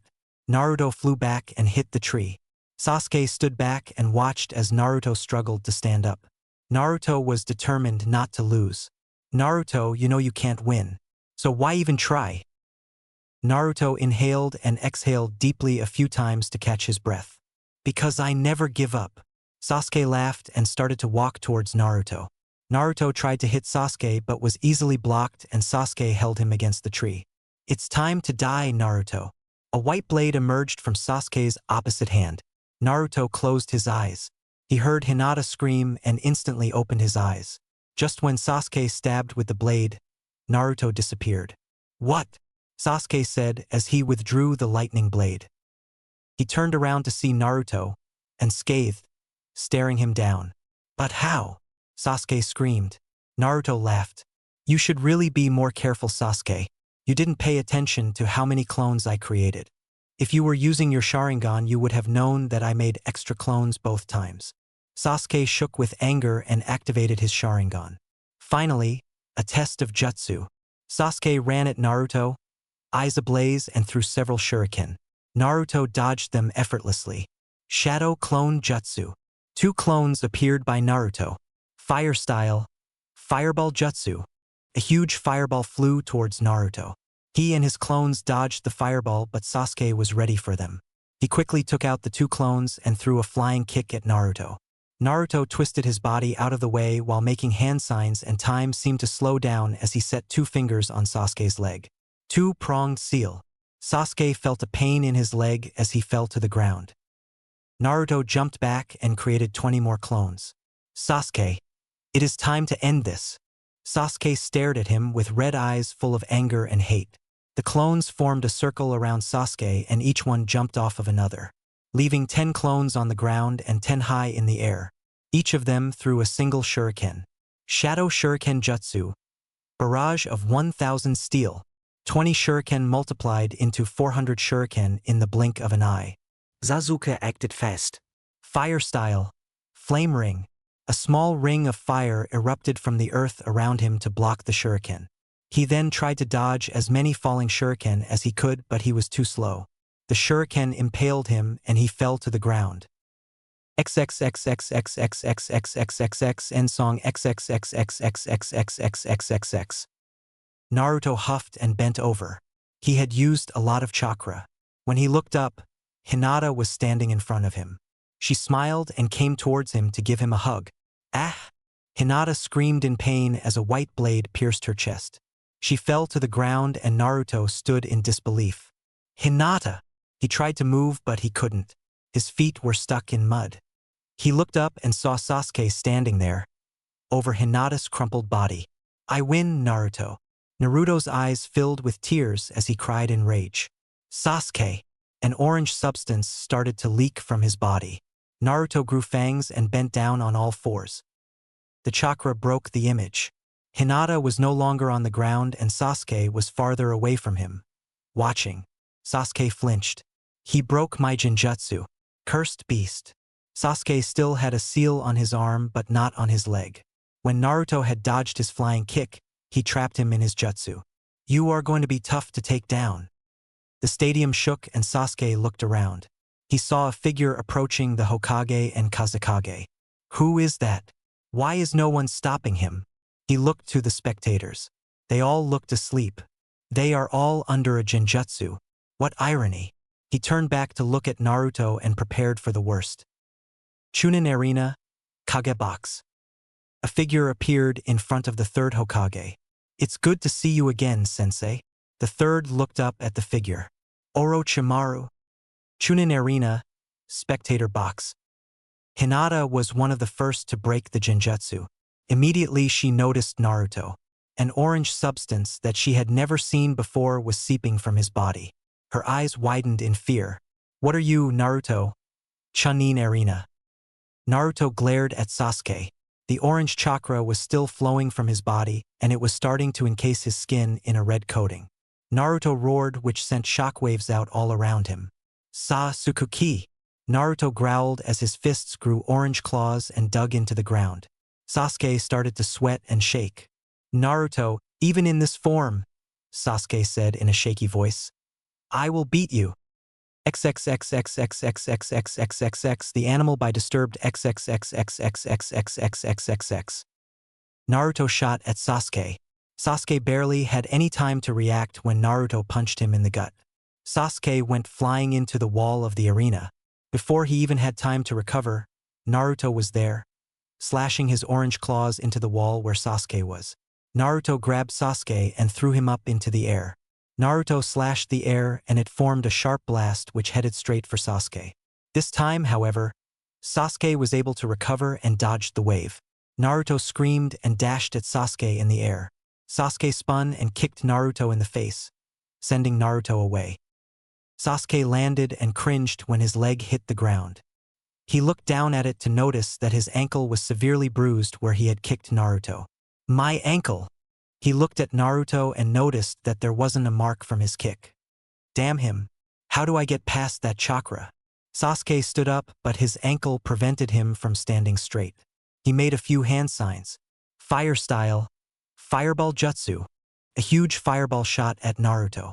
Naruto screamed and the fire dissipated. Naruto then ran at Sasuke and slashed his chest. Sasuke doubled over and Naruto punched him in the face.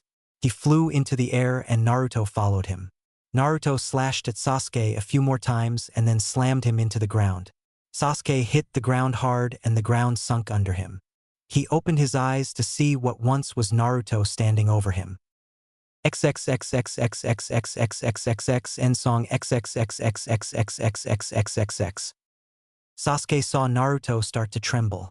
Naruto held his face and started to scream. Eric, let go. The orange chakra started to seep back into Naruto's body.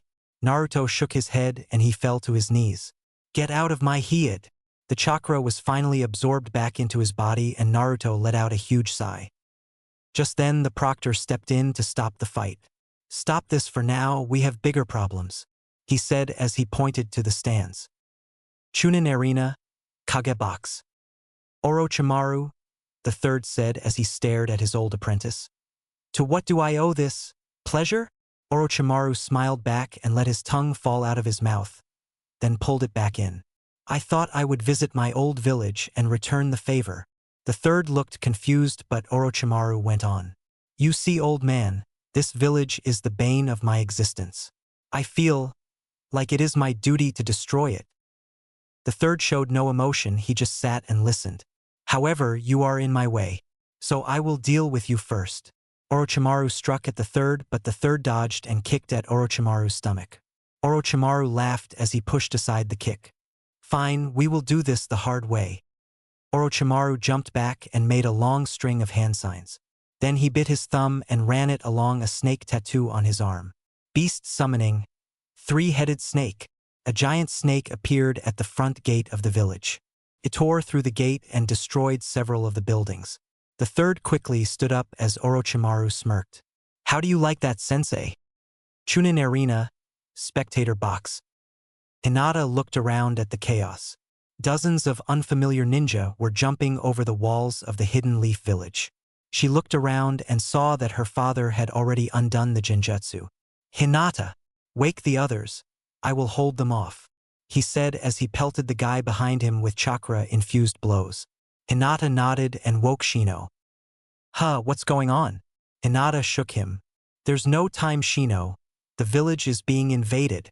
Shino instantly stood up and almost knocked Hinata over. What? He looked around and saw it. Mysterious ninja were swarming the stands. The leaf ninja that were awake were barely enough to hold off the attackers. Come on, we have to wake everyone.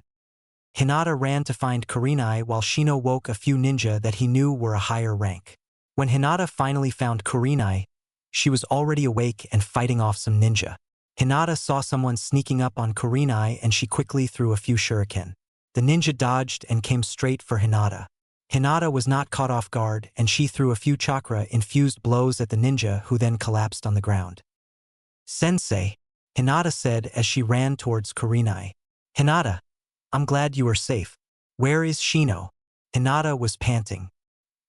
He is on the other side waking as many ninja as he can. Kurenai nodded. That won't be necessary. Hinata looked confused as saw Kurenai make a string of hand signs. Hidden technique. Mass release. In one move, half of the spectator box was released from the genjutsu. Hinata looked at Kurenai in awe. We had better hurry, Kurenai said. Not everyone here can fight. We must protect them. Hinata nodded and they ran to confront the enemy ninja.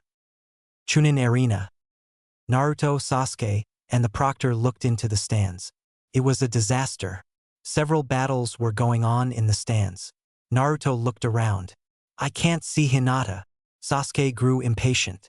TCH, there is more going on here, Naruto. The Hokage is under attack. Naruto's eyes grew wide as he saw a strange ninja confronting the third. We have to get to him. He started to run, but the proctor stopped him. No, Naruto. I'll go. If he is brave enough to confront the Hokage in front of all of these people, he must be strong. Naruto wanted to argue, but before he could, the proctor dashed up to the Hokage. Naruto turned to Sasuke to see him staring in awe. Naruto, there are so many of them. Naruto punched Sasuke in the shoulder. Snap out of it, Sasuke. You have to help me get to the others. Sasuke nodded. Sure. Chunin Arena, Kage Box. The third charged Orochimaru, but Orochimaru kept dodging backwards. You just won't hold still, will you? The third said as he continued to chase him. He and Orochimaru got farther and farther away until suddenly, the third stopped. What's wrong, O mighty Hokage? The third looked back at the Chunin Arena. There are more important things to do than chase you. He turned around and Orochimaru grew angry. Activate the barrier. Within seconds, four ninja clad in white robes stood at the four corners of the roof. They all made hand signs and struck the ground, saying in unison, Four-part barrier. Pillars of purple chakra erupted from each of the ninjas' feet. The pillars formed massive walls that encased the roof, sealing Orochimaru and the third inside. Now it's just you and me. Chunin Arena, spectator box. Hinata struck the ninja in front of her and he collapsed to the ground. She then spun around and hit another one in two places, crippling him. She heard another one coming from her side, but before she could react, Kurenai had already sent him flying with a killer punch to the gut. Thanks, Kurenai-sensei. Kurenai smirked. Don't thank me yet. A dozen ninja surrounded the two kunoichi. They backed up against each other and prepared to fight. Fire style, fireball jutsu. For ninja were impaled by the huge flame as it sizzled past the girls. What the? Shadow shuriken jutsu. The remaining ninja grunted in pain and fell to the ground. Hinata saw hundreds of shuriken in their backs. But something else more interesting caught her attention. Naruto. Naruto smiled and Hinata ran to him. She hugged him so hard that he could barely breathe. I missed you too, Hinata, Naruto said with the little breath he had left. Hinata then let him go and kissed him. Naruto blushed when they were interrupted by Sasuke. We aren't out of this yet. he said as more ninja started heading their way. You three get out of the arena. They all looked at Kurenai with confused looks. What? Why Kurenai-sensei? Naruto said. Just do it. I can handle these guys. Naruto looked frustrated, but Hinata grabbed his arm and the three of them left. They ran down the flights of stairs and eventually reached the bottom. Several people were trying to get through the crowded doors and they kept getting stuck. "Tch, stupid people," said Sasuke as he made a few hand signs. Naruto stopped him before he could use a fireball. "No, Sasuke, you will hurt the civilians." Sasuke shrugged. "I don't care." Hinata stepped forward and ran chakra to her palms. "Everyone stand back," Hinata said as loud as she could. Once the doorway was clear, she struck the edges of the passage, making it bigger. The people then rushed through. "Nice job, Hinata," Naruto said. She smiled and they went through the passage.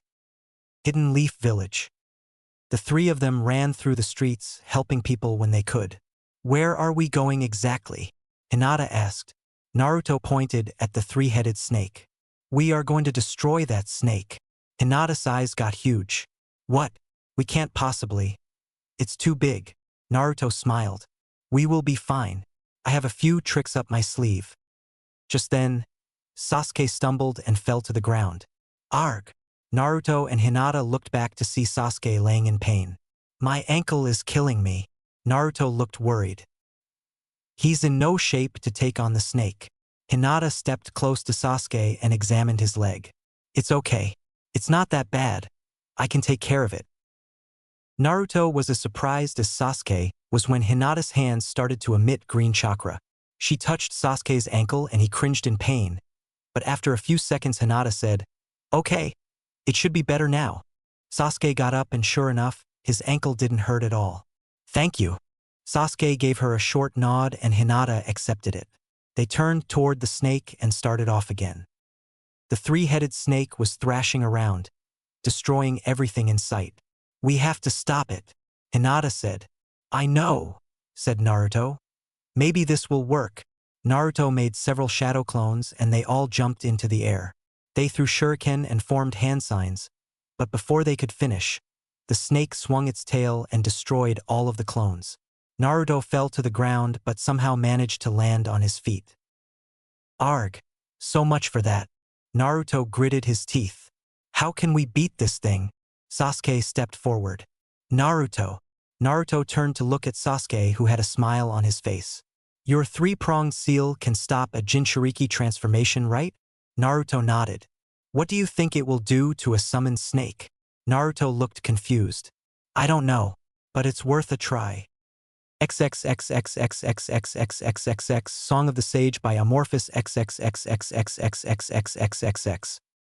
Sasuke smirked. "Alright, if you don't mind, Hinata and I will distract it. You just nail that seal on its middle head." Naruto and Hinata exchanged looks. Hinata smiled and so did he. "Alright, let's go." Sasuke nodded and he jumped onto the nearest house. He formed a few hand signs. Fire style. Fireball jutsu. A massive fireball flew towards the serpent, striking its right head. The serpent seemed slightly irritated as it turned its attention towards Sasuke. Sasuke dodged as one snake head lunged towards him, destroying the house. Hinata jumped over to Sasuke. "Please try to minimize collateral damage, Sasuke." Sasuke smirked. "Whatever." They both dodged when the snake lunged again, destroying the house they were on. Hinata jumped on a few houses until she could reach one of the serpent's heads. She nodded towards Sasuke and he understood. Sasuke shot a series of fireballs at the snake, getting its attention. When the snake turned, Hinata leaped and chakra coursed through her palms. Engaging strike. She hit one of the snake heads directly, which caused it to slump over. "Naruto now." Naruto nodded and ran under the snake, dodging its tail and heads. He then jumped high towards the middle snake's head. Three-pronged seal. Suppression. A much larger seal appeared on the snake's middle head. The middle head slumped over, which caused the rest of it to fall to the ground. XXXXXXXXXXXX End Song XXXXXXXXXXX.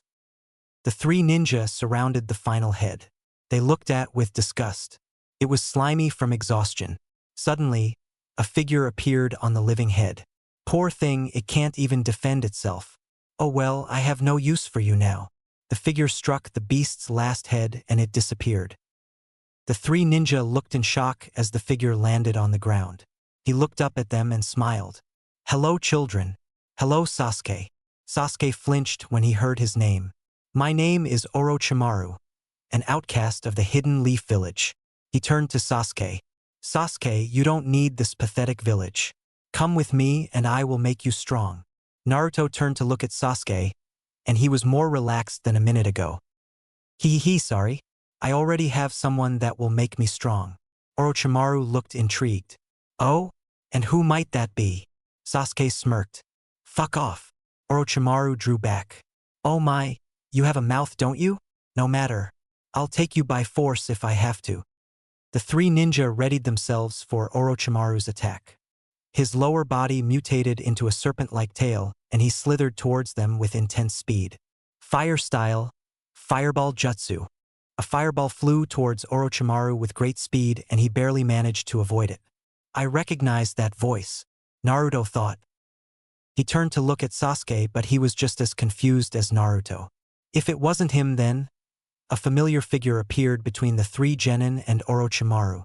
Within an instant Naruto knew who it was. Itachi-sensei. Itachi looked back over his shoulder and smiled. Then he looked towards Orochimaru. Orochimaru, I'm stopping you here. You leave my brother and this village alone. XXXXXXXXXXXX bully by Shinedown XXXXXXXXXXX. Orochimaru smiled. Ah! Does Itachi love his baby brother? Itachi remained expressionless and got ready to fight. Naruto. Naruto walked forward to stand next to Itachi. I know, sensei. Naruto and Itachi stood ready while they waited for Orochimaru to make his move. Itachi spoke without turning his head. Sasuke, Hinata, we will handle this. Without any more words, Itachi signaled to Naruto and he made a few clones. This will be a long fight, so don't waste any chakra. Naruto nodded and ran towards Orochimaru. He sighed and blocked each clone with ease. He then destroyed each clone with one hit. Itachi took out a kunai and ran towards Orochimaru. He swung it precisely and Orochimaru was barely able to dodge it. Orochimaru was then hit in the back of the head hard. He went flying as Naruto landed on his feet. Naruto and Itachi looked at each other, then nodded. Naruto made a few more shadow clones and they all took out shuriken. Naruto threw them into the air and made a few hand signs. At the same time, Itachi made a few clones and they all made hand signs. Shadow Shuriken Jutsu. Barrage of 1,000 steel. All of the shuriken multiplied and rained down towards Orochimaru. Fire style. Triple Fireball Jutsu. Itachi and his clones shot fireballs at Orochimaru in sync with the shuriken. Orochimaru was trapped. But instead of moving, he just stood there. What is he doing? Naruto thought. The shuriken dug into Orochimaru and the fireballs engulfed him simultaneously. Once the smoke cleared, however, he was gone. XXXXXXXXXXXX end song XXXXXXXXXXX. It was just a shadow clone, Itachi said in a disappointed voice. Naruto shook his head. Damn it. Sasuke stepped forward and Itachi turned around. Their eyes met for a brief moment, then Sasuke looked away. Naruto sighed and walked over to Hinata. He gave her a big bear hug and closed his eyes as he exhaled. When he let go, Hinata asked, "What's wrong?" Naruto shook his head and smiled. "It's nothing. I'm just glad you are okay." Hinata smiled back, but then Naruto remembered something. Oh no! Naruto turned to Itachi, but Itachi already understood. At the same time, they all looked to where the battle between the real Orochimaru and the third Hokage was already taking place. Hidden Leaf Village. Almost instantly, the four of them started to run towards the battle. Itachi took the lead, followed by Hinata and Naruto. Sasuke lagged behind. What am I doing? Why should I care what happens to the Hokage? Sasuke stopped and Naruto turned around to look at him. Sasuke, what are you doing? Come on. Sasuke just stood there, unmoving. Itachi and Hinata stopped also to see what was happening. Why should I come? Who cares if the Hokage dies? Hinata gasped and Itachi frowned. Naruto grew angry. What do you mean, who cares? He's the Hokage, we have to help him, Sasuke snarled. TCH, you wouldn't understand Naruto. Itachi stepped toward Sasuke. Sasuke, this is your village. It is your duty to protect it. Sasuke shook his head violently. Shut up. Sasuke stared at his older brother. Who are you to talk about duty? You killed our entire clan. You killed father and mother. Tears came to Sasuke's eyes. If it weren't for you, they would still be alive. Itachi sighed and came closer to Sasuke. Sasuke, listen to me. There is much more to this than you think. I was performing my duty. It brought me no pride, nor smile to my face when I did what I did. Sasuke stood his ground, wiping the tears from his eyes. Why did you do it? Why didn't you explain yourself? Itachi frowned. Sasuke, I promise I will explain to you later, but right now is not the time. You have a choice to make. Will you come with us to assist the Hokage? Or will you turn from your village and take the coward's way out? Sasuke hesitated. Then he looked up to see Naruto. For the first time, he saw Naruto as an ally instead of an enemy. All right, I'll come with you. He then turned to Itachi. But you must tell me what happened afterwards. Itachi nodded in agreement. Naruto then spoke up. Come on, we have to hurry. They all nodded and headed off to the battle. Hidden Leaf Village, rooftop. The Third and Orochimaru were locked in a heated battle. The roof was littered with shuriken and small swords. Orochimaru had a long sleek blade in his hand while the Third had a monkey staff. Orochimaru, we do not have to do this. Submit so that you can be dealt with in an honorable fashion. Orochimaru laughed. An honorable fashion?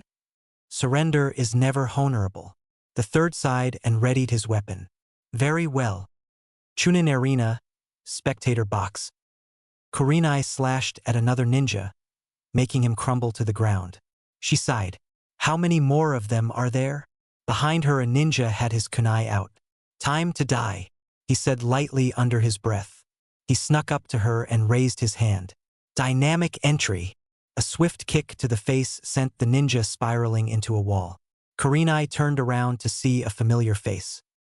Guy, it's about time you show up. The Leaf Jounin Might Guy smiled. Of course. No battle is great without the legendary Might Guy. Kurenai smiled. Within seconds, the other Jounin instructors came to help. Kakashi Hatake and Asuma Saruobi joined, and the four of them formed a back-to-back circle. Just like old times, right guys? Said Asuma. Kurenai smirked. Yeah, like when we were kids. Guy laughed while the enemy ninja surrounded them. Kakashi spoke up. Alright, we have to get through these few ninja so we can get to the Hokage. That is our primary mission. They all nodded as the enemy ninja closed in. Hidden Leaf Village, rooftop. Naruto and Itachi were the first to arrive. Itachi looked up and down the barrier. Naruto, this is a simple barrier, but it is strong. Naruto nodded in agreement. It looks like it was based on 4 points. Do you think it was created by 4 different people? Itachi nodded. Yes, this barrier requires too much chakra for one person to make. Hinata and Sasuke arrived and stared in awe at the glowing purple wall. What is that? Sasuke asked. Naruto continued to study the barrier. It is a 4-point barrier. We think it took 4 separate people to erect it. Itachi added. It is also made to prevent us from seeing what is going on inside. My Sharingan cannot see anything past this barrier. Byakugan. Hinata stared at the barrier and scanned it for openings. I can't see through it either. Naruto frowned. What now, Itachi-sensei? Hinata cringed a little. She had never heard Naruto actually call Itachi his sensei. Even though it is strong, the barrier can still be broken if we find a weak point. Itachi turned to look at Hinata. Can you scan the wall of the barrier and isolate any points that look weaker, Hinata? Hinata nodded. I'll try. She looked over the outside of the wall, but was having no luck. I don't see anything that looks like a distortion in the chakra. Suddenly, Hinata felt something touch her hand. She looked over and saw that it was Naruto. He grabbed her hand. Hinata, use some of my chakra to intensify your vision. After saying it, Naruto blushed and so did Hinata. But Naruto, I've never done that before. I don't even know if it will work. Naruto closed his eyes and let his chakra flow into his hand. Just trust me, Naruto said with a smile. Hinata looked at the wall again. There, near the middle of this section, it looks slightly weaker. Itachi nodded and looked to where Hinata was pointing. All right, Naruto, this will require both of us. I'm afraid I don't have enough chakra to break a hole in the wall. Naruto nodded and, reluctantly, let go of Hinata's hand. Itachi showed Naruto the hand signs required while Hinata and Sasuke watched. After 3 practice tries, they were ready. Naruto looked at Itachi and nodded. They started forming the hand signs at an incredibly fast speed. Suddenly, a few familiar faces appeared. Kurenai-sensei, Hinata said as Kurenai and her companions arrived. Hinata, Kurenai smiled. What is going on? Hinata tried to explain. Naruto and Itachi are going to try to break the barrier. What? Said the Jounin in unison. Kakashi looked surprised for the first time. How do they think they are going to do that? Naruto smirked. Just watch. The jutsu was finally ready. Itachi and Naruto looked at each other and simultaneously leaped into the air. They both threw out their hand and touched the barrier. Four-pronged seal, shatter. A human-sized hole was blown into the barrier. All of the others stared in awe.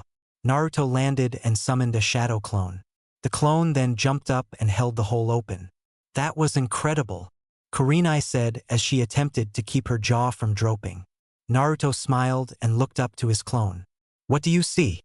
His clone replied, It looks like Orochimaru and the third are in a heated battle. There are weapons everywhere. They are in a deadlock. We have to help. Naruto nodded. Stop right there. Both Itachi and Naruto recognized that voice. They turned to see their worst nightmare. The ninja stood ready to fight and was facing Itachi. So, you finally showed up, Yugao?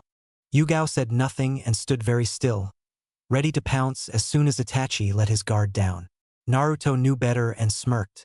Itachi never lets his guard down. Everybody looked at Yugao, then back to Itachi. Itachi stood motionless. Yugao, you must excuse me. The Hokage needs me. He jumped for the hole but was cut off when Yugao threw several shuriken. Itachi dodged but the shuriken hit Naruto's clone, causing it to vanish. Naruto looked up at the hole.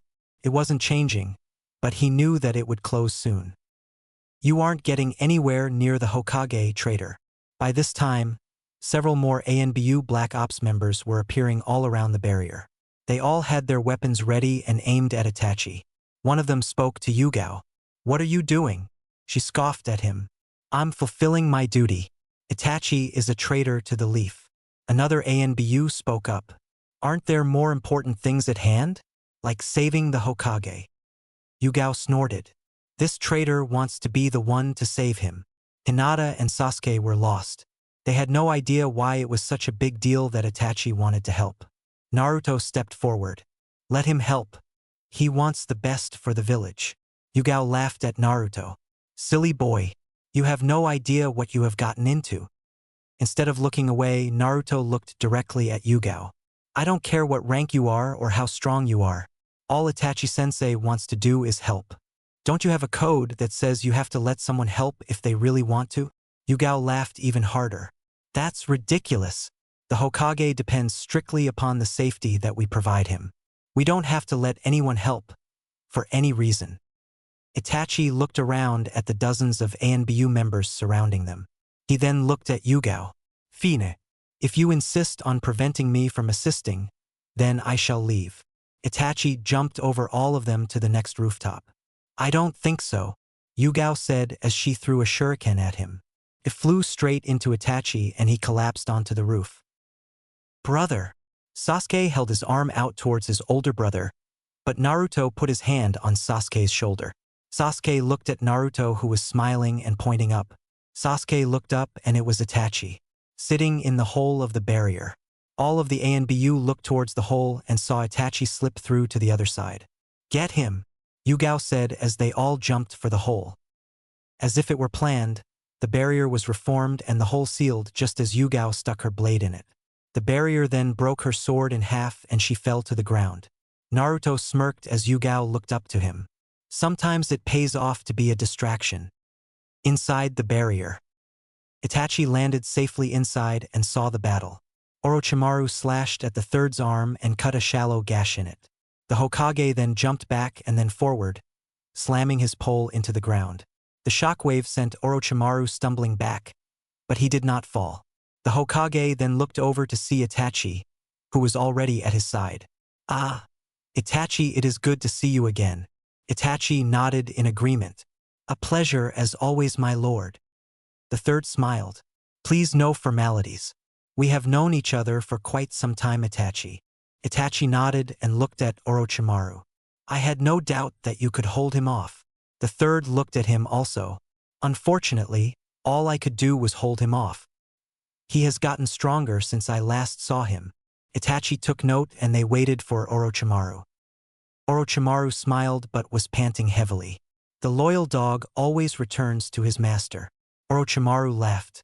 "How cute. Now you shall both die together." XXXXXXXXXXXX My enemy by Hakride XXXXXXXXXXX.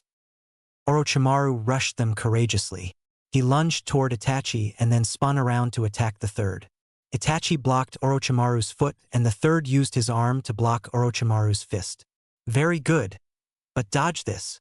Orochimaru's limbs turned into snakes that lashed out at the two ninja. They both jumped back but one bit the third on his arm. He shook it off but not before the venom got inside. Already his arm was starting to go numb. He looked to Itachi. Itachi looked back and immediately understood. Orochimaru then rushed the Hokage. Itachi sidestepped to block. He held Orochimaru by his shoulder and forearm. He then twisted his body so that Orochimaru also twisted and landed on the ground. He pinned Orochimaru to the ground with kunai and leaped into the air. Fire style, fireball jutsu. A massive flame shot towards Orochimaru, but he was too fast. The flame hit and Orochimaru was already in the air. He kicked Itachi hard in the stomach. Itachi was hit so hard that he flew straight into the barrier that was still around them. He landed and struggled to get up. The Hokage stared at Orochimaru. His entire arm was numb and it was spreading to his shoulder. If it got to his heart, he would die. "We can't let this fight drag on." The third jumped over to Itachi and helped him up. "Itachi, my arm is numb. I'm afraid I won't be much help." Itachi nodded and glanced down at the third's arm. He did his best not to show on his face what he saw. His arm isn't numb, it's dead. Itachi looked up to Orochimaru, who smiled at them mockingly. He was playing with them. Itachi took a breath and developed a plan. He made a few hand signs and placed a hand on the third's dead arm. Single prong seal lock. A sealing ring appeared around the third's shoulder. That should stop it from spreading for now. The third acknowledged what he said. Itachi stared at Orochimaru. "It is time for this to end." Itachi rushed at Orochimaru. He brought up his fist to punch Orochimaru in the face, but Orochimaru blocked and brought his foot up to kick. Instead of blocking, Itachi stared directly into Orochimaru's eyes. "Tsukuyami. Tsukuyami realm." Orochimaru looked around at the vast emptiness. Itachi then appeared in front of him, his eyes blood red. "Orochimaru, you have lost. Give in before I have to kill you." Orochimaru just smirked and looked at Itachi. "It is you who have lost." Itachi just shook his head. Instantly Orochimaru was chained to a pole and surrounded by clones of Itachi. Each of them were holding a sword. "This is my realm. I control everything here. I even control how you feel." Orochimaru was suddenly crying.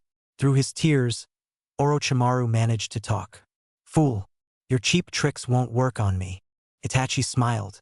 "Funny, because these cheap tricks are going to kill you." All of Itachi's clones stabbed Orochimaru. They stabbed him in a rhythm so that every time one sword left his body, another entered at the same time. After 10 minutes of this, Orochimaru screamed, "Enough! I give up, just stop the pain." Itachi smiled and his clones disappeared. Orochimaru fell to the ground and coughed up blood. Itachi walked up to him and stood there, putting Orochimaru in his shadow.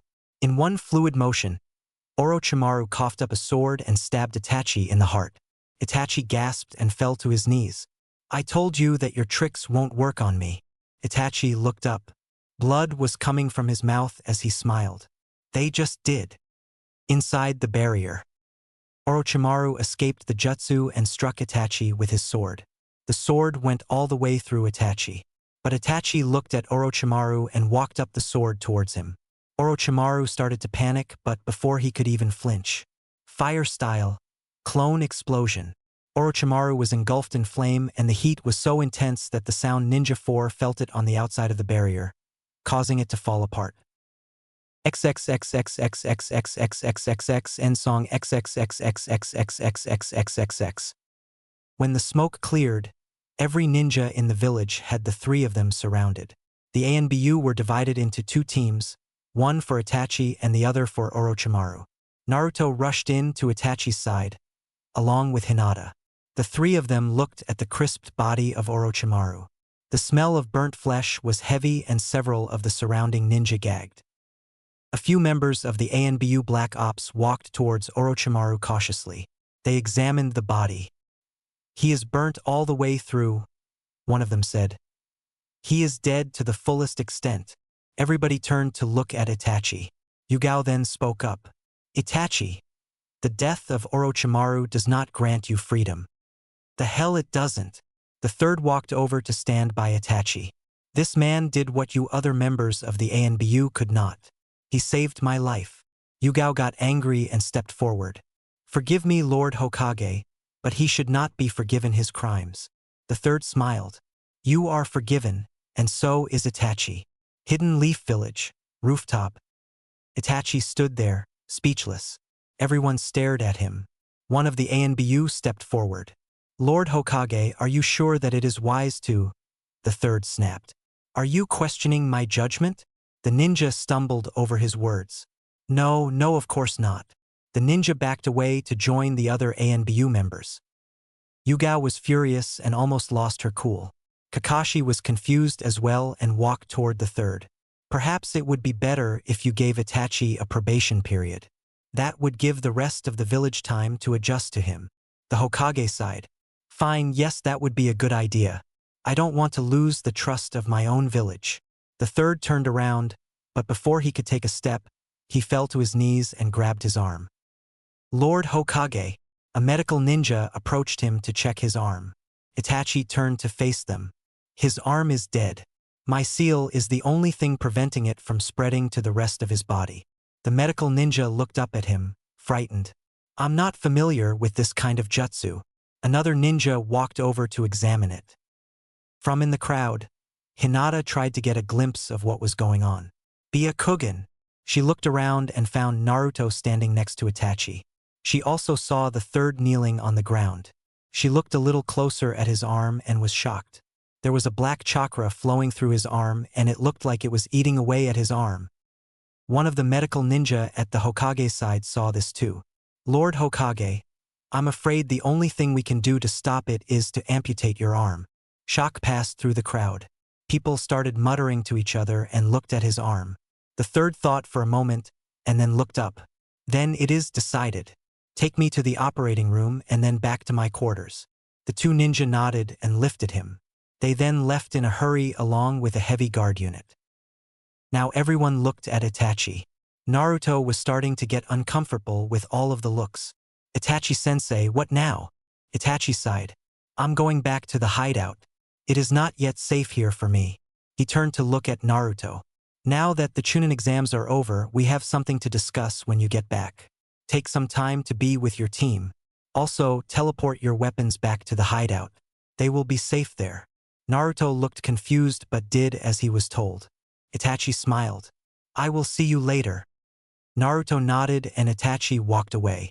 People moved to get out of his way but kept their eyes on him. Yugao and a few other ANBU members stormed off. Naruto looked around and walked over to Hinata. Shino and Kurenai were standing with her. Naruto looked at them and sighed. That was a little more attention than I wanted.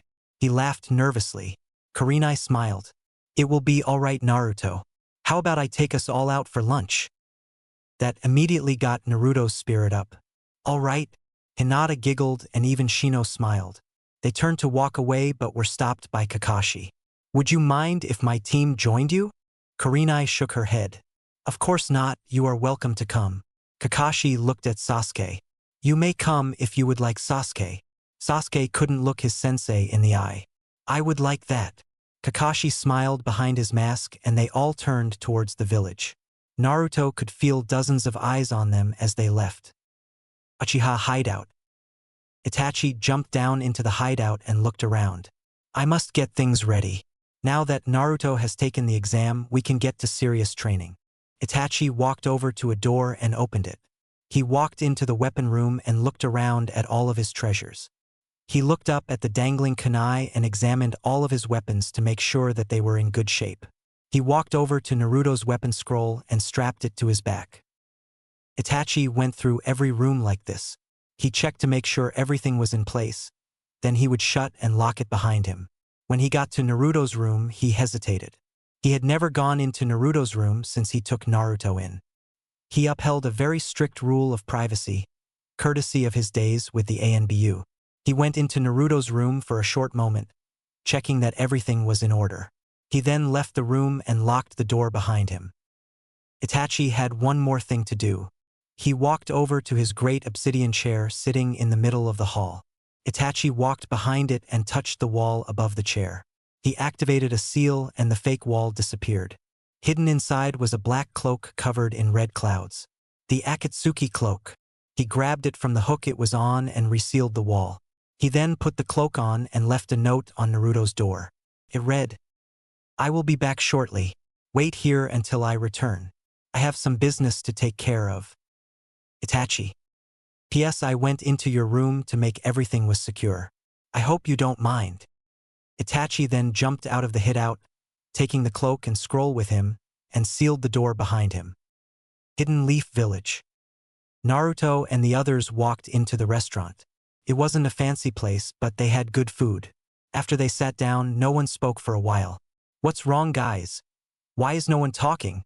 Naruto said with a confused voice. Kakashi looked over to Kurenai, hoping that she would explain, but she remained silent. Kakashi sighed. Naruto, do you think that the village will really accept Itachi? Naruto looked confused. What do you mean? Hinata was sitting next to Naruto and was starting to get uncomfortable. Kakashi explained. Naruto, the third Hokage, has been well respected ever since he first became the Hokage of the Leaf. But you must realize that no matter how much people respect you, they will not always choose your side. Naruto looked straight at Kakashi, then down at the table.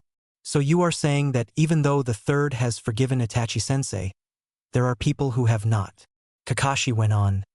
There are some people who never will, Naruto.